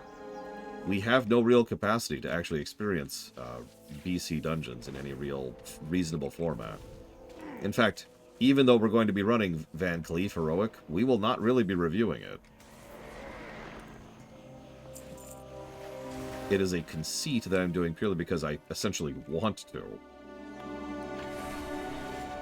Yeah, I've lost it on the chat early, I'm sorry. Aw. My mount was too fat.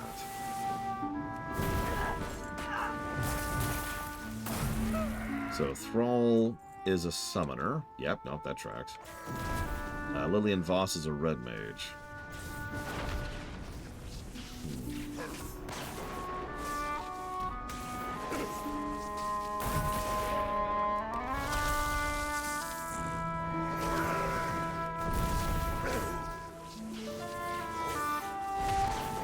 I don't know. That one stalls me a little bit. Ironically, no, Yura.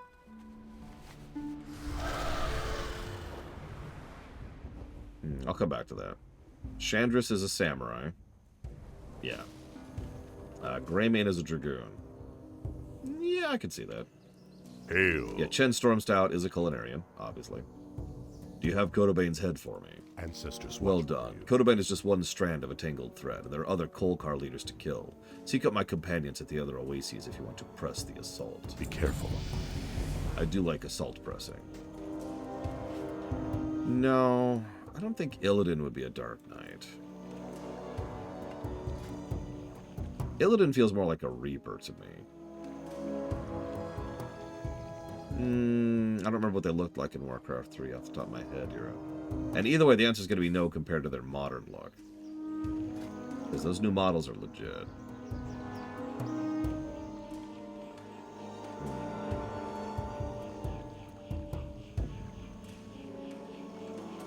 Let's go and push down here. You come get. Oh, that was beautiful. I probably shouldn't have stayed to watch.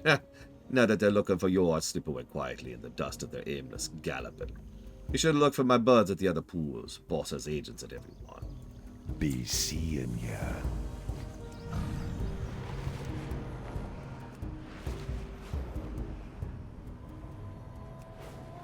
Yeah, we murdered Van Cleef because we are union breakers.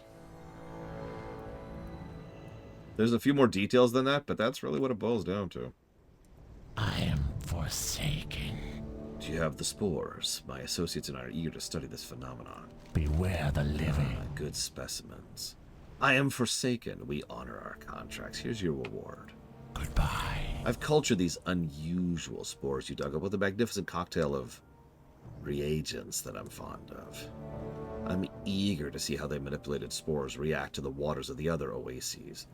The stagnant oasis to the southeast should provide an uncontaminated site for our experiment. Simply plant the culture in most soil. Be sure to cover your mouth, Shaman. He grins disarmingly. Patience. No, Dead Mines, Spartan. Van Cleef, Westfall. TSB, you know. I don't remember Primarch. Well, they're about the same level, Spartan. They both start with D.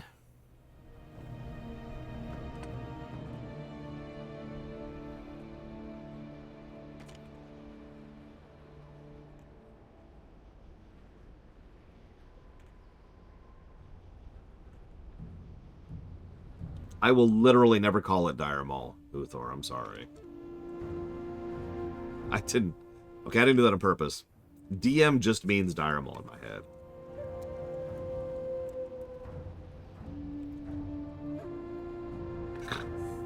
Thank you, TSB. I'm really looking forward to playing Space Age in Factorio. I hope you're enjoying it. In Other Waters, Turbo Kid, and Goodbye Volcano High. And thank you as always. Arcane mages can have a lot of AoE. It depends on your spec. Arcane mages have a lot of variety in spec, so it depends on how you build it. Greetings. You found a fissure in the earth with power emanating from it. Strange. Something is causing that oasis to bubble over with life. Come, there's something else I'd like you to investigate with me. Ancestors. An explosion of life from barren soil. My companion Jarek has described similar events elsewhere in the Barrens. I shall have to see this for myself, but I cannot abandon my post. Here, I will loan you my eyes. My eagle companion has served me since I was named. Please accompany him to Thunderhead Summit. Okay. Go in peace. Hello, Mr. Eyes.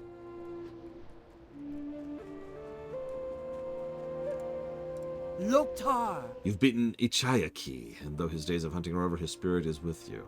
He will show you the strength found in subtlety and the honor in mercy. I underestimated you, Shaman. The Horde is fortunate to have you in its ranks. Go with honor. The hunt deepens. Now you must find and defeat your prey in its lair. Hunt the Sunscale raptors to the south, where they built a warren amongst the hills. Slay them and remove the feathers they wear. Place the feathers on the raptor nests to show the brethren you do not fear them. Farewell. Now I'm getting angry. Sorry.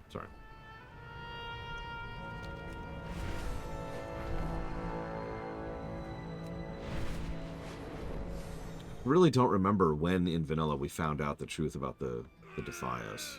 I know we did. I know that lore was in the game back in the day. I just don't remember when we actually come across it. Because, I mean, this is vanilla we're talking about.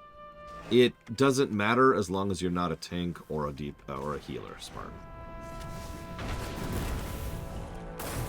It does matter if you are either, which is why our tank and healer will both be Alliance.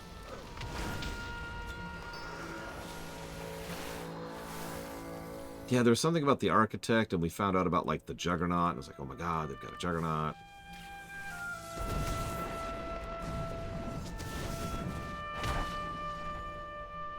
And yeah, and then it just kind of goes to Stormwind and then stops, as so many vanilla quests did.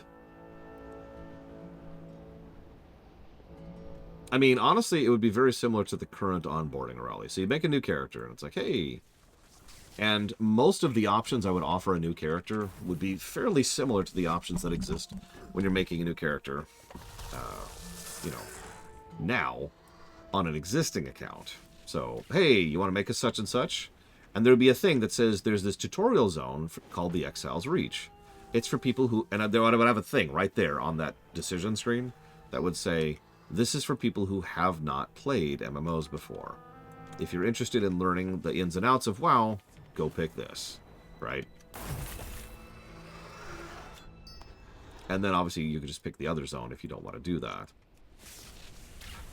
Then, immediately after that, I would probably focus on revamping, like, a lot of the signposting of pretty much every expansion prior to, you know, Dragonflight, which doesn't need any real additions on that.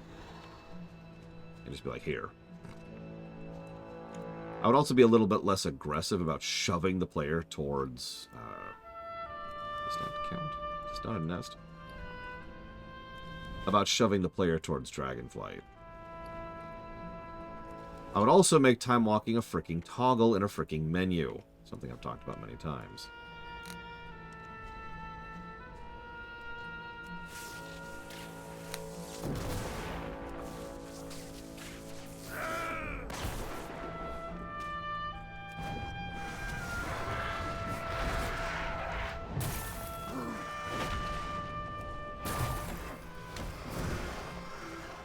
Would I call the expirate? No.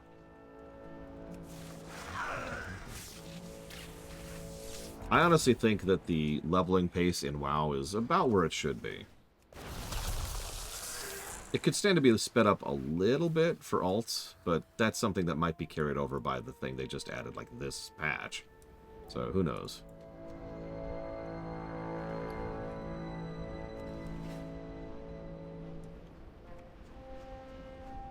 Is that not... Can I do the other one? No? Hmm.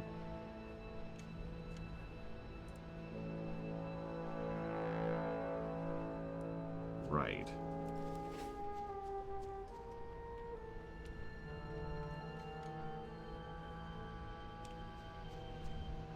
No, I know, Huthor. But I only have, like, 2 of it. I don't know what it's like with 5. Which I believe is the cap.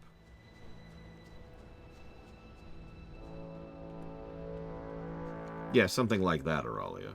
I mean, we already have that concept, right? In the Pandaria remix, the moment your character got kicked out of the Pandaria remix, you were shoved into a thing where it's like, here's some actual gear. Enjoy. Like, that's something they did. So just do that again.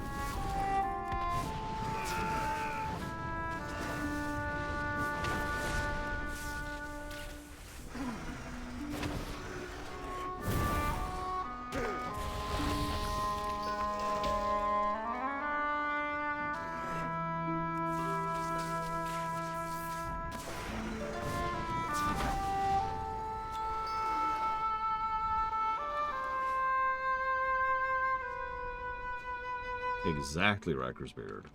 When I want to level an alt, I want to level an alt. Having said that, another thing I wouldn't mind is some kind of, I'm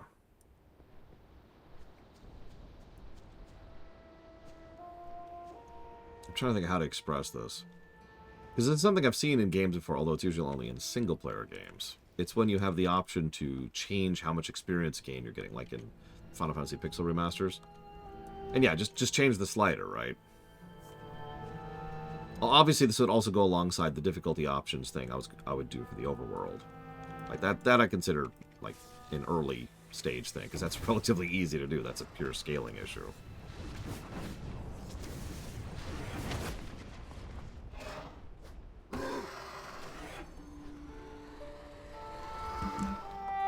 Hard disagree on what? Having difficulty options for the overworld? Okay. Guys, I think Riker's Beard is crazy.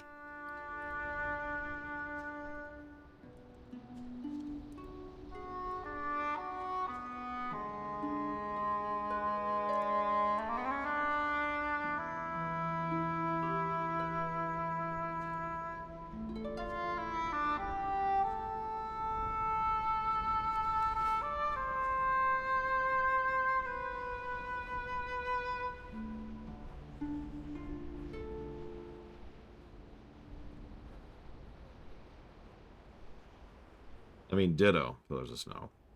Which is why I would want that scaling bar to go into effect.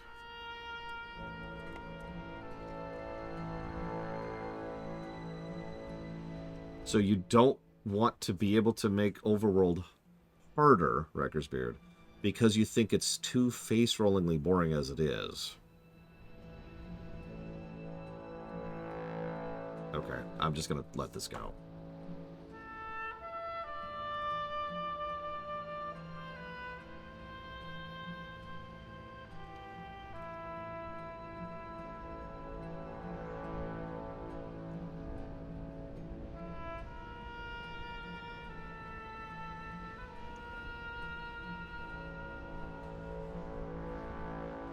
Hey, off the deeper end.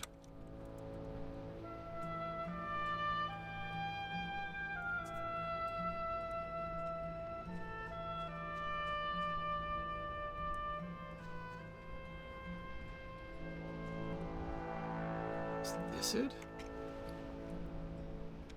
Why is this not working?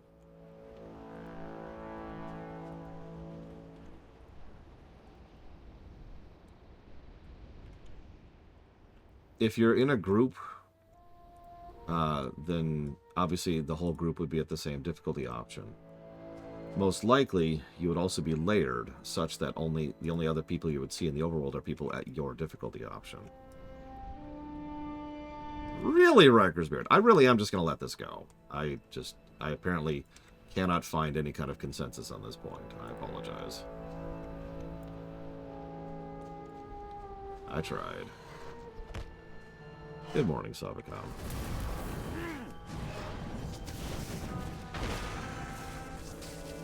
Well, like I said, we're not going to do it until after the lunch break either way, Spartan. I'm not going to interrupt the Barons. Here we go. Jesus Christ. Delicious coffee.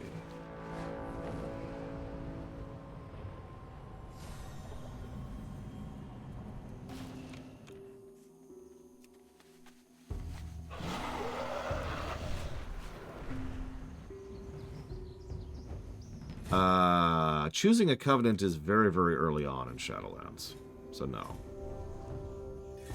I mean, retail hasn't been an MMO since Cataclysm. And thank God! But for real, though, it hasn't been. I even made that comment, and someone disagreed with me on the comments. They haven't explained why yet. I'm looking forward to talking about that at some point. Wrathguard Deathgate sent me to observe the centaur activity, but the leader of this group is hard to pin down. I've discovered his name is Verog de Dervish, but his whereabouts are a mystery. Can we do some digging? I know that centaur intelligence sounds like an oxymoron. Can we stop treating these people like they're stupid? But their camps are often littered with important communications. Okay. Okay. Speak, friend. We were sent to track the movements of the Kolkar centaur, but after a week of watching these dirty animals scamper all around the oasis, I'm itching to give an axe, my axe, a taste of their necks. What do you say? For the horde. Sure. Wait, oh, right, this is an escort. I forgot about that. Anyway, so, yeah, so to finish answering Aurelia's question, give the players a choice between Exile's Reach and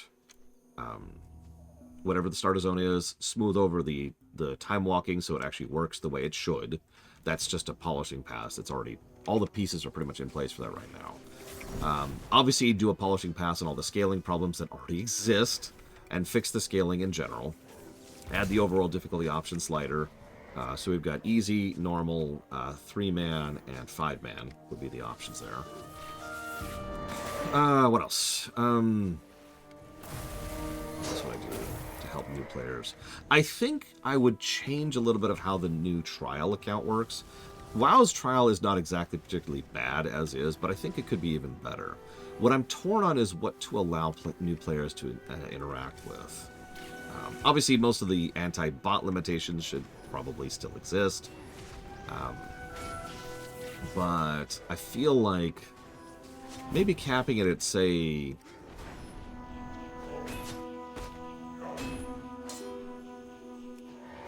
$50-something, I think is the time. This is the level. The idea here is when you can get your first bottom talent, and there's a specific level at that. I think it's like 55 or something like that. I feel like that would be a better level cap for a trial account. Something along those range. 20 is fine for like poking at it, but let's just go ahead and open it up. Like in FF14, you could play 3 entire expansions for free. Now, FF14 is structured differently, but in terms of how much content you can do, that's just so much more, right? So let's try to compete a little bit, shall we? Obviously, backport the follower dungeon thing. Fix dungeon scaling. Like, for God's sakes, can we make the dungeons have an option to not be a complete face roll? I don't mind an option for the dungeons being face roll. Really. That's something I am actually in favor of. Easy mode should exist. But I also am in favor of the idea of hard mode existing. So, backport follower dungeons to normals and heroics.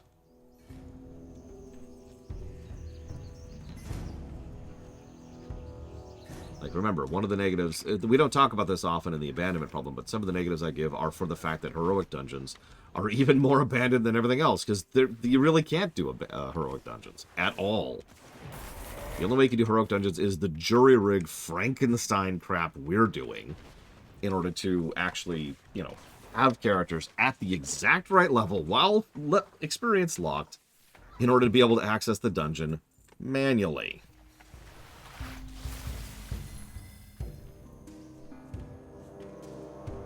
And yeah, also, obviously, I feel like this is silly for even saying this, but obviously fixing the abandonment problem. And fixing the, can't even think of the name of it, the thing from FF14 that I want them to port over to WoW. The roulette system. Those are bare bones. Like, those are the kind of things that are duh. Of course do those. Auralia was specifically asking about new player onboarding. I would do the dungeon fix before I do anything else. Like, I say without hyperbole that the abandonment problem is probably the single biggest flaw WoW has, total. And that plays out because I'm giving it like a couple hundred negatives. What is the roulette system in FF14? Okay, so that's a valid question. So in FF14, if I feel like doing a lower level dungeon, I can just hit this button, boop, and say, all right, I want to queue for Dead Mines, boop, and then I do it. Now, hang on. There's several caveats to make that work. So, first of all, these guys spawn, so I can get really irritated and get interrupted in the middle of my dialogue. Thank you for that. Die in a fire. Anyways, so first of all, you can queue normally. That's your random thing, right? That a normal queue will level you down to the dungeon in question, thus being able to do it roughly at level when it's still, you know, you're still engaging in the dungeon, right? You're still doing the dungeon or the raid in question. That's the first thing. You can also queue to level sync yourself.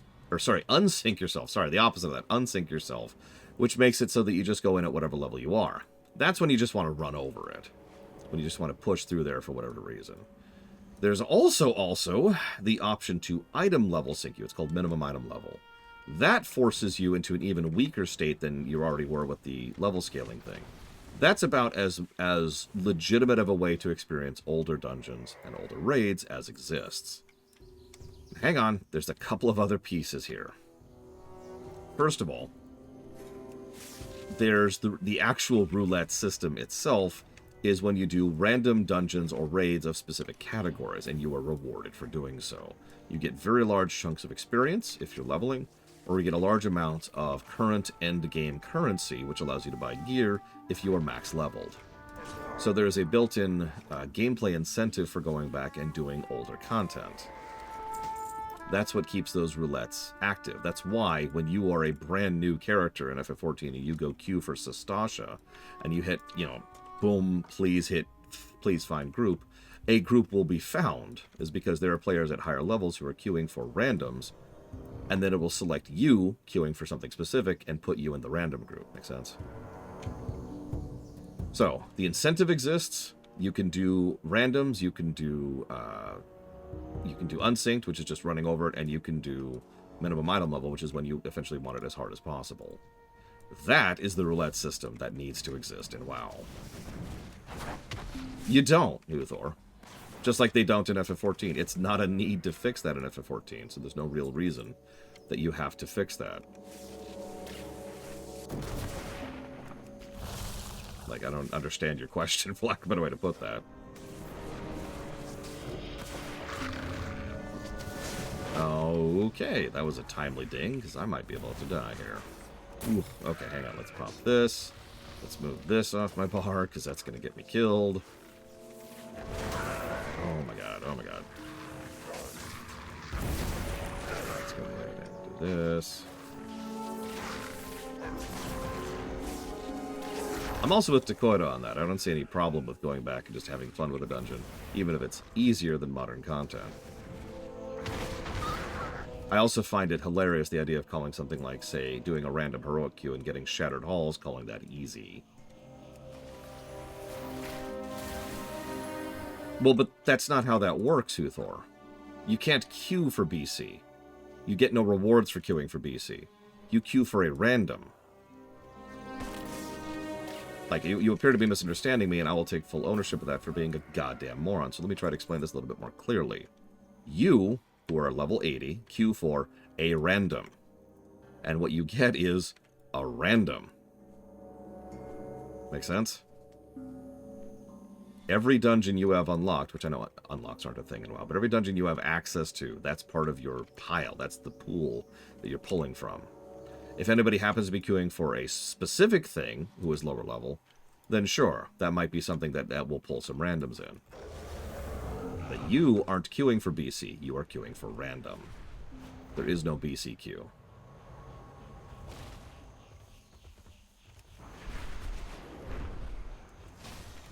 Now, FF14 divides it by categories, so there's, let's see, there's leveling dungeons, those are mandatory dungeons. How do you stop people from leaving if they queue something hard? You don't? I mean, they already have the dungeon deserter, so there you go. There's how you stop them. That already exists in the game. Here's 30 minutes of not doing dungeons. Go away. FF14 is actually harsher about that, I think? Don't quote me on that. But in FF14, you have, like, the leaving penalty, and then the other leaving penalty. If you do it a third time, like, you can't queue for a day or something like that. Like, they locked down on that pretty hard. I actually approve of that, by the way.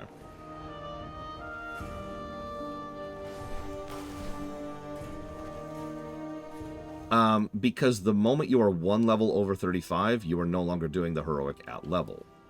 Even one level of scaling is going to completely change how the dungeon goes, Spartan. Again, we've already done tech tests on this.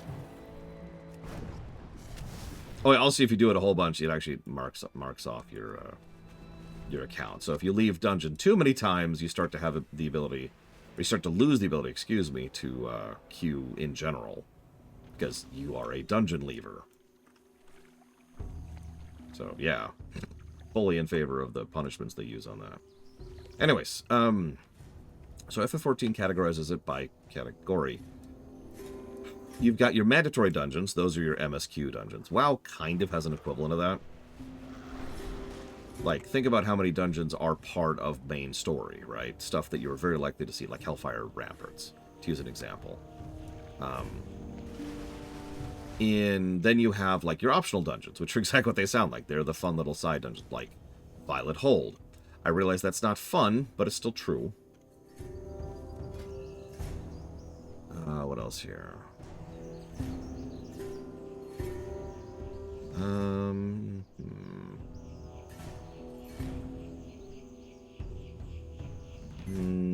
I don't want that. All this is just garbage. I guess I'll get Greater Purge. And then immediately pull it off my bar. There we go.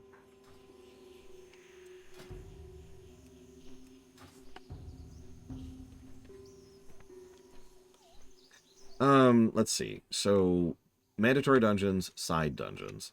Now, WoW splits its raids up in different categories. It's got normals, trials, and alliances. WoW kind of doesn't have that.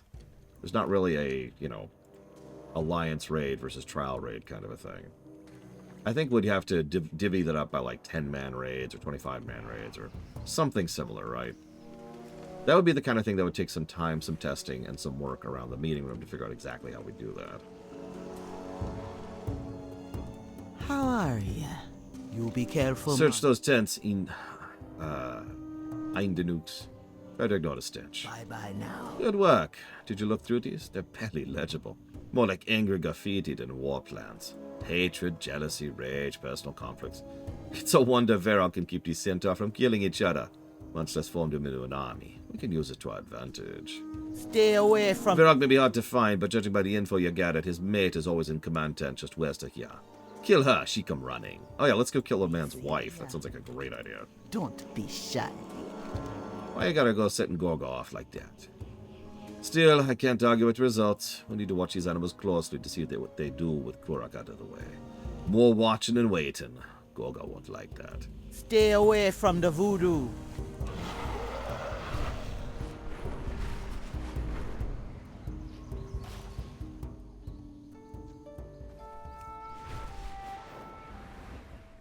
I can see that, Auralia. That might work.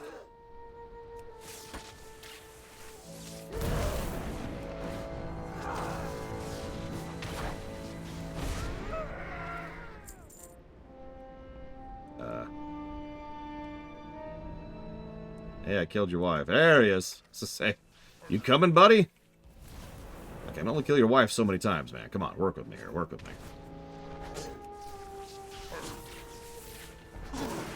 You've got a little health. Alright, I'll try.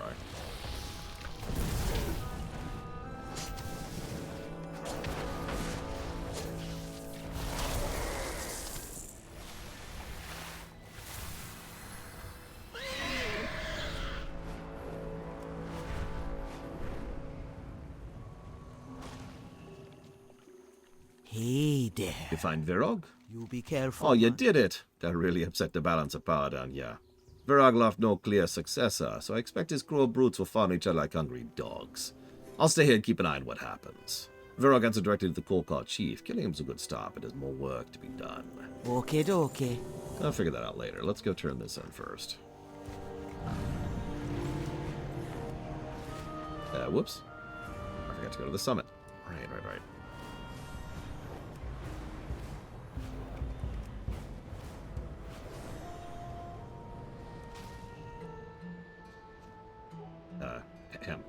Let's summon the eagle that's totally here with me. There we go. What are you doing?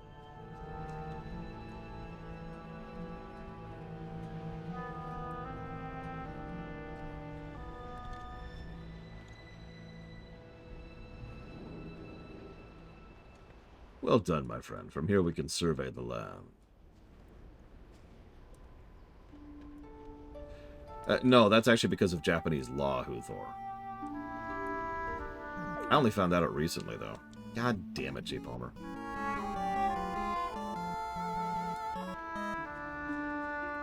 Merciful Earthman, look at the scope of the devastation. We're lucky the entirety of the Barrens isn't crumbling into the sea. What's this? Something is happening to the land south of the fissure.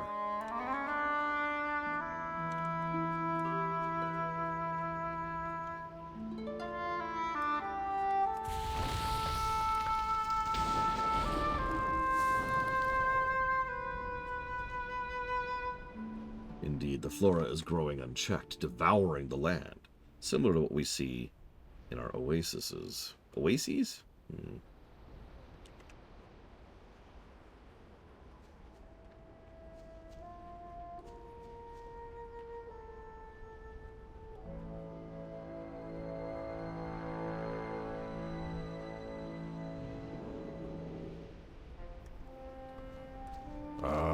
Tonga knows these lands better than any of us, and I believe it physically hurt him to see it torn asunder. I am glad Tonga was able to witness the overgrowth firsthand. Words can't convey the scope of the damage. Did you bring his totem? I'll return it to him when he is finished here. Walk with the earth. Can what's happening to the south happen here? Judging by what you found at the Forgotten Pools, these oases may be the key. Let's perform an experiment. Here, take these seeds I've collected from the summit.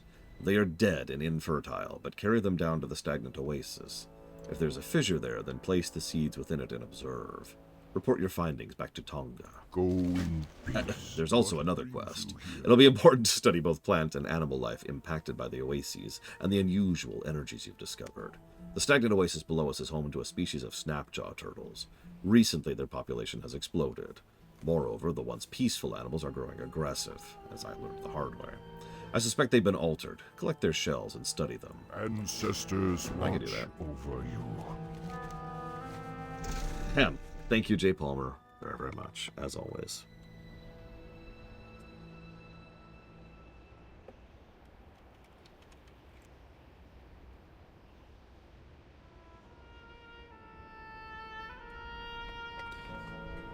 And if you give that, or if you'll forgive me that, I will jot that down.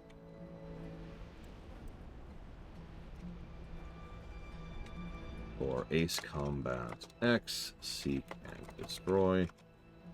Siphon, Filter, Dark Mirror. Thank you as always, J. Palmer.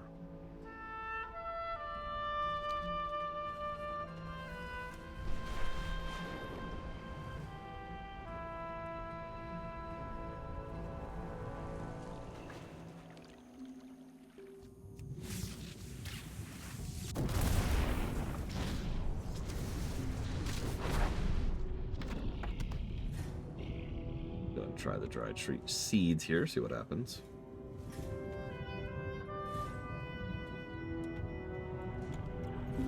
Oh, that bloomed instantly, as expected.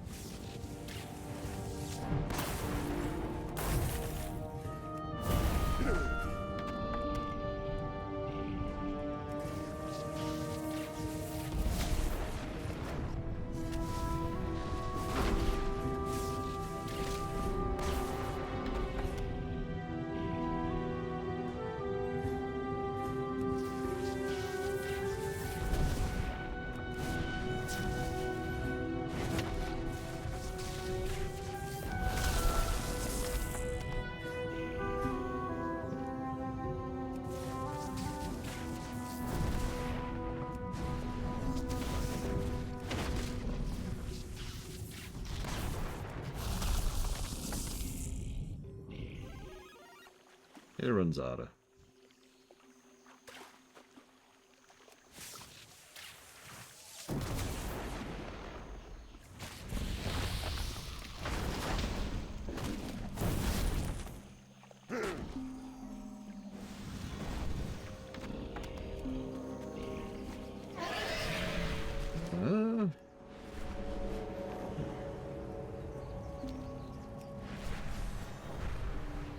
Well, yeah, no, that's the thing. The way to keep old content relevant is to have an old content team. It would be a maintenance thing. Oh, we've done a few times. Actually, we've done quite a few times. And not even just to tanky stuff. Although, I don't think my shaman's died yet. At least this shaman. The winds guide you. Hold on, what? Why is there a quest up there now? Oh, this is the one to go to Ashenvale, isn't it? Thrall, halt! Yep. For the horde! Hello. Explosive spore clouds. You don't say. Tell me more. Choking, stinging, burning of the eyes. Was there itching, nausea, mortification? Delightful. Delightful! You've certainly earned your commission. That skin rash of yours should pass in a day or two.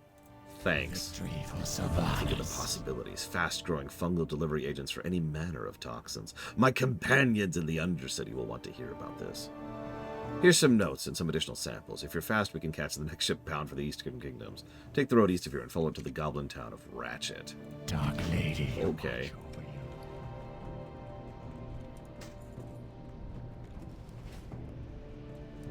I've been... Your findings are amazing. Jarek was wise to send you there. We now know that whatever rests under these oases can create life from nothing. No doubt this is causing the havoc to the south, but my primary concern is preserving the balance up here. We shall meet again. Thank you, Eindenux. Studying the beasts of an area can tell you much about the area itself. We shall see what tales these shells tell, and possibly unravel the mystery of what's happening in the Barrens. Please accept my gratitude for your aid, and perhaps you can find use for these coins. I do not need them. May the eternal sun shine upon What do you need? So, you've been to the nests and placed the feathers of your prey in them. That took a fair bit of courage, no doubt about it. Do you feel tougher? Because you look tougher. I guess the Barrens is doing its job. Go forth to victory. Well, I admit there's a place for you in my beloved horde. You've shown me strength, cunning, initiative. Even Thork recently mentioned you by name, and neither of us are easily impressed. Well done. Now it's time to start pulling your weight. What? This week's payroll for the Crossroads Guard has gone missing. Go to Ratchet to find out what's going on. Okay.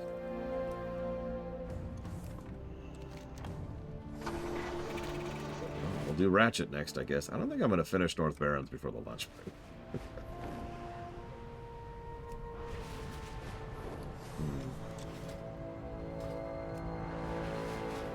What? She stole some poor level 30 warriors? Or the axe? You know, I said that right. So I'm going to Ratchet. This is Gazlow's town. This probably doesn't look very impressive, but I just want to remind you that Gazlow made so much money off of building Orgrimmar, he was able to build an entire port town and start running it as his own little, like, fiefdom. Also, we've got a bit of MMO skill going on, but still, that's impressive. It also says a lot about Gazlow, because, you know, first thing he did with a crap ton of money was he went and reinvested it into another venture, which consequently has made him even more money. Strength. I was hoping for a squad of grunts, but if you've earned Segra's respect, I suppose it's more than enough. Let me explain what's happening here. Strength. Not long ago, a shipment of silver was stolen en route to the crossroads. It was meant as payroll to the guards, and we want that silver back. I'll ask around for clues, but I want you to investigate the scene of the crime. Go with I can do that. Oh my god, your name changed colors, Actaft. You might not even be the real Zactaft. Quick, which is the best clone and why?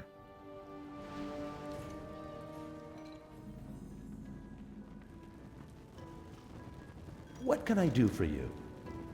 Safe travel. There's... Need help? Okay. I haven't got all day. Oh, you. Did Helbram send you? Keep a low profile. Dark lady. Mike, give me those notes. Were you followed? No? Yeah, it's a Hellscream operative.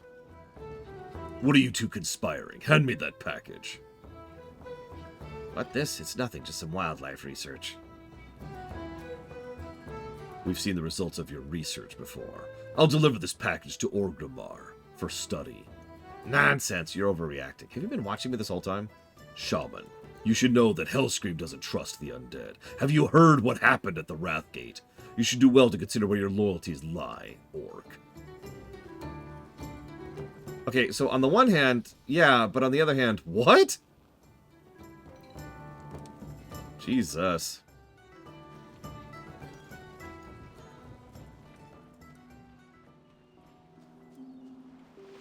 Hello.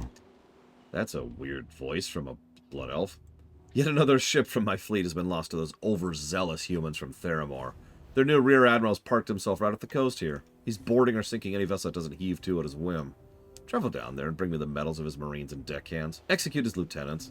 Lay waste to them as they laid waste to my fleet. Oh, that's a good point. Let's check his eyes here. Hang on. No, they're blue.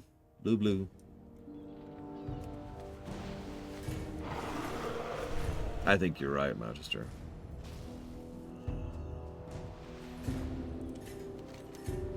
Wanted, Captain J. Garvey of the Maiden's Dagger. Charged with piracy on the open seas, kidnapping, extortion, arson, slavery, et al. Garvey recently arrived in the waters leading a crew of South Sea freebooters. So we've already dealt with the North Sea, now we're dealing with the South Sea. Rex. Good answers, Actaft. What's up? The Raptors of the Barrens are smarter than the Raptors in the other lands. I think all those smarts are hiding in their horns, so I could grind their horns into powder and use it to make smart drinks. I'll make a fortune. This is where you come in. I need the horn from the smartest raptor around, the King Reaper Claw. He has a whole bunch of intelligent raptors in the bluffs north here. Bring me his horn! I don't get ripped to ribbons like everyone else I've sent. Keep it real. Favorite use of Demon Hunter's Demon Sight ability? Honestly, it's really boring, but I loved going into Dalaran, popping Demon Hunter's Demon Sight, and all of a sudden seeing like 5 or 6 demons wandering around. And just being like, oh. Hey, how you doing? Oh, okay. Keep it real. Gazlow promised me a promotion if I could help with Ratchet's pirate issues. Problem is, these new buccaneers that sailed in took over the Frey Islands south of here. They're not after our goods, they got grudges to settle. The other night, they even went after one of our war galleons. I got plans in the work to deal with this situation, but Gazlow wants quick results. Head over and start lopping some heads, would you? Be good. Keep it real. This pirate situation's really crimping my operation. Captain Garvey's attacking any vessel in sight, even ones who owner paid me their bogus protection money. We need to get these pirates on the take, and fast. I know just the guy, one of Garvey's lieutenants who's open to wheeling and dealing the Dizzywig way. Tony Two-Tusk. Be good. Probably my favorite pirate character in the whole game.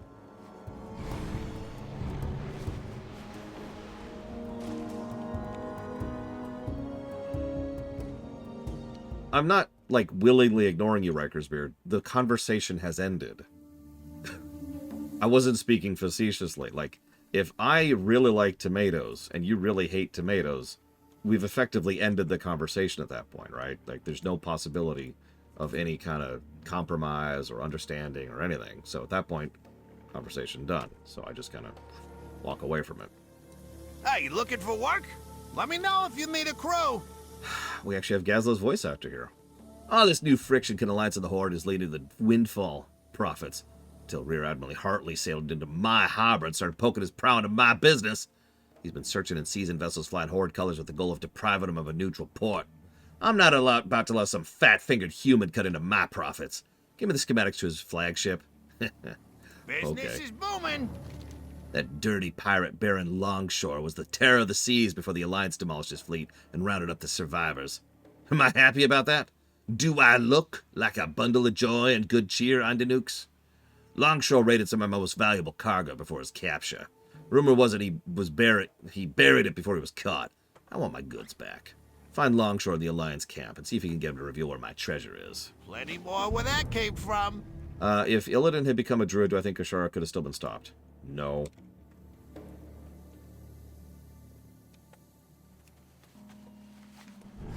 Ugh.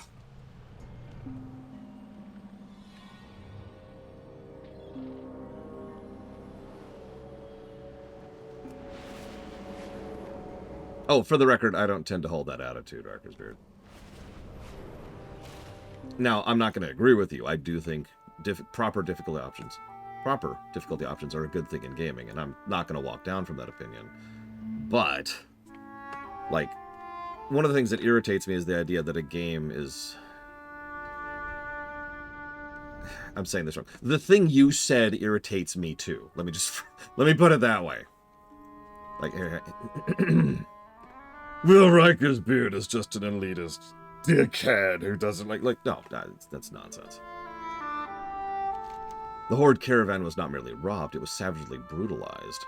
Crates of supplies have been ripped apart by sharp claws. The wagon has been demolished, the food eaten, and the silver gone, yet useful supplies have been left behind. Animal tracks around the wreckage,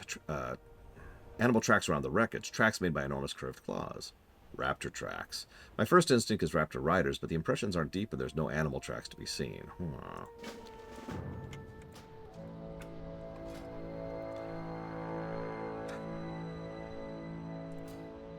I'll grab that, actually. And then,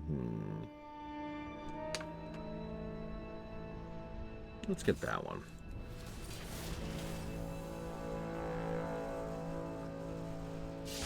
Now we should be able to do this. Perfect. Multi-shield. That's exactly what I wanted. And rebuff all other stuff over here. That's an appropriate mount for this character.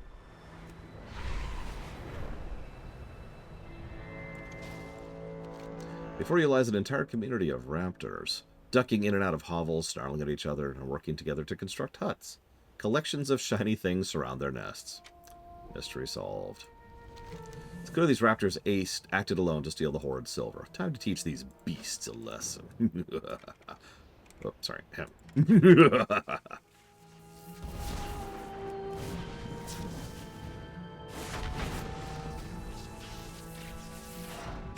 Oh yeah, and just because I have to say that, the actual elitist dickhead gatekeeping jackasses can go to hell.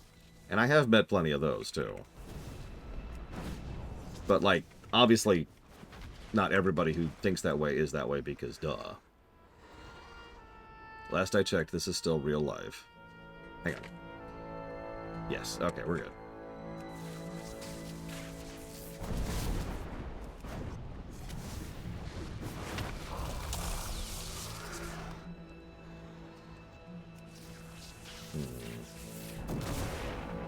All the things works anymore. Or not all the things. Need to know. Do I even have that add-on anymore?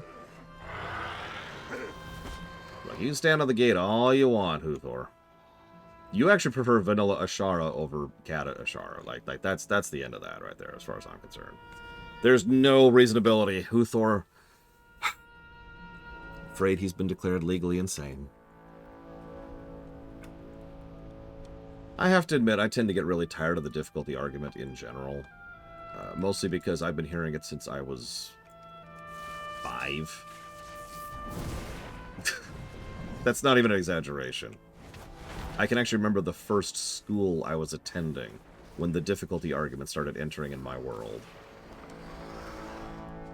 So I have to admit, my skin on that particular topic is extremely thin at this day and age, you know? So I do apologize, Wrecker's Beard.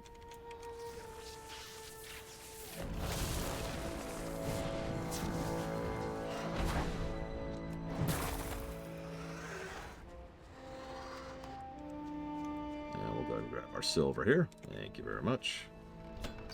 Nom, nom, nom. Delicious silver.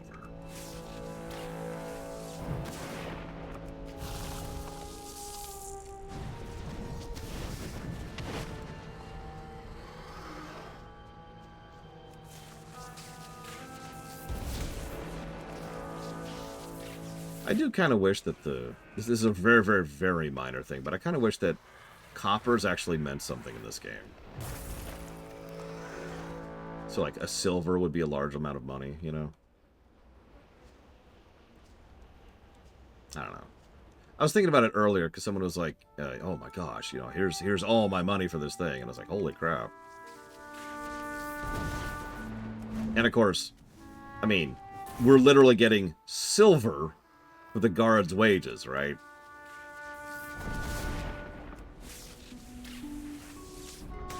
Yeah, copper hasn't been relevant ever in WoW's history.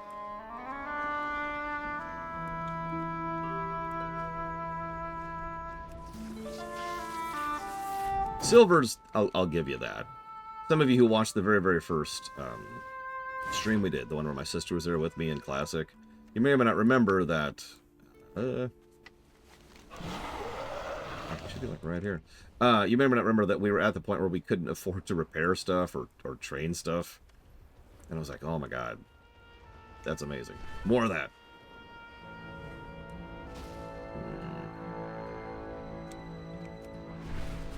Oh, and in case you thought I was joking, there really are giraffes here. See?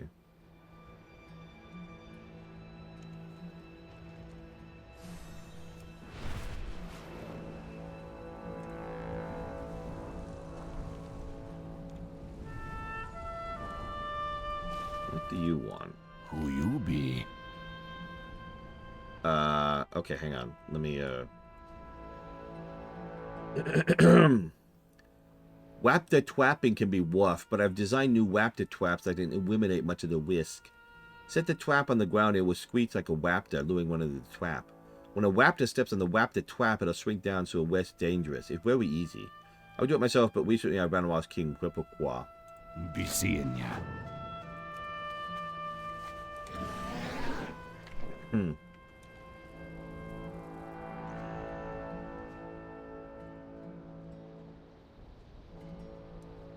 Do I ever do WoW loans for my friends? I don't have that much money in game.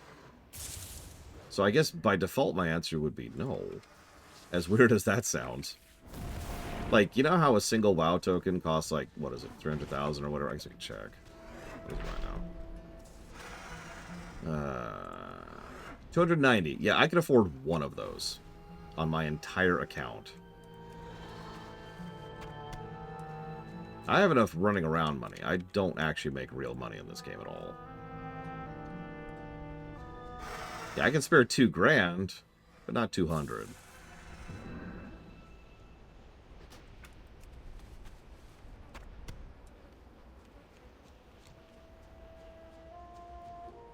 Like, I'm pretty sure Huthor over there has way more money than me, for example, because he actually plays this game.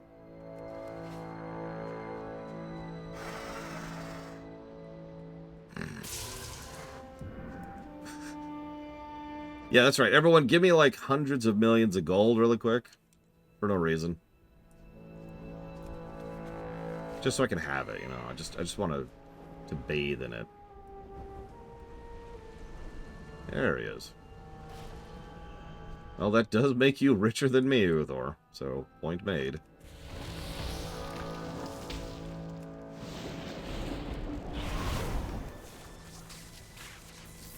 Oh, I know exactly how to make money in game. I just don't try. I have no reason to.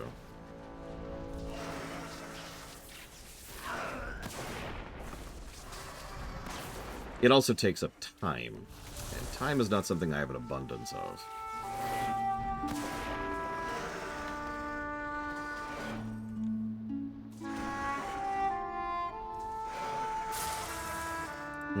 I expect Optimus Prime to be a character in Transformers. Hopefully they will be able to manage that.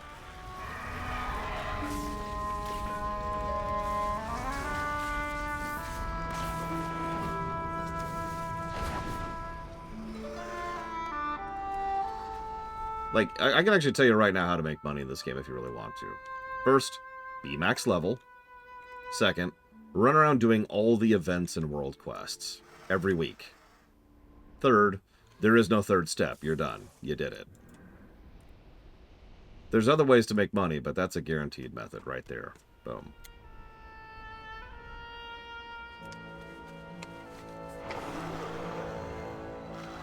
I'm not actually joking.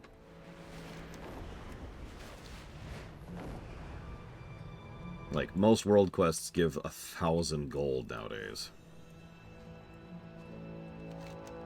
I can't show you that because I'm on a low-level character, but yeah. Greetings, man. Where's the little Raptors? Later. Wait, now Raptors are looking for. Now we can train them to swallow the Hawaiians. Look, that's the dialogue on the game, okay? Don't look at me. Spirits be with you, man. Oh, I forgot the voodoo to unwise them. What is wrong with your lisp? We're gonna need some smaller tools. Oh my god, dude.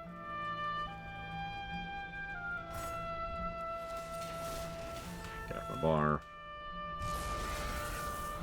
Yeah, ignore the stuff that's from Pandaria and is actually abandoned but is still here for some reason. I don't know what's going on with that. Yeah, it doesn't exist. It doesn't exist. You're seeing things, don't think about it. Don't think about it.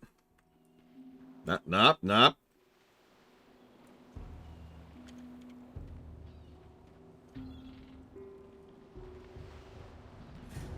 What do you need? You look roughed up, Shaman. Did you tussle with the thieves? For the horde. Raptors? Just raptors? Assaulting our caravans and looting them. Perhaps they're as intelligent as rumors say. As if we didn't have enough problems. Here, you've earned your share of the silver. Thank you. You're welcome. I'll take the Wapta Tweds.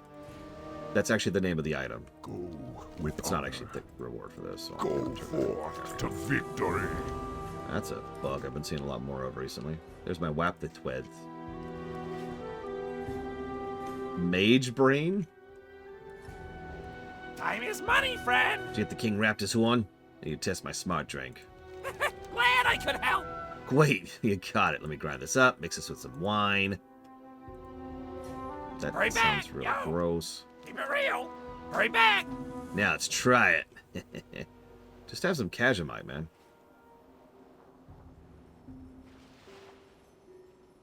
Ugh, it's terrible.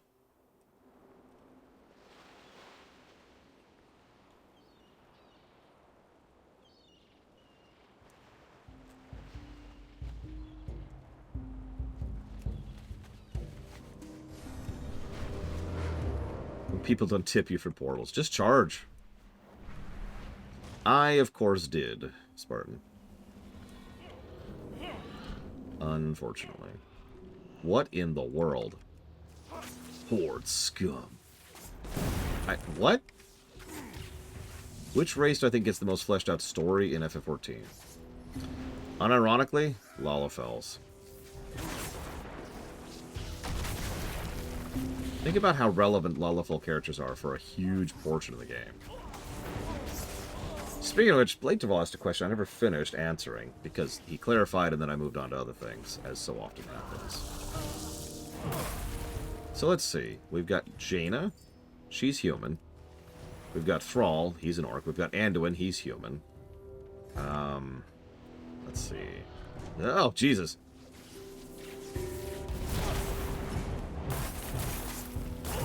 I mean, you've heard the joke, right, Ruckersbeard? What's a Frost Mage's bar look like in vanilla? Frostbolt 1, Frostbolt 2, Frostbolt 3, Frostbolt 4, Frostbolt 5. Frost Nova.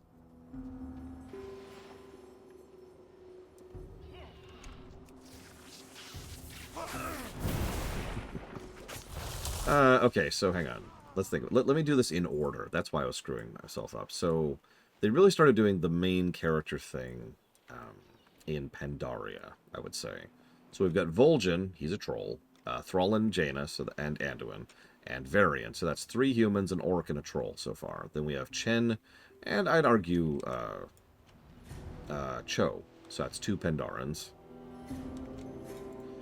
Let's see. Was that it for Pandaria? I think that was it for Pandaria.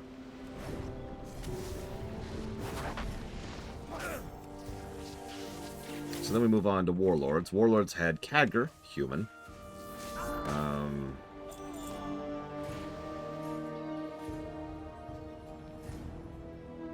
A bunch of characters who are from there who I'm not going to count.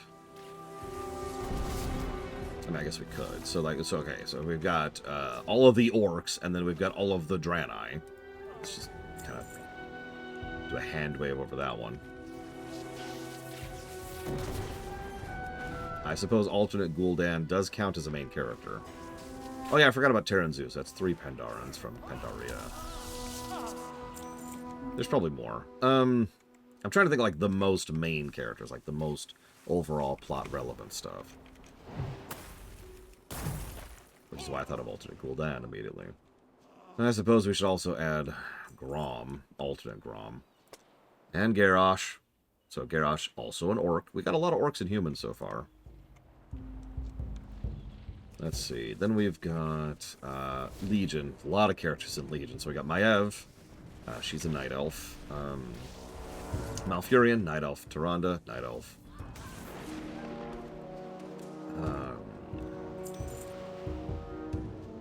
Illyria showed up in Legion, along with Tyrellian. So that's a High Elf and another human. Is Mane a character? Yes. And for some reason you really like it. You don't know what's going on with her. No, there's really only the one Gul'dan. I mean, yeah, I know there's the original Gul'dan, but let's be honest, he hasn't been relevant since Warcraft 2. Since Warcraft 3. Greetings. So old Ghazi hasn't given up on his goods yet, has he? Well, looks like that old floppy-eared gold grubber just gave me something to bargain with. Be careful. I'm bound for the gallows for sure. That treasure's no good to me now.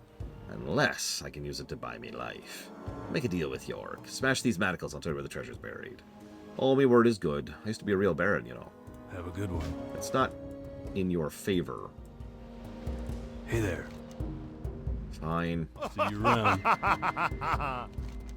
The Baron rubs his sore wrists. Oh, I won't be running off just yet. I'll free me mates and murder me way out of here at a time of me choosing. As for you, a deal's a deal. Let's talk treasure. Here's the deal, mate. To protect me treasure map, I tattooed it into me first mate's scalp. Of course, he's dead now, along with most of me crew. The Alliance doesn't even know what they have. His severed head is hanging from a tree. Grab the head, take it to Gazlowe. Gross, but okay. I actually missed Raytheon. So, I also have to add Raytheon to that list. Dragon, consequently. Our first dragon main character. Scooching back to Legion for a second, I mentioned Khadgar, but there's also Illidan, Night Elf, and Velen, Draenei.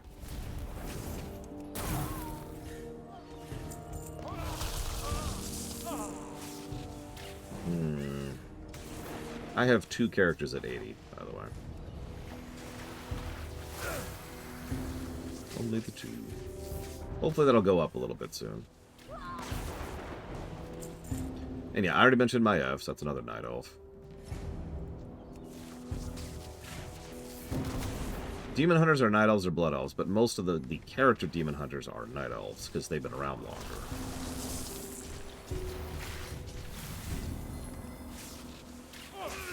Magni was a main character in BFA. And War Within. Who, Magister? Gross again. What gross going on here? Where's these schematics? Oh, right.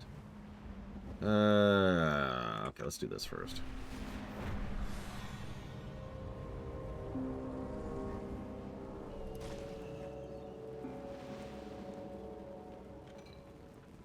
Excuse me. You need something? Bonk. I apparently have just started a fight. I wasn't trying to start a brawl. Oh my god, guys, I wasn't trying to start a brawl. I was just... Whatever. Yeah, Maiev is definitely obsessive. Like, to a really unpleasant, unhealthy degree. Even in Warcraft 3, she was definitely leaning that way. I will say I agree that Maiev was a better character in Warcraft 3 than in BC. I cannot agree with that in Legion. I rather liked Maiev in Legion. I am honored. Fill my hand with the medals from their dead, and I'll know my vengeance has been given to my fallen privateers. Till next we meet. Yeah, Maiev is interesting. She is a worse person than Tyrande, but a better character. Now, low-hanging fruit, because Tyrande isn't a character, but I stand by my statement.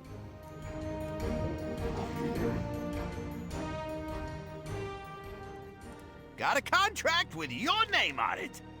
She is, Lehuthor. And for the better. Alright, you got the goods? Where there's risk, there's reward. This right here, this flagship, the Bella Potent. The Bella Potent, really? Let's see what it takes to send this nuisance to the bottom of the sea.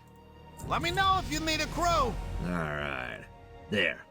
Hull is thinnest right there, where the crankshaft meets the paddle wheel. And it's right next to the magazine. Eindenukes, I can't be held responsible if some enterprising horde shaman were to attach a limpet mine to that part of the hull. Not even if I supplied the mine and paid him handsomely.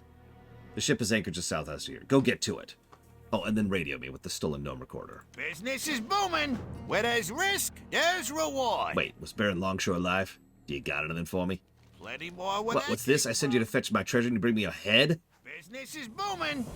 Gag Sprocket, shave this for me, pronto. Sure thing, boss. Thanks. Thrall paid me well for my boys to help out with the construction of Orgrimmar, so I set up port here. We do most of our business through Booty Bay. Let me know if you need a crew. Sink me, you are right. There's a map tattooed on the skull. Cursed Baron, he buried my treasure right under my nose. Or above my head. Anyways, it's just over the bluffs. Go fetch it and I'll pay it. I'll pay you. Risk, there's reward. You got it, Gazlo.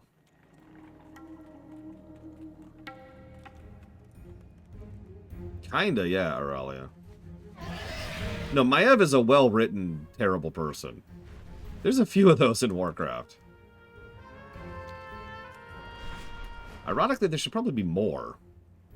You know? Like, a lot of the villains in Warcraft aren't great. Every now and again, we get one that's just like... Yes.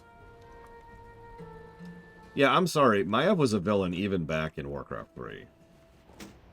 Alright, there's the treasure. Old Orc, I promised to tell you what the treasure is, but I never said you could keep it. Your funeral, dude. I am fine killing you. Ashara is an interesting one. We'll talk about her when we get to BFA. Because, yeah, we'll get there. Could have lived, buddy. You bought your life, then you paid for it. Oh, God, Riker's beard. Headache. No! No!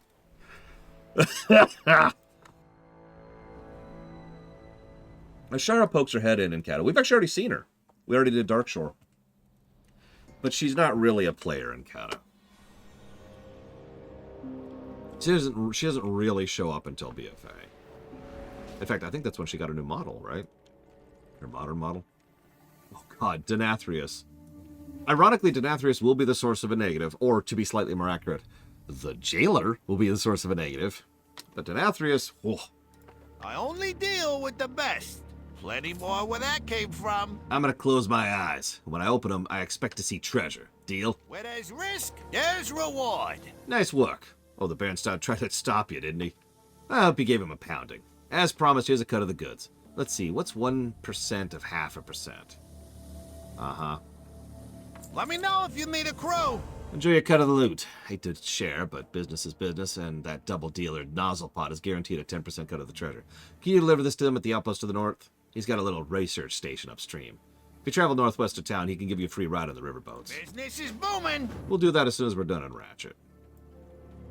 I really, really like alternate Gul'dan. He is probably one of the more engaging villains for me in this game.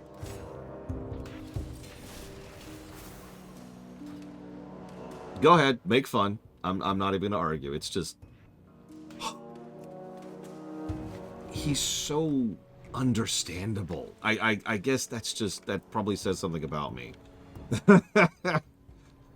But man,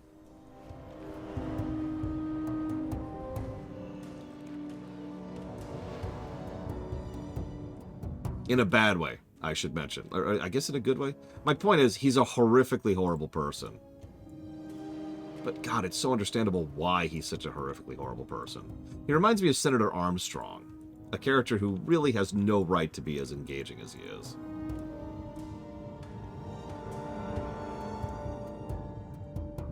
There we go. Excellent. Wish I could have seen the look on the Rear Admiral's face when his flagship went up like a candle. Let me use my telescope here. Let's see here. What? It's still floating. I underestimated you, Harley, but for the last time.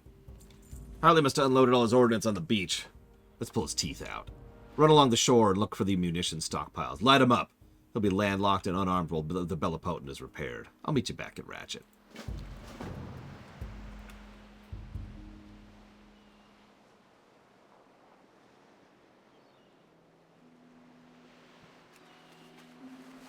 I think so, yeah, Wrecker's Spirit. I think that's part of it.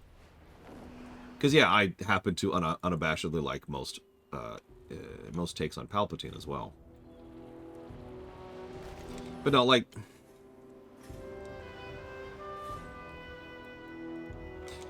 Alternate Gul'dan... Well, first of all, he's actual character, unlike regular Gul'dan, who's just, you know, I'm evil. Alternate Gul'dan is a cripple. And he's a cripple in a death world.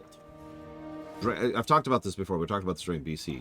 Draenor is a very unpleasant place to live, and it is very harsh and very unforgiving.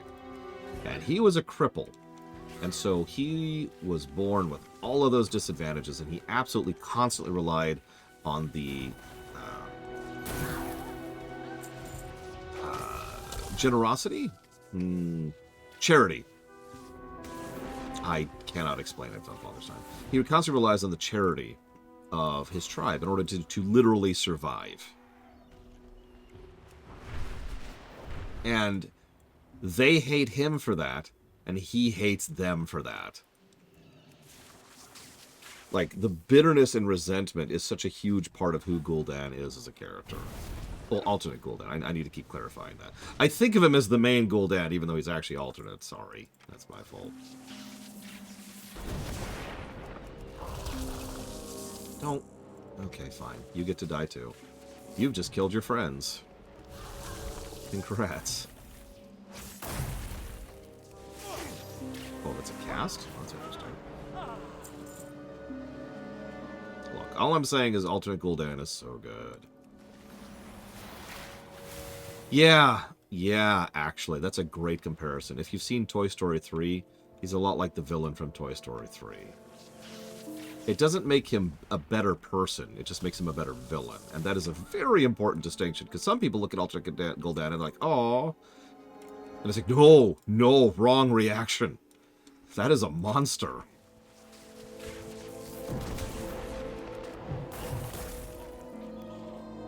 You're not supposed to sympathize with the monster. Understand? Sure. Relatable? Uh-huh. Sympathize? No. That is not a good person.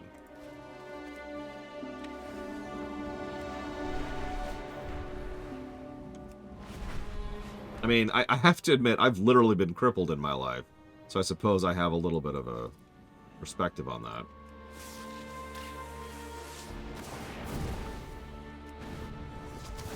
Yeah, no, Wrecker's Beard is correct. Presumably, the original Gul'dan is the same. It's just, they never did anything with him, right? I was kind of joking earlier, but I'm really not when I say that Gul'dan was more of a character in Frozen Throne than he was in the game where he was the main villain, Warcraft 2. That whole thing as Maiev when we're going through the Tomb of Sargeras.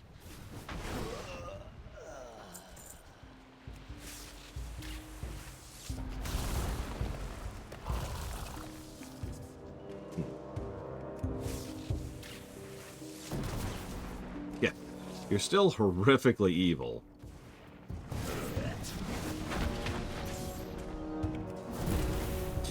friend of mine recently had their parents tell them that the purpose of a human being is to work and thus provide to society. It was being said as a negative thing because they were having trouble finding a job, as most people are in this day and age.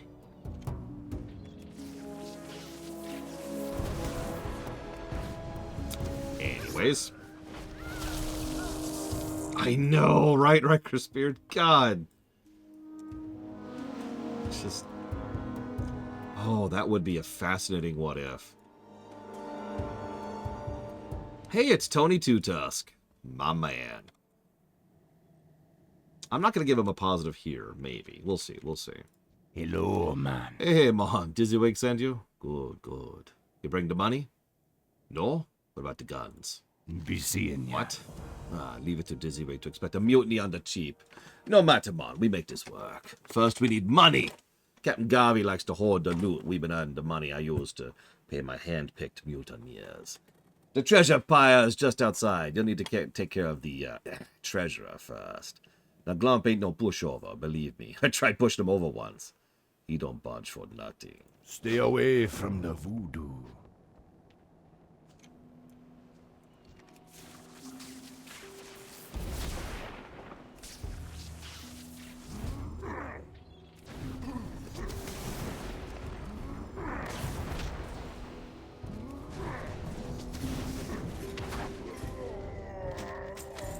Wait, hang on. I can't tell, Savacom. Are you arguing against me or with me on that one?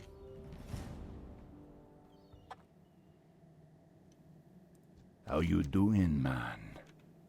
You got the cash. That money will go a long way toward winning over the hearts and minds of the heartless, thoughtless cutthroats. Later. Oh, look at that. We're loaded. In mutiny, you gotta make money first. Then you get the money. Then you get the power. Let's go get some power. Spirits be with any good mutiny, we need some serious firepower. Captain Garvey claimed all the best firearms for himself. All shipment of big heavy dwarven flintlocks. He keeps them at his side in the other building. Go grab me 6 of them. I'll distribute them to me future officers. Later.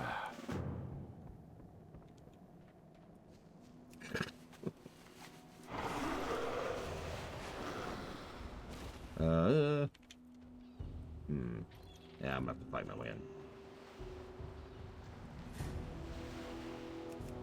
in. Okay. Oh, man. You know what? I love what they did with South Barrens, but actually, Tearsfall might be one of the better revamps. Holy crap.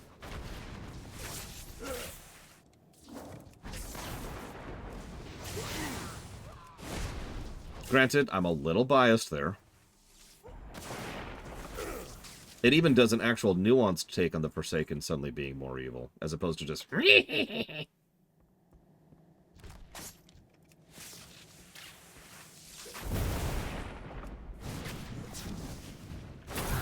Yeah, we called it an SCC, Aurelia. And forgive me for flexing a little bit, but I've been doing SCCs for years. Those are great. I love SCCs in FF6. You want to have a challenge of an SCC? Holy crap. There's some fun ones there. Whoops, I hit the wrong button. I may suffer for that one. Yeah, Silverpine, which honestly is just Tearsfall too, but yeah. Single character challenge. The rules are actually pretty simple. You pick one character, and as much as is possible, you beat the game with just the one character. And then you don't use any... you don't use any espers to give them any spells, so it's just whatever they come with, right? Whatever they start with. So Terra can use the spells she learns naturally, but that's it. That would mean Celeste could use spells naturally as well. But like someone like Strago, he would be limited to lores. And pretty much everyone else would be limited to nothing. Actually, no. Terra has a fairly specific set of spells she learns. It's like Cure 1, Cure 2, Fire 1, Fire 2, Fire 3. She does learn Ultima, but not at a very high level, until a very high level. Talk to me. I don't remember what else she learns off the top of my head. I know Celeste learns Meteor, naturally. And Ice 1, Ice 2, Ice 3. Guns, man. You got the stuff. Stay away from the... Oh, very nice. Shiny, loud. Now we talking. Not much to do left but close the deal. Be seeing ya. Now for me favorite part of the mutiny. The killing! For pirates, it don't matter who be in charge, only who's in control of the ships. Anchored on the east end of the island is the Maiden's Dagger, his old flagship. He left his most trusted officer in charge, Alicia Cuthbert. Once we take her out, the ship is ours, and so is the sea. I'll get the men to the boats. I need you to board and blow the horn. That'll be our signal, yeah. Later. Well, it depends, Savicom. Like, the basic rules of an SCC are fairly basic. In fact, I've already told you them. The specific rules, that gets down to depending on what exactly you want to do with it. For example, can you learn a spell from an item, like you just mentioned? Because there's actually quite a few items in the game that teach spells. For example, the Ice Shield teaches you Ice 2. Ice 2, sorry, my throat like clenched at the last second there for some weird reason.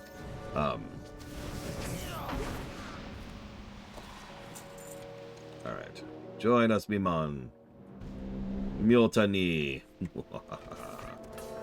There are pirates in B. Oh, I know what you're talking about. Never mind. Never mind. I withdraw the question. Another particular thing is, do you allow for the usage of Magicite in order to do stat ups or not? Since, you know, that's the only way you can change your stats around in the game.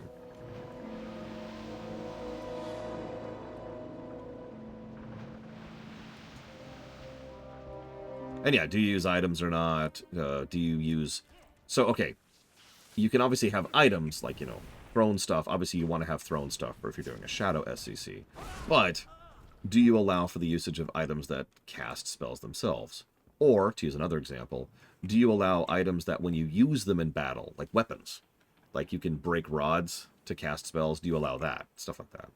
There's a whole bunch of varying details depending on what kind of challenge you want from it. Hello? I should have known you were behind this. Okay. That's kind of strange, but I'm with it, I'm with it, I'm with it. And she's dead.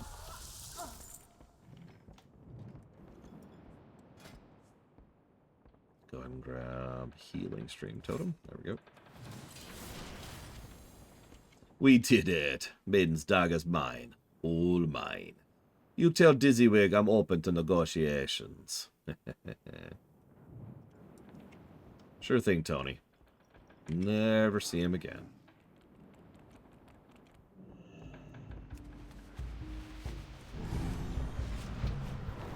I mean, you know me, I've done all kinds of challenge runs of FF6. I think this is one thing... How do I put this? I think one thing that I will agree with Riker's Beard on is my perspective is weird when it comes to judging games, because I like challenging myself. I've been doing it since I was a kid. I used to like to play Mega Man games and see how far I could get on just Buster only, or see how far I could go without getting hit. That's just me, right? I don't have anything else to add to that. So I enjoy it when a game lets me challenge myself. Yo! Have a good one. Is that the Maiden's Dagger I see weighing anchor? Did she have anything to do with that? Keep it real. So Tony's running the show now, huh? Good, we need more pirates like him in these waters. Speaking of business, I suppose I owe you a cut. Would you be interested in sharing any of your new loot? You never know what could happen in a town like this. Be good. No, I'm good, thanks, boy. Give me my loot, or I will kill you like I just killed an entire group of pirates. Oh, okay. Have a good one. Thanks. Oh God, I've seen that, Auralia. Ugh, that's just such a crazy challenge. I'm not sure that counts as a challenge at that point, but you know what? Plenty more where that came from. Beautiful work in Eindenooks. Those Alliance Cretans will never trace this back to me. Meanwhile, it's back to business as usual. Smuggling, double dealing, price gouging. I got work to catch up on. Here, I'll let you in a cut of my future profits. Where there's risk, there's reward. That's sort of business. You know, these pirates are always looking out for their own. No sooner is Baron Longshore in a stockade than this Garvey fellow comes looking for vengeance. You don't suppose anyone will come to looking to avenge Garvey, do you? Maybe I should keep you on retainer. Plenty more where that came from. Hey, you looking for work? Gaslow, no offense, you can't afford me. Let me know if you need a crew.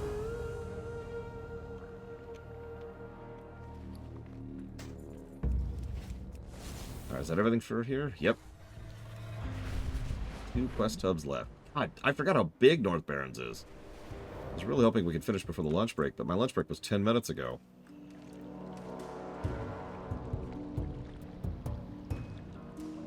Eh, screw it. I'm gonna push. Who needs food when I've got pastries right in front of me? Mwah! Let's see. So this one's raspberry, but I don't know what this one is. Let's find out.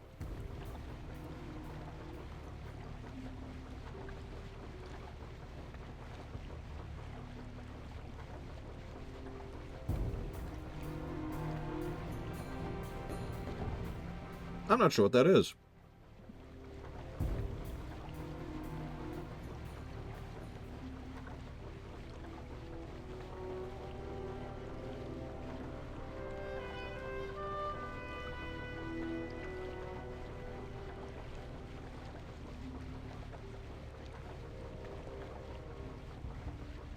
I like my ship, by the way. We'll be seeing a lot of it in the Thousand Needles.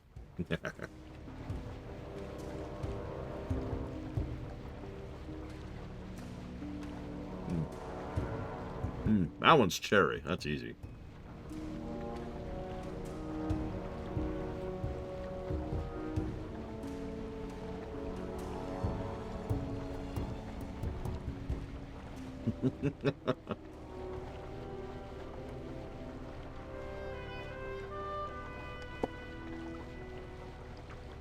I do sometimes wonder how they decided which places got flooded and which places didn't.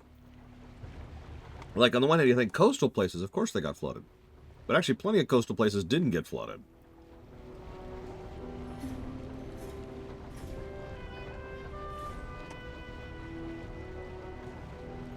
Like Dust Wallow. Well, now I think about it. So Durotar got flooded. I think I might challenge myself on that, because... Well, Barrens didn't get flooded, but Durotar did. Dustwallow didn't. Tannerus did. Thousand Needles did. Faralos did, a little bit. Desolus didn't, I don't think. Not sure about that one. Stone Talon doesn't really have a coast. Darkshore did. A lot of flooding there.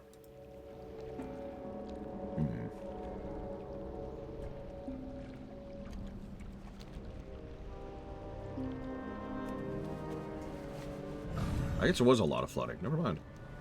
That's true. The Eastern Kingdoms hardly got any flooding at all. It was mostly Kalimdor.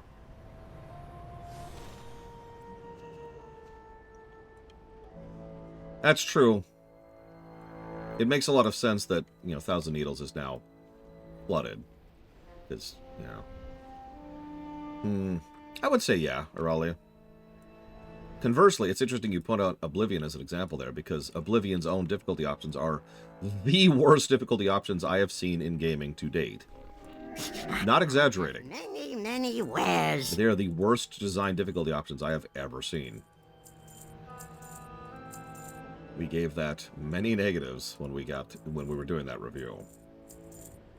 I don't even remember how exactly it worked. It was like, it only changes how certain things interact with you or something like that.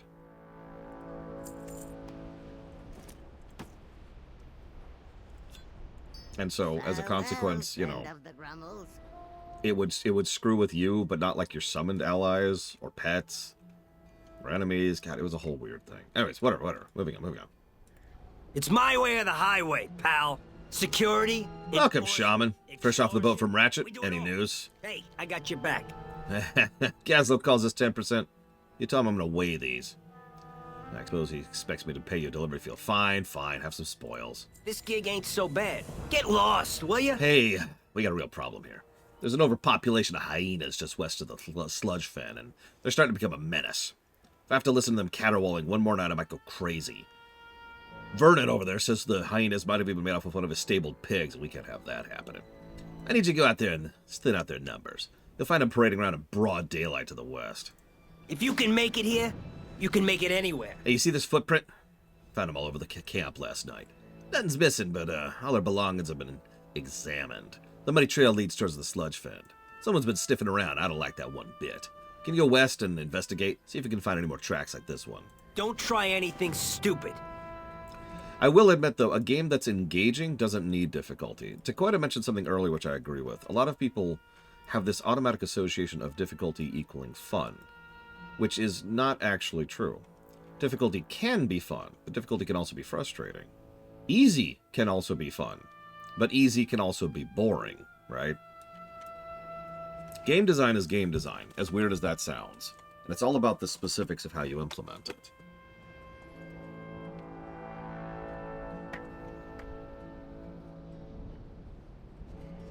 What's up? Yeah, some people enjoy Connect 4, no judgment. Some people like Solitaire. I'm going to judge you a little bit on that one. Is this it? Yes. Keep your ear to the ground. I'm just a little guy trying to set up my own independent business, working hard towards the Azerothian dream, you know? Well, as soon as I set up shop, the venture company next door decides they want me out. They've been harassing me with threatening letters using words like cease and desist. Worst of all, the schematics for my newest machine are missing, and I know those corporate pilferers stole them. Go to the sludge fens, knock out some of the employees. I know they're hiding my blueprints. Don't be a stranger. Glad I could help. The venture company have a small research facility west of here, called the Sludge Fen. Or sorry, just past the Sludge Fen, sorry. I don't know very much about what they're doing, but they did manage to discover they're experimenting with something called a samoflange. Now, what the heck is a samoflange? Well, whatever it is, I want to examine it. So I need someone to go get it.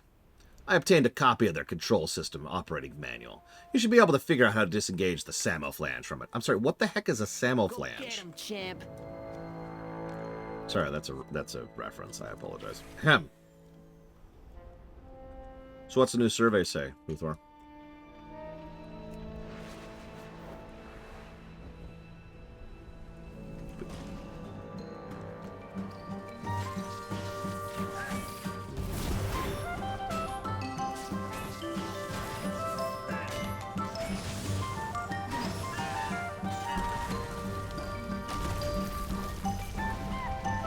How interested would you be in using Mythic Dungeons using a death limit instead of a timer? Oh, now there's a thought. No. The Samoflange. Go to YouTube and look up Samoflange. And click the first thing that isn't WoW. Actually, don't do that. I shouldn't give such broad advice. No, that does sound awesome. Like, okay. I don't mind a timer. In fact, I actually rather enjoy a timer because I like to do grifts over in Diablo 3. But that would probably solve at least a little bit of the, shall we say, other player problems in Mythics.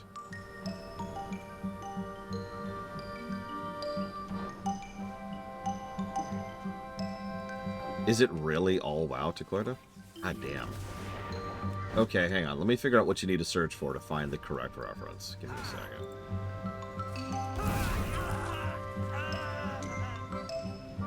Hang on. Let me actually log out of YouTube. It might make this easier. Okay. YouTube.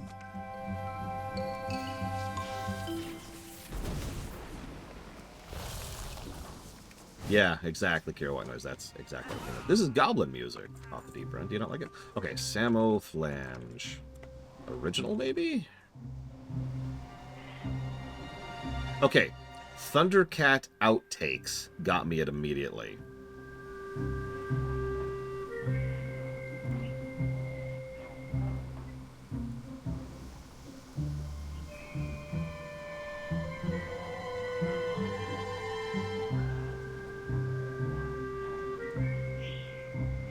I should have known the Territor didn't mean us any harm when the Sword of Omens didn't obey me. And anyway, it was just plain stupid to assume it might be bad. Just what the fuck am I talking about? I want to see your tits, my dear. Motherfucker! You fucking dog, yeah! Shut the fuck up! Get over here, bitch! Ah, dang. Run out the fucking plank, boys! Come here, motherfucker. You gotta snap out of it, Lion-O! Called the Thundercats before! Shut up, you fuck. And keep your foot off that blasted Samoflange! What the fuck is a Samoflange? I have to do that again. Oh, my... That was it. That was it. What the heck is a Samoflange? So yeah, it's from Thundercats.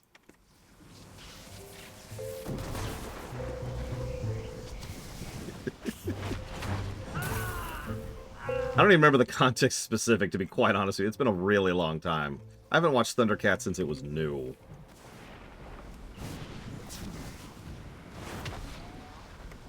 Well, okay, in syndication. I'm not actually sure when Thundercats came out. Ahem. Sorry.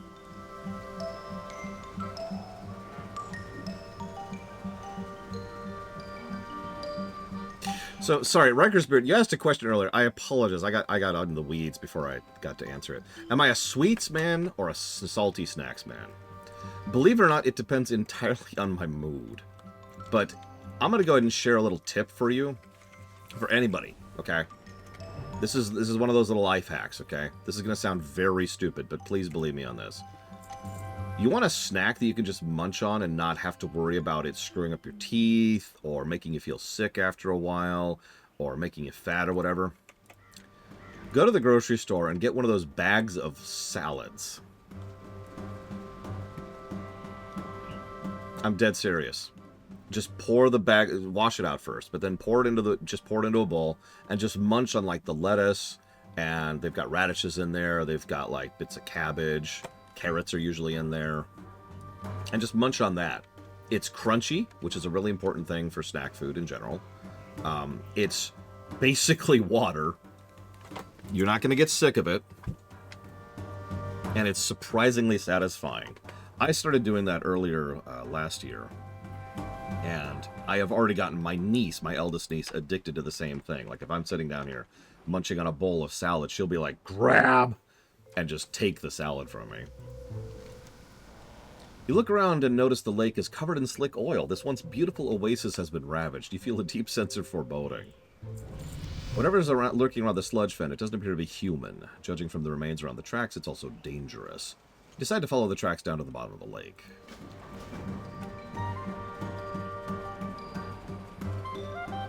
As a further addendum, carrots are also a fantastic forever snack. The kind of thing you can just have a bowl of carrots and just munch on them.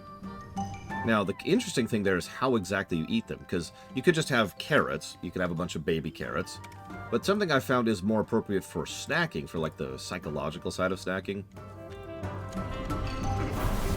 Get the chips, right? The ones that are sliced thin, and munch on those.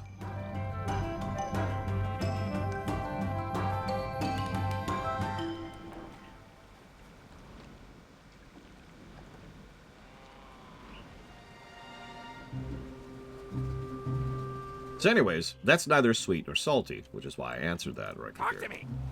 I don't suppose Sputterval sent you. I'm gonna bind here. I hopped in without realizing I need a key to unlock the Shredder's movement column. One of the other Shredder operatives asked me if everything was okay, and I panicked.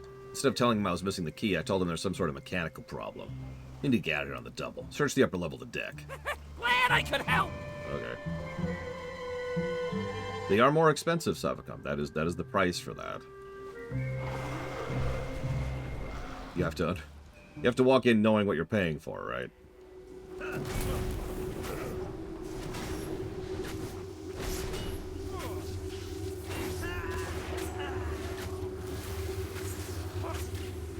Have you tried apples? Oh man, I love munching on apples. I'm gonna have an apple for lunch too. If I ever get to my lunch. I may never get there.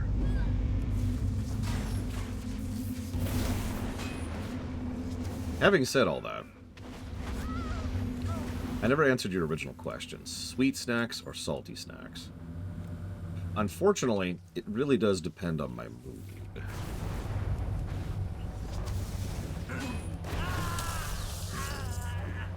Like, for example, I happen to have some things of fudge right here on my desk.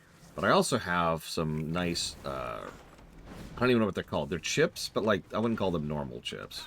They're local chips. I don't know what to call them. So I got sweet and salty right there. Over there I've got goldfish. Those are definitely not a local thing. But over there I also have Nerds Ropes. Yeah, they're like veggie chips. I don't know. They're really good. Look, I'm old, okay? I can't just sit here with a bag of Skittles anymore. Hurry back! Yeah, this looks like the right key. Let me just make sure I know how to work this thing. That's right, rotation control, speed and stability. Look at this, I can't believe the venture company could design something this much better than ours. Glad I could help! Alright. Suppose we'll learn as we go. Couldn't be too hard, just some buttons and a lever or two. Let's do it! Yeah, veggie chips are really addictive. Oh, I buy them by the box, Jay Palmer. You having trouble there?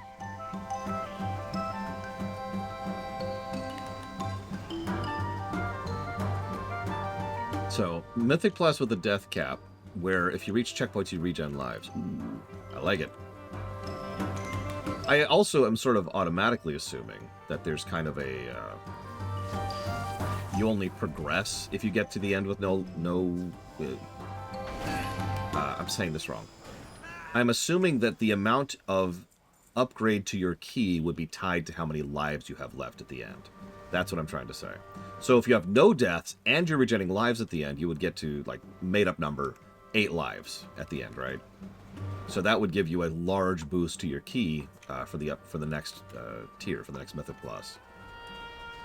If you got a couple of deaths, but you still, you know, ended up with a decent amount of things, less things, etc., etc. And if you get to the very end with 0 lives left, then you just get the same tiering of key that you already did, right?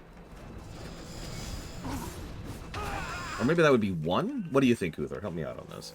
Do you think 1 life left should be the same tier of key you just did?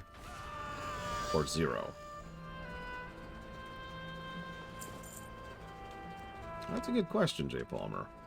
I buy a lot of this kind of stuff in bulk.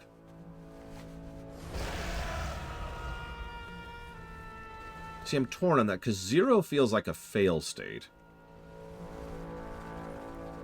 But then again, I guess getting the same tier of key is the fail result, isn't it?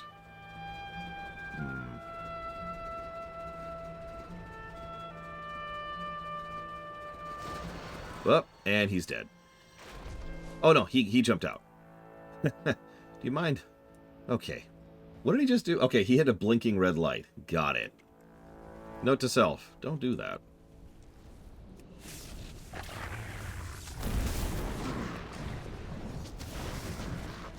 Zero lives left. In this case. See, that's what I'm thinking. Like, what if you get to 0 lives and then someone dies, right? So you have 0 lives left. I guess they just don't get up, right? But I guess that's actually it. I guess there's no need for an additional artificial fail state on top of that because you can no longer res, right? So at that point, yeah, that's just a run that is failing. Anybody from the, what is it? It's 25 to 67 range should be good for whaling. Yeah, that's what I'm thinking, Uthor. Exactly. So in that case, yeah, I think I agree. If you get to the end with 0 lives left, but you do it, you successfully succeed, and nobody else dies, then yeah, you just get a +1 key. I think that works. I don't know, it's... I'm going to admit I'm not as familiar with Mythic Pluses as I am some other forms of challenge modes, because I only really dug into that in Dragonflight. And then I stopped, because I didn't like pugging it.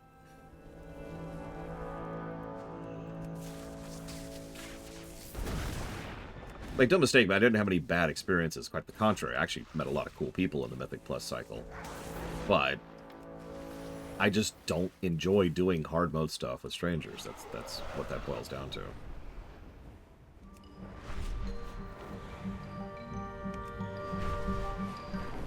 I think that works, though. Yeah, I think that could work.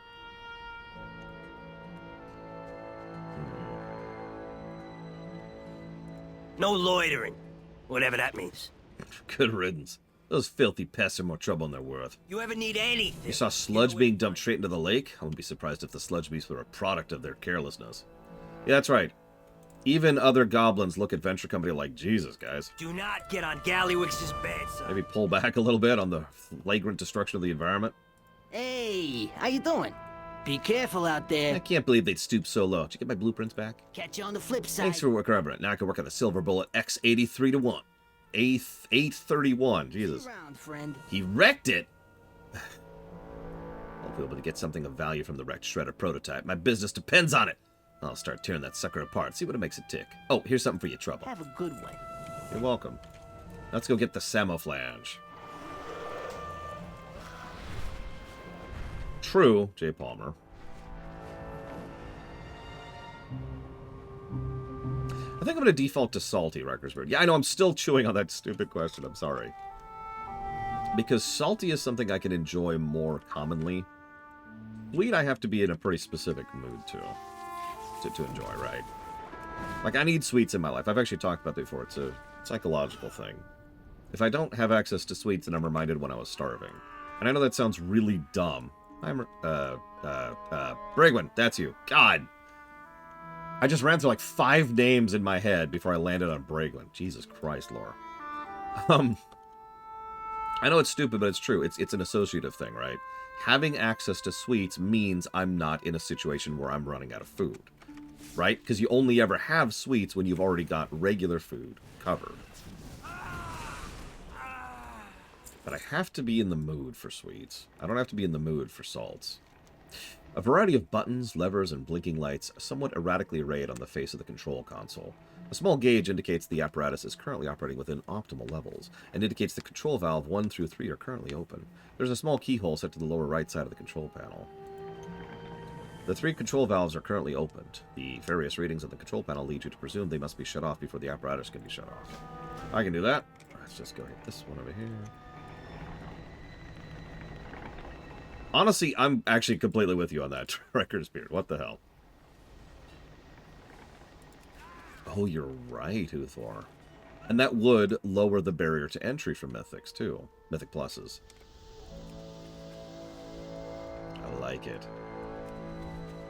I always like games that allow the players to outskill the content. Even multiplayer. The lights indicating... Sorry, I didn't mean that as a Record Spirit. Unrelated. The lights indicating the 3 control valves dim as they are shut off. Green lights slowly fade into yellow, and the switch controlling the apparatus is now movable. With the apparatus deactivated, the control panel can be opened up and the Samoflange removed. With everything in place, all that's left is to require the key. Alright, who can I get the key from? Excuse me, do you have a key? What are you talking about? I need your key. What?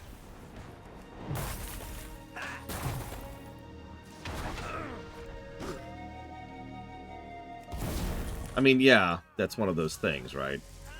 If you really felt like it, you could just sit there and wait on your cooldowns. Imagine a Mythic Plus taking like an hour because you're waiting 5 minutes in between pulls. That would sound terrible. But, if I'm being honest, if they want to waste their time that way, let them, you know?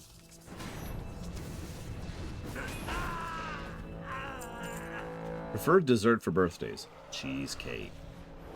All the cheesecake. That's why Brigwin's here. The console lights are dimmed and the gauges and dials all read at 0 positions, everything idling. Turning the key, you get the Samoflange. It seems to serve no practical purpose. Pushing the aside and digging deeper in, you find it. The tug pulls it from its housing. Let's go turn in the Samoflange. I'm not sure I have a favorite type of cookie. I like many types of cookies, but soft is the real answer there. I do not like dry, crumbly, brittle cookies. Yeah. Oh, you back. You got a Samoflange? Keep it real. This is, interesting. Yeah, a device, this complex is best analyzed by a team of skilled engineers in a clean room, painstakingly reverse engineering each component in a controlled environment. Who has that kind of time? Let's just fire it up, see what it does. Okay. Catch you on the flip side. Let's take a look at this. So here it is. Here's the Samoflange. And it exploded. Immediately. Just instantly. No hesitation.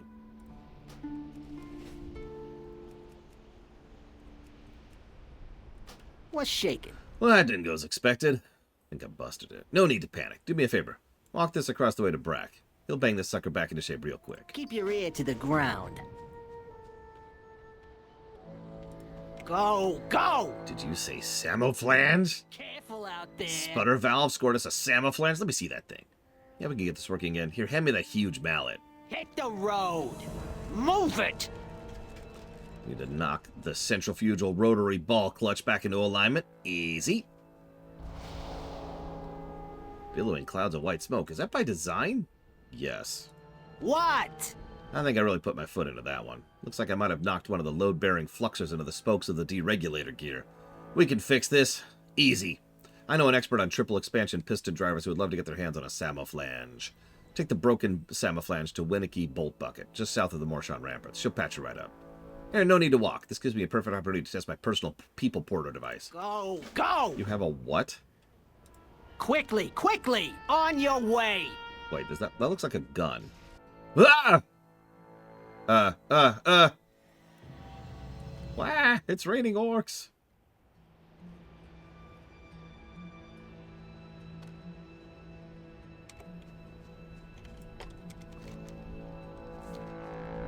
Hey, how you doing? I'm very busy with my work, unless you have something for me. Glad I could help. Ooh, a Samoflange? What's a Samoflange? Ah, but look at the way it moves when you handle it. There's a sound of gears inside. Oh my, I want to fix it and see what it does, don't you? Hurry back. I want to fix this thing, but to do that, I'm going to need some supplies. I ran out of 17.5 gauge nugget slugs. I'm going to need a bunch of those for the work ahead. Unfortunately, the closest place to get them is the Burning Blade Farm to the southwest. The place will be heavily guarded, so be careful, but the Samoflange might just be worth the risk. Search the tool buckets. Return to me when you get enough nugget slugs. Glad I could help. Okay. Magraw. While we cast our eyes towards the Cataclysm, who watches our backs? While our leaders take up arms against Deathwing, the Burning Blade plots our downfall. Even as we speak, they are gathering recruits and supplies at the farm to the southwest. I care not to meet death at the hands of the Burning Legion. It's time we take matters into our own hands. Be safe. Kill them all. Kill them horribly. Kill them well. Kill them Samoflange. Kill them Samoflange? Kill them Samoflange! Okay. Do we have to? Yes! It's mandatory. Okay. Kill them Samoflange. Hang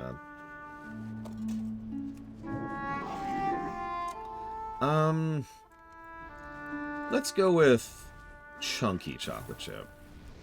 I want to bite in to get like a going on, you know? Like soft bread and then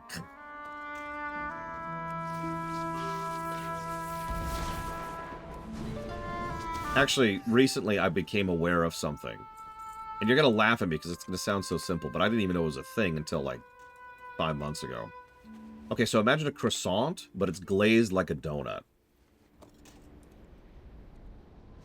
That's it.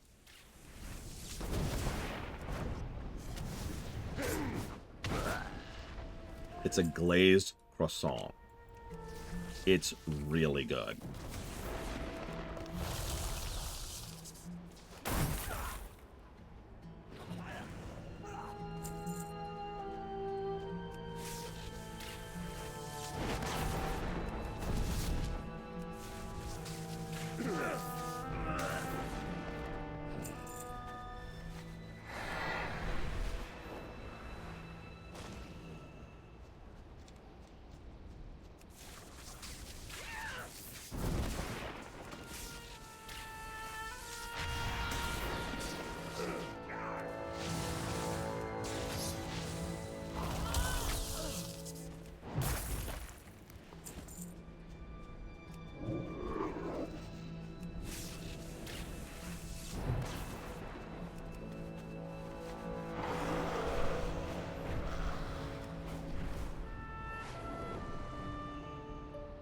Thrall Hall.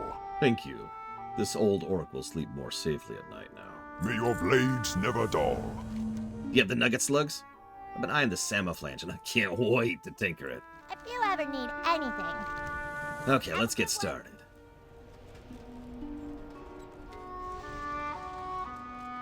Oops. They keep just breaking it, every single one of them. Interesting. That didn't work. The structural integrity of the Samoflange is at an all-time low. Yeah, because 3 of you have broken this thing now. I can add some more dials to try and fix it, but that might make things even worse. Look what I discovered when I blocked out the release valve and blew over the cover on the differential casing. The personal stamping of Boss Copperplug. Take this back to Sputter Valve. Tell him we found this Copperplug genius. When you're done, just talk to me and I'll send you using Brack's teleporter. Careful out there. You have a teleporter? Ah! Well, spit it out. Is that my Samoflange? I don't even recognize it. Keep it real. What? Copperplug? Boss? Copperplug? Oh no. This might get tricky. Have a good one. Back when I was in the Tinkers Union, Boss Copperplug was the best engineer we had. He defected to the venture company shortly after I left and took his greatest techniques with him. He hoarded his secrets, doling out bits and pieces of knowledge to his trusted inner circle. If he built the Samoflange, he's probably got the manual. Last I heard, he's operating east of here, out of Boulder Lode Mine. Get the manual from him. Collect the pages from his followers. Glad I could help. Okay. Makes sense. Hey, interested in treasure? I knew that'd get your attention. Word from the river dock is that one of the miners of the venture company's Boulder Lode mine has just discovered an emerald the size of your fist. I know a few buyers who'd be interested in getting their hands on something like that. I'd be willing to go half and half on its sale. You in? Careful out there. Alright, let's go find a giant emerald. And also a Samoflange. This is a odd mine, but whatever.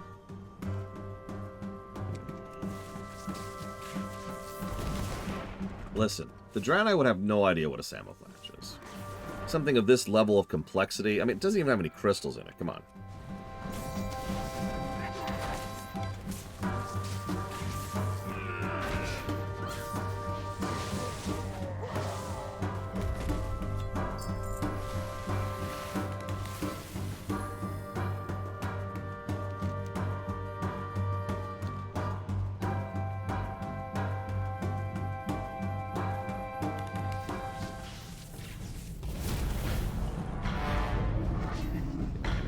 Damn it.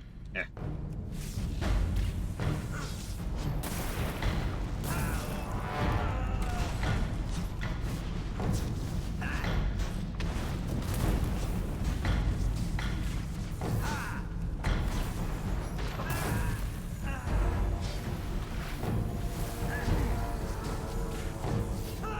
Yes, we've moved beyond Samoflanges. We understand them, of course. Now please leave it with me so I may figure out how... I mean, reverse engineer it. What? What?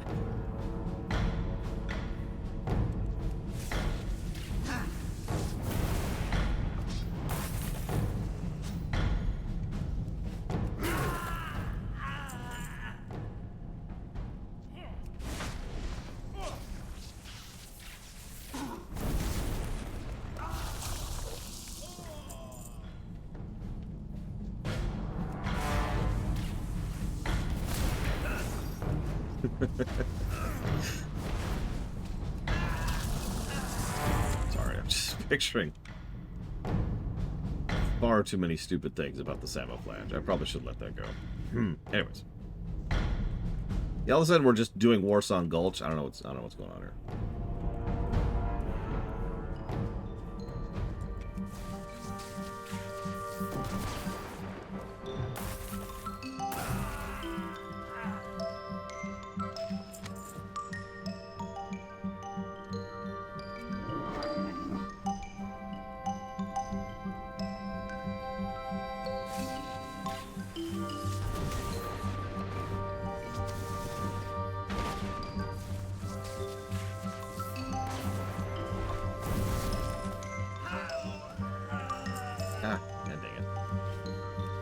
The first one who hasn't dropped one for him. I thought it was 100% drop rate. Damn you, Cataclysm. Damn you. What expansion are the alternate starting zones coming under? Almost all of them are coming under Cataclysm, since they were Cata changes, right? Like Echo Isles was a Cata change, right? Nomergon's another one, for example.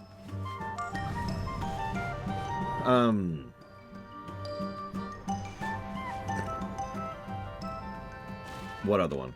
Oh, Exile's Reach? That was Shadowlands, wasn't it? Don't waste my time. If only we knew which one of the miners found the emerald. Move it! Look at the size of that thing. We're gonna be rich! See, according to the rates I've seen on the gems in the Undermine, I should be able to figure out your cut. 50%, no worry. Let's see, I think this should be about right. Pleasure doing business with you. Hit the road! I think it's Shadowlands. Don't actually quote me on that, though. What's the word on the street? Fine, Kappa Plug. Don't be a stranger. Oh, wow, it's 600 pages. Only 30 of which are left intentionally blank. Let's see. Chapter 3. Back splicing the reverse crankshaft flywheel pulley? Interesting. Chapter 7, Valve Timing for High Pressure Expansion Condenser. This stuff is great! I don't even know what this thing does. Here, have some of my old tools. Sure. See you around, friend. Let's get this Samo Flange operational. All I have to do is resequence the oscillating coolant pressure valves. Oh, it's beautiful. Do you know what it does yet? No idea, but it's working perfectly. Is that a working Samo Flange? Throttle it up to max power.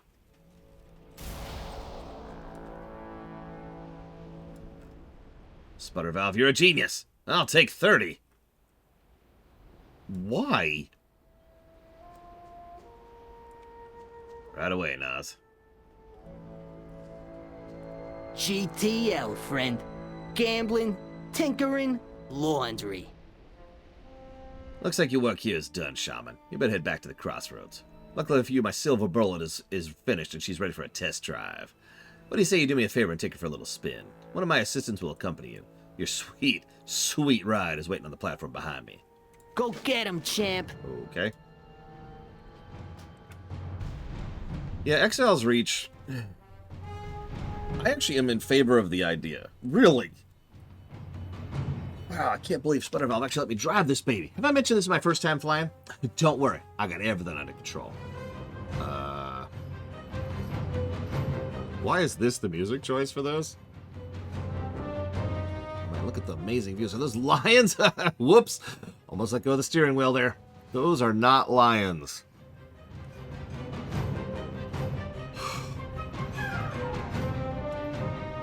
Apparently there's oil in the Barrens, by the way. Wait until the guys back home find out about this. This is so totally geared out.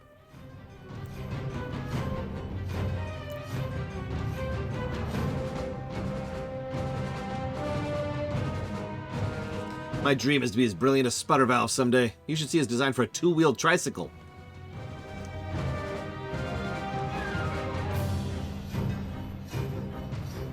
Here we are, safe and sound.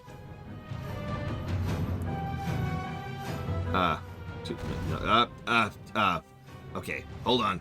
Engine stalled. Whoa, what's going on? We're fine, everything's fine. This can't be happening. This wasn't part of the travel plan. Looks like we're taking an unexpected detour. Hold on tight. What? Maybe if I press this green button. No? How about the blue one? Hold on, let me try resplicing the wires. Ow! Nothing's working.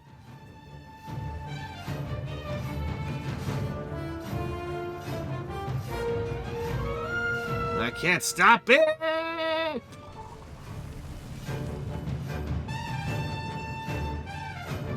Oh no, Sputter Valve's gonna kill me. You better find your own transportation from here. I'm gonna pick up the pieces and start the long walk back to camp.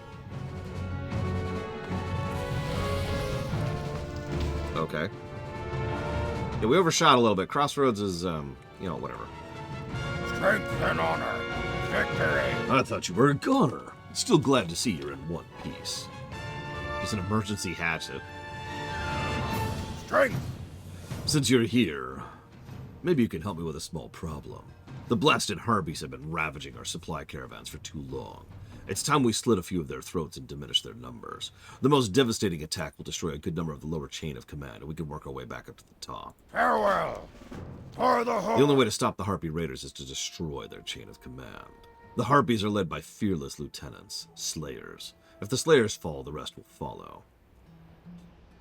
We want those Harpy wenches to know the idiocy of picking fights with the Horde. Because that's us. We're the Horde. We're cool, by the way. Yeah, what I think they should do is make an Exile's Reach. And... oh, no, that won't work either, will it? I'm not sure what they should do with that. Because the problem is, I really do like the idea of a truly tutorial experience for people who, you know, haven't played one of these games before, right? But first of all, and this is important, make it frickin' optional. It's one of the first things I said, right? Exile's Reach should not be mandated for new players. That's stupid.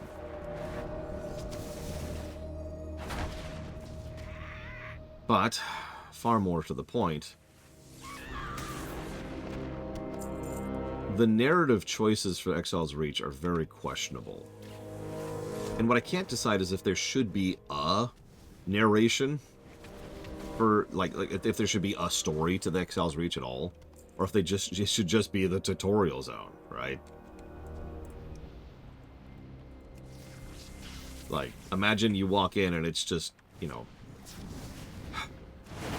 think like a university, like a military academy. Actually, it's probably a better term than a university. It's like, all right, time to teach you the basics of what it's going to be required of you if you're going to be serving Azeroth in the future. I don't know why I'm using the orc voice here, but you get the general idea.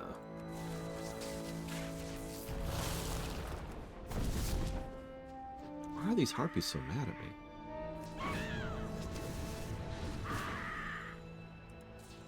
Yeah, exactly, Riker's Beard. I've been noticing the tutorialization of the starter zones as we go, and frankly, so far all of them have gotten at least 1+ for tutorialization, because it's pretty solid, right?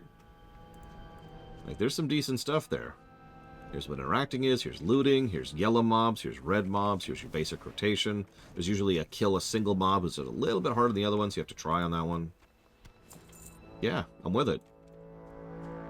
But yeah, as you say, it's like, all right, here's the starter zone. All right, now go to Orgrimmar and Actually, what probably happens nowadays is you go to Orgrimmar and it's like, hey, go to the Dragon Isles.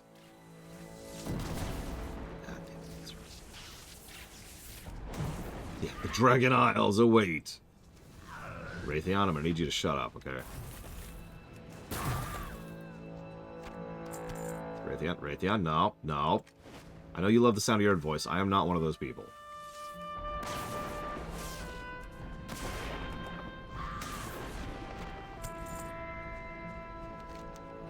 Witchwing harpies live in the... Yeah, okay. You drop the last Witchwing talent into your bag. Thanks to you, the lower ranks of the Witchwing harpies will never be a problem for the caravans. We just turn that in. Just like that. That's true. For the first time, Cloden. It's very apropos.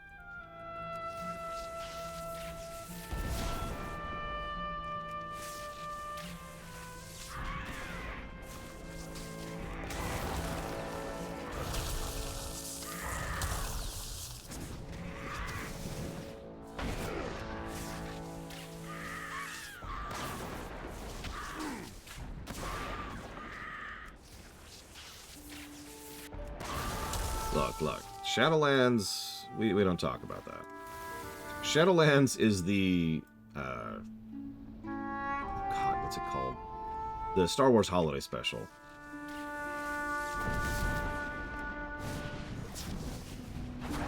We're all just better off pretending it doesn't even exist.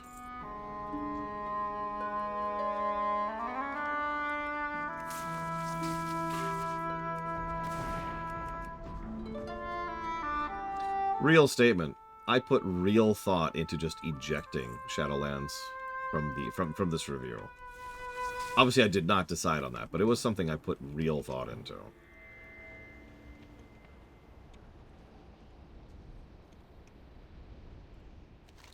You examine the destruction around you and nod in satisfaction.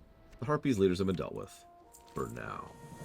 They mentioned their mother, Serena Bloodfeather. Judging from their vile hatred towards the Horde, she must hold some deep-seated grudge. We'll go ahead and hunt her down and end matters once and for all. Hi, what's up? I'm here to end you once and for all. Who are you again? Why am I ending you? Oh, whatever. She's dead. I mean, it's probably going to score better than, you know, everybody thinks, including me. Because that's the point of the reviews, right? Is we review everything.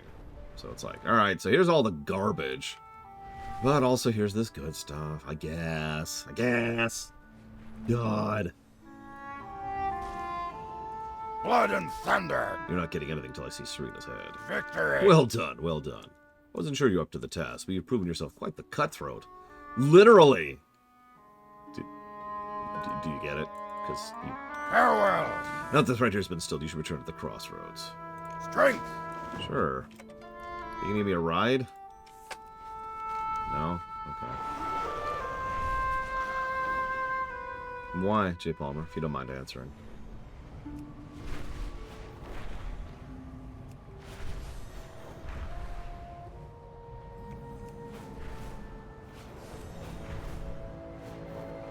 What's really funny is Wrath scored higher than I thought it would, Rackersbeard. Blood and thunder.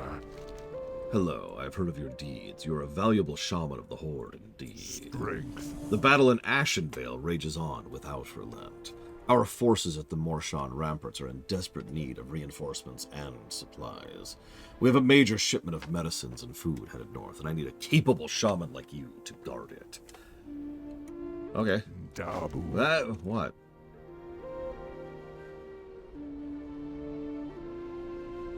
I've literally already done that quest. Didn't I? Lotar. Yeah. Guess I haven't. Alright, fine.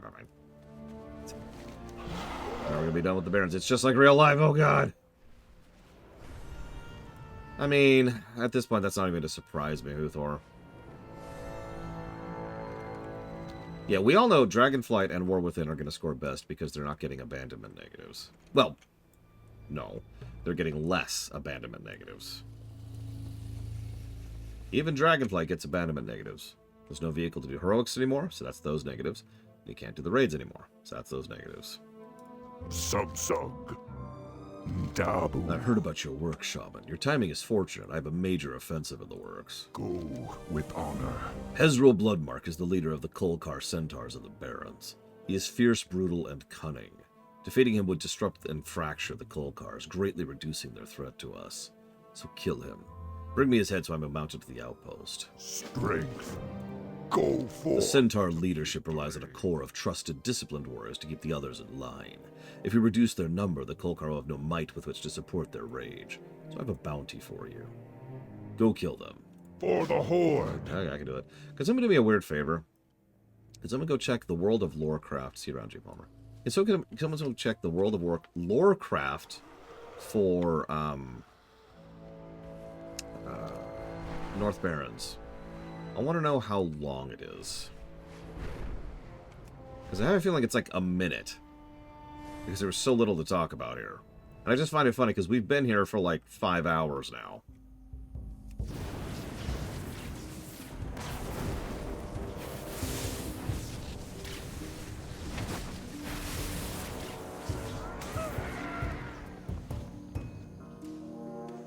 Listen, I was going to take your thoughts into account there, Rutgersbeard, but unfortunately I have to go back to the Borean Tundra again.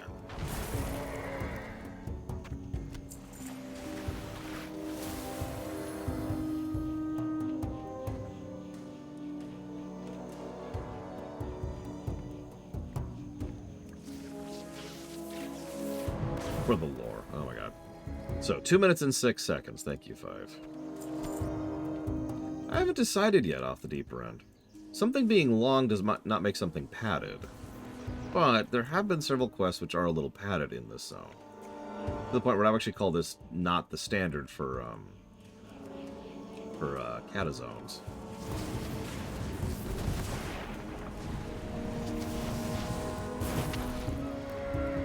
So, I think I will actually give a negative for quest design for this place. Possibly 2. I haven't decided yet.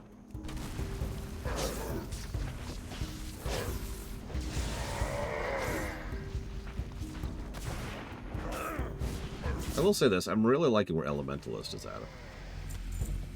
I'm a little proc dependent, but I also have several abilities which help give me control over the procs.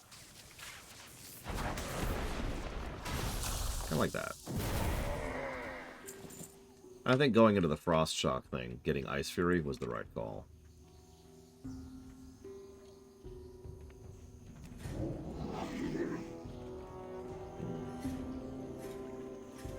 I think I'm going to switch talents over here, though. Right now I have the thing that makes my Ghost Wolf move faster for the first 3 seconds. I'm going to make it move faster after the first, looks like 4 seconds. Pretty much the exact opposite idea. What else do I want? Oh yeah, I want that, obviously.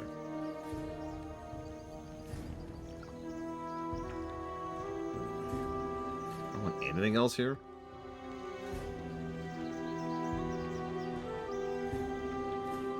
We'll get that.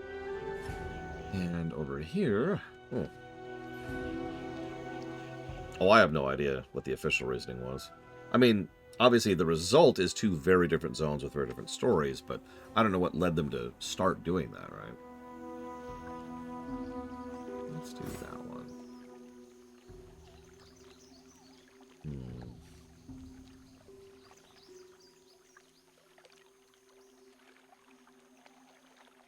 Ooh.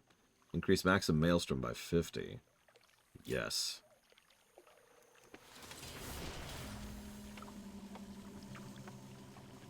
That's a good point. Huthor is correct about that. Ironically, it doesn't even apply anymore, but Huthor is still correct about that. Listen, lunch is for losers, okay? I got work to do. The best part is I'm not even done yet. God.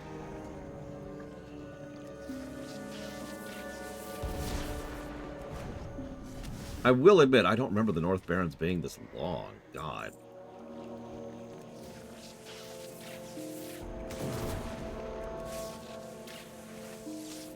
That's true. Vanilla is awesome and amazing and the best. In fact, I'm not sure we've ever seen a game as good as Vanilla. Oh, sweet, sweet Vanilla. Actually reminds me of one of my favorite jokes. There's this night elf who's cooking. And yes, I'm stealing this joke from a webcomic. I can't think what the name of the webcomic or something. I think it's Dark Legacy. Anyways, there's a night elf who's cooking. Cook. And as they're cooking, they're like, oh shoot, I'm missing Vanilla. So they go and they find someone and they say, hey, didn't this game used to be a whole lot better than it is now? And the player just starts waxing philosophical about, oh my god, Vanilla was so much better, Vanilla. And they extract his tears and use that to season their food.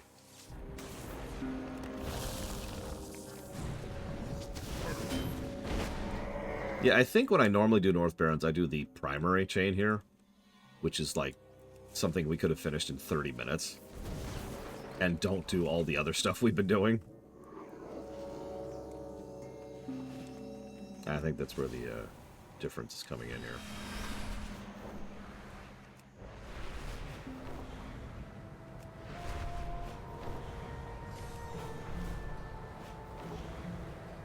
Oh, yeah. Nothing to add to that.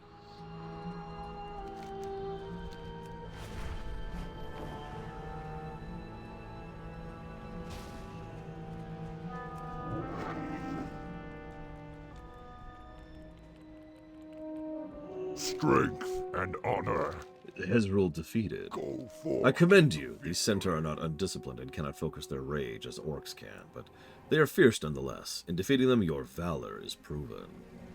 Is it really, though? Go with honor. How goes your hunting? Nicely done. I'm sure you've struck fear into the surviving centaurs. With their greatest warriors slain, they will neither stop their advance or lash out like foolhardy striking.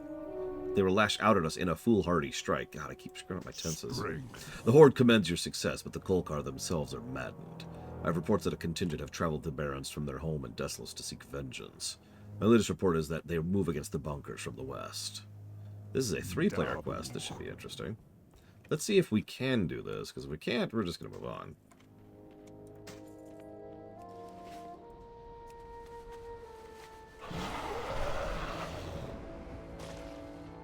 Ooh, okay.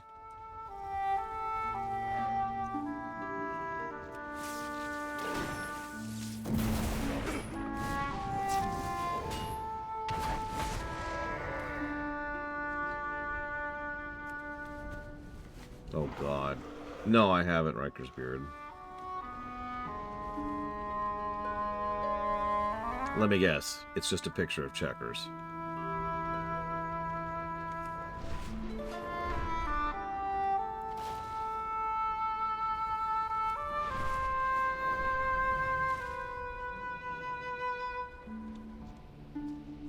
Do I have to kill all of them? Oh, alright, whatever. Let's just kill a bunch of them.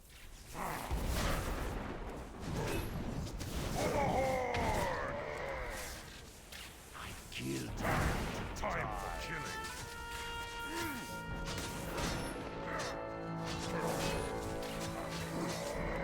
Die.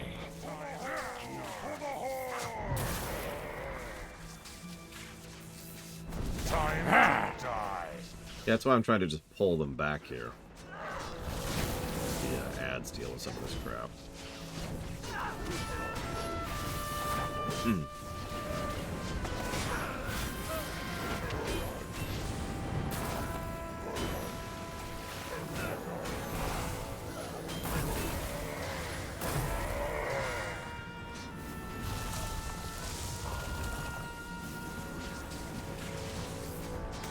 Congrats, Mr. Red.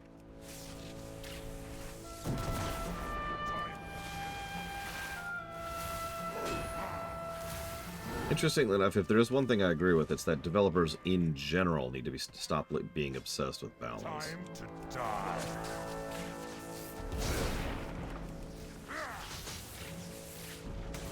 Too much balance, in my opinion, legitimately ruins a game. Any game.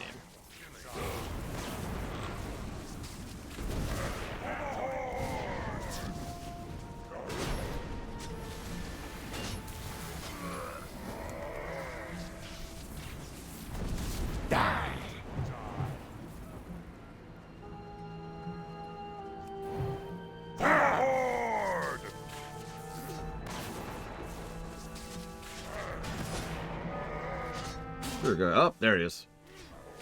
Go ahead, Record Group.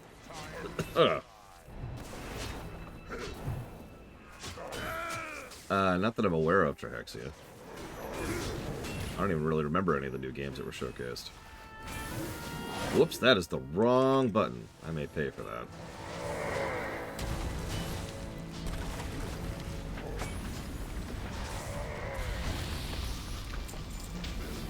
Yeah, that was the Warlord. Are we done?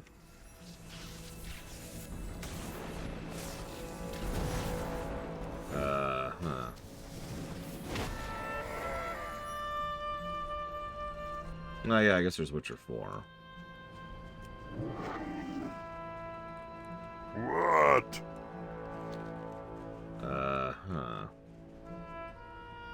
So I didn't get credit for anything there. So we did it! Ba-na-na-na-na-na-na-na. Bug negatives.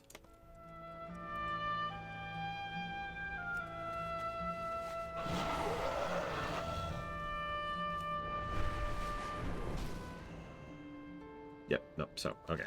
Abandon. There we go. Yep, he was not lootable and there was nothing on the ground, so moving on.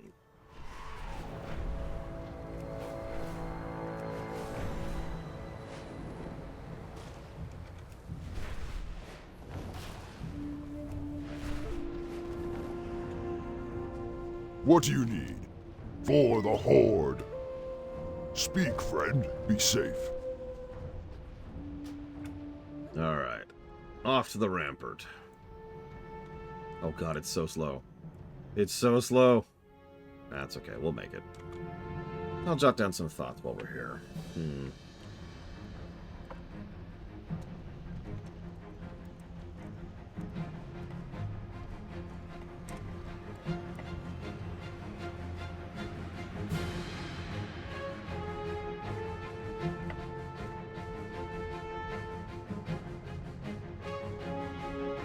What the?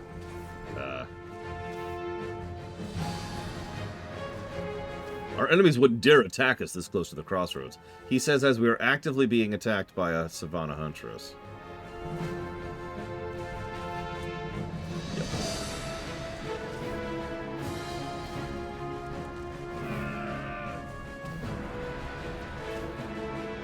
It is still coming after us here. Can I attack this thing? Nope, I cannot attack it. It's just, this is just my life now.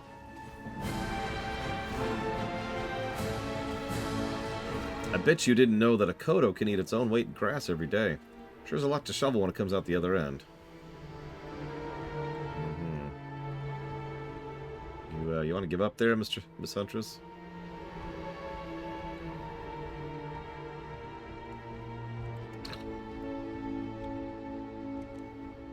Anyways.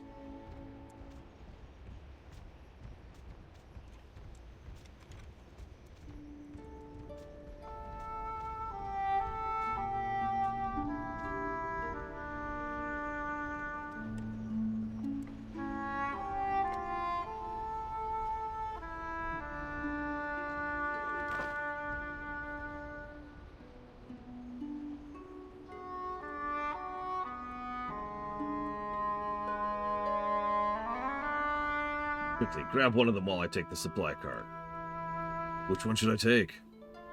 The fat one! He'll make for a nice sacrifice. What? What? What?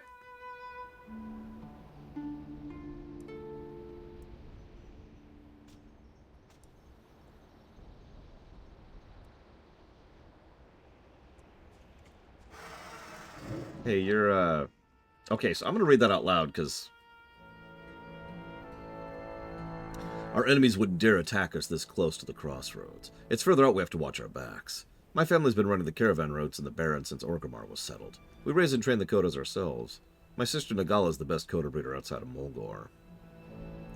Hope you don't mind, we'll stop at Dreadmist Camp to pick up some additional supplies and fresh mounts for the last leg of the journey.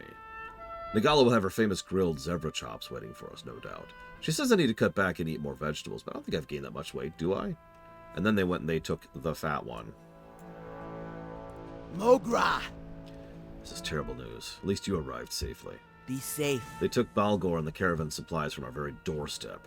Those supplies are vital for our victory against the Alliance in Ashenvale. And Balgor. If anything happens to my dear brother, I'll rip out every burning blade member to shreds myself. I need you to rescue him and capture the caravan. Follow the path just north of us. Do not let any of those burning blade dogs live. I can do that.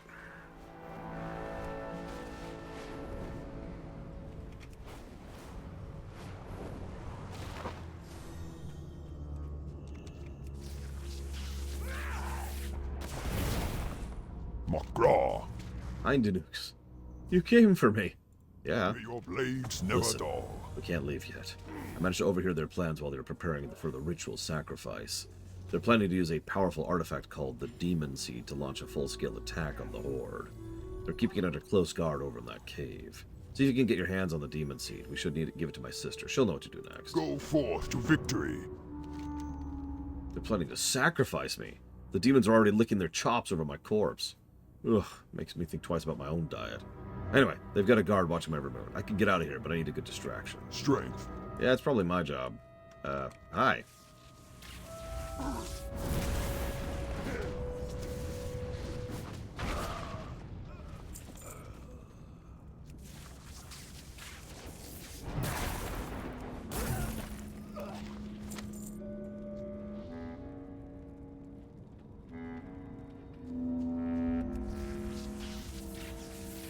I will say I have no particular interest in Witcher 4. But, of course I don't. They didn't show me any gameplay. I play games to play gameplay. And the story just looks like Witcher 2 again. Which, you know, enough said, honestly. Did he escape?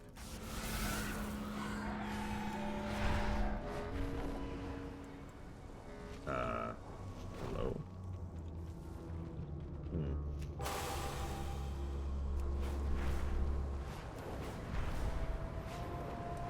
Zug zug. What'd you find at top of the mountain? Be safe. Oh, you're back. Balgor made it down before you. He's already eaten 2 bowls of raptor stew.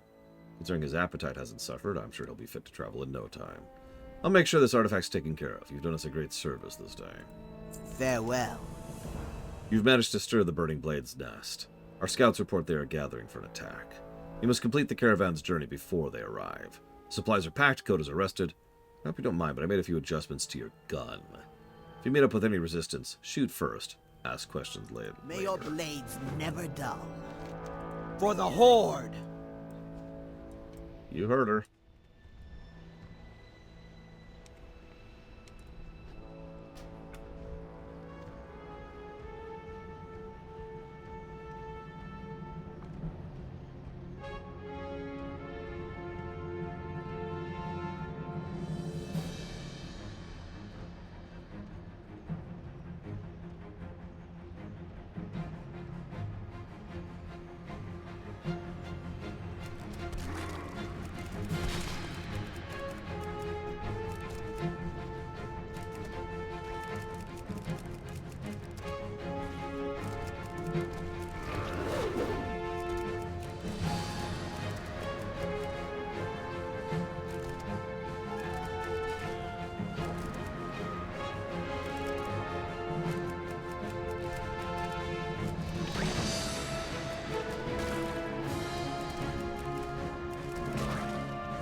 Yeah, no kidding.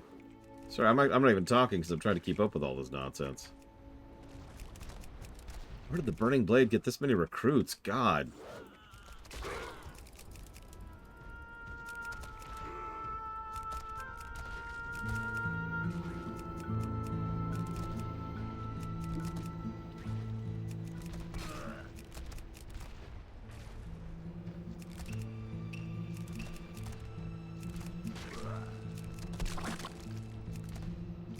Yeah, it might also just not be triggering for me. That's true.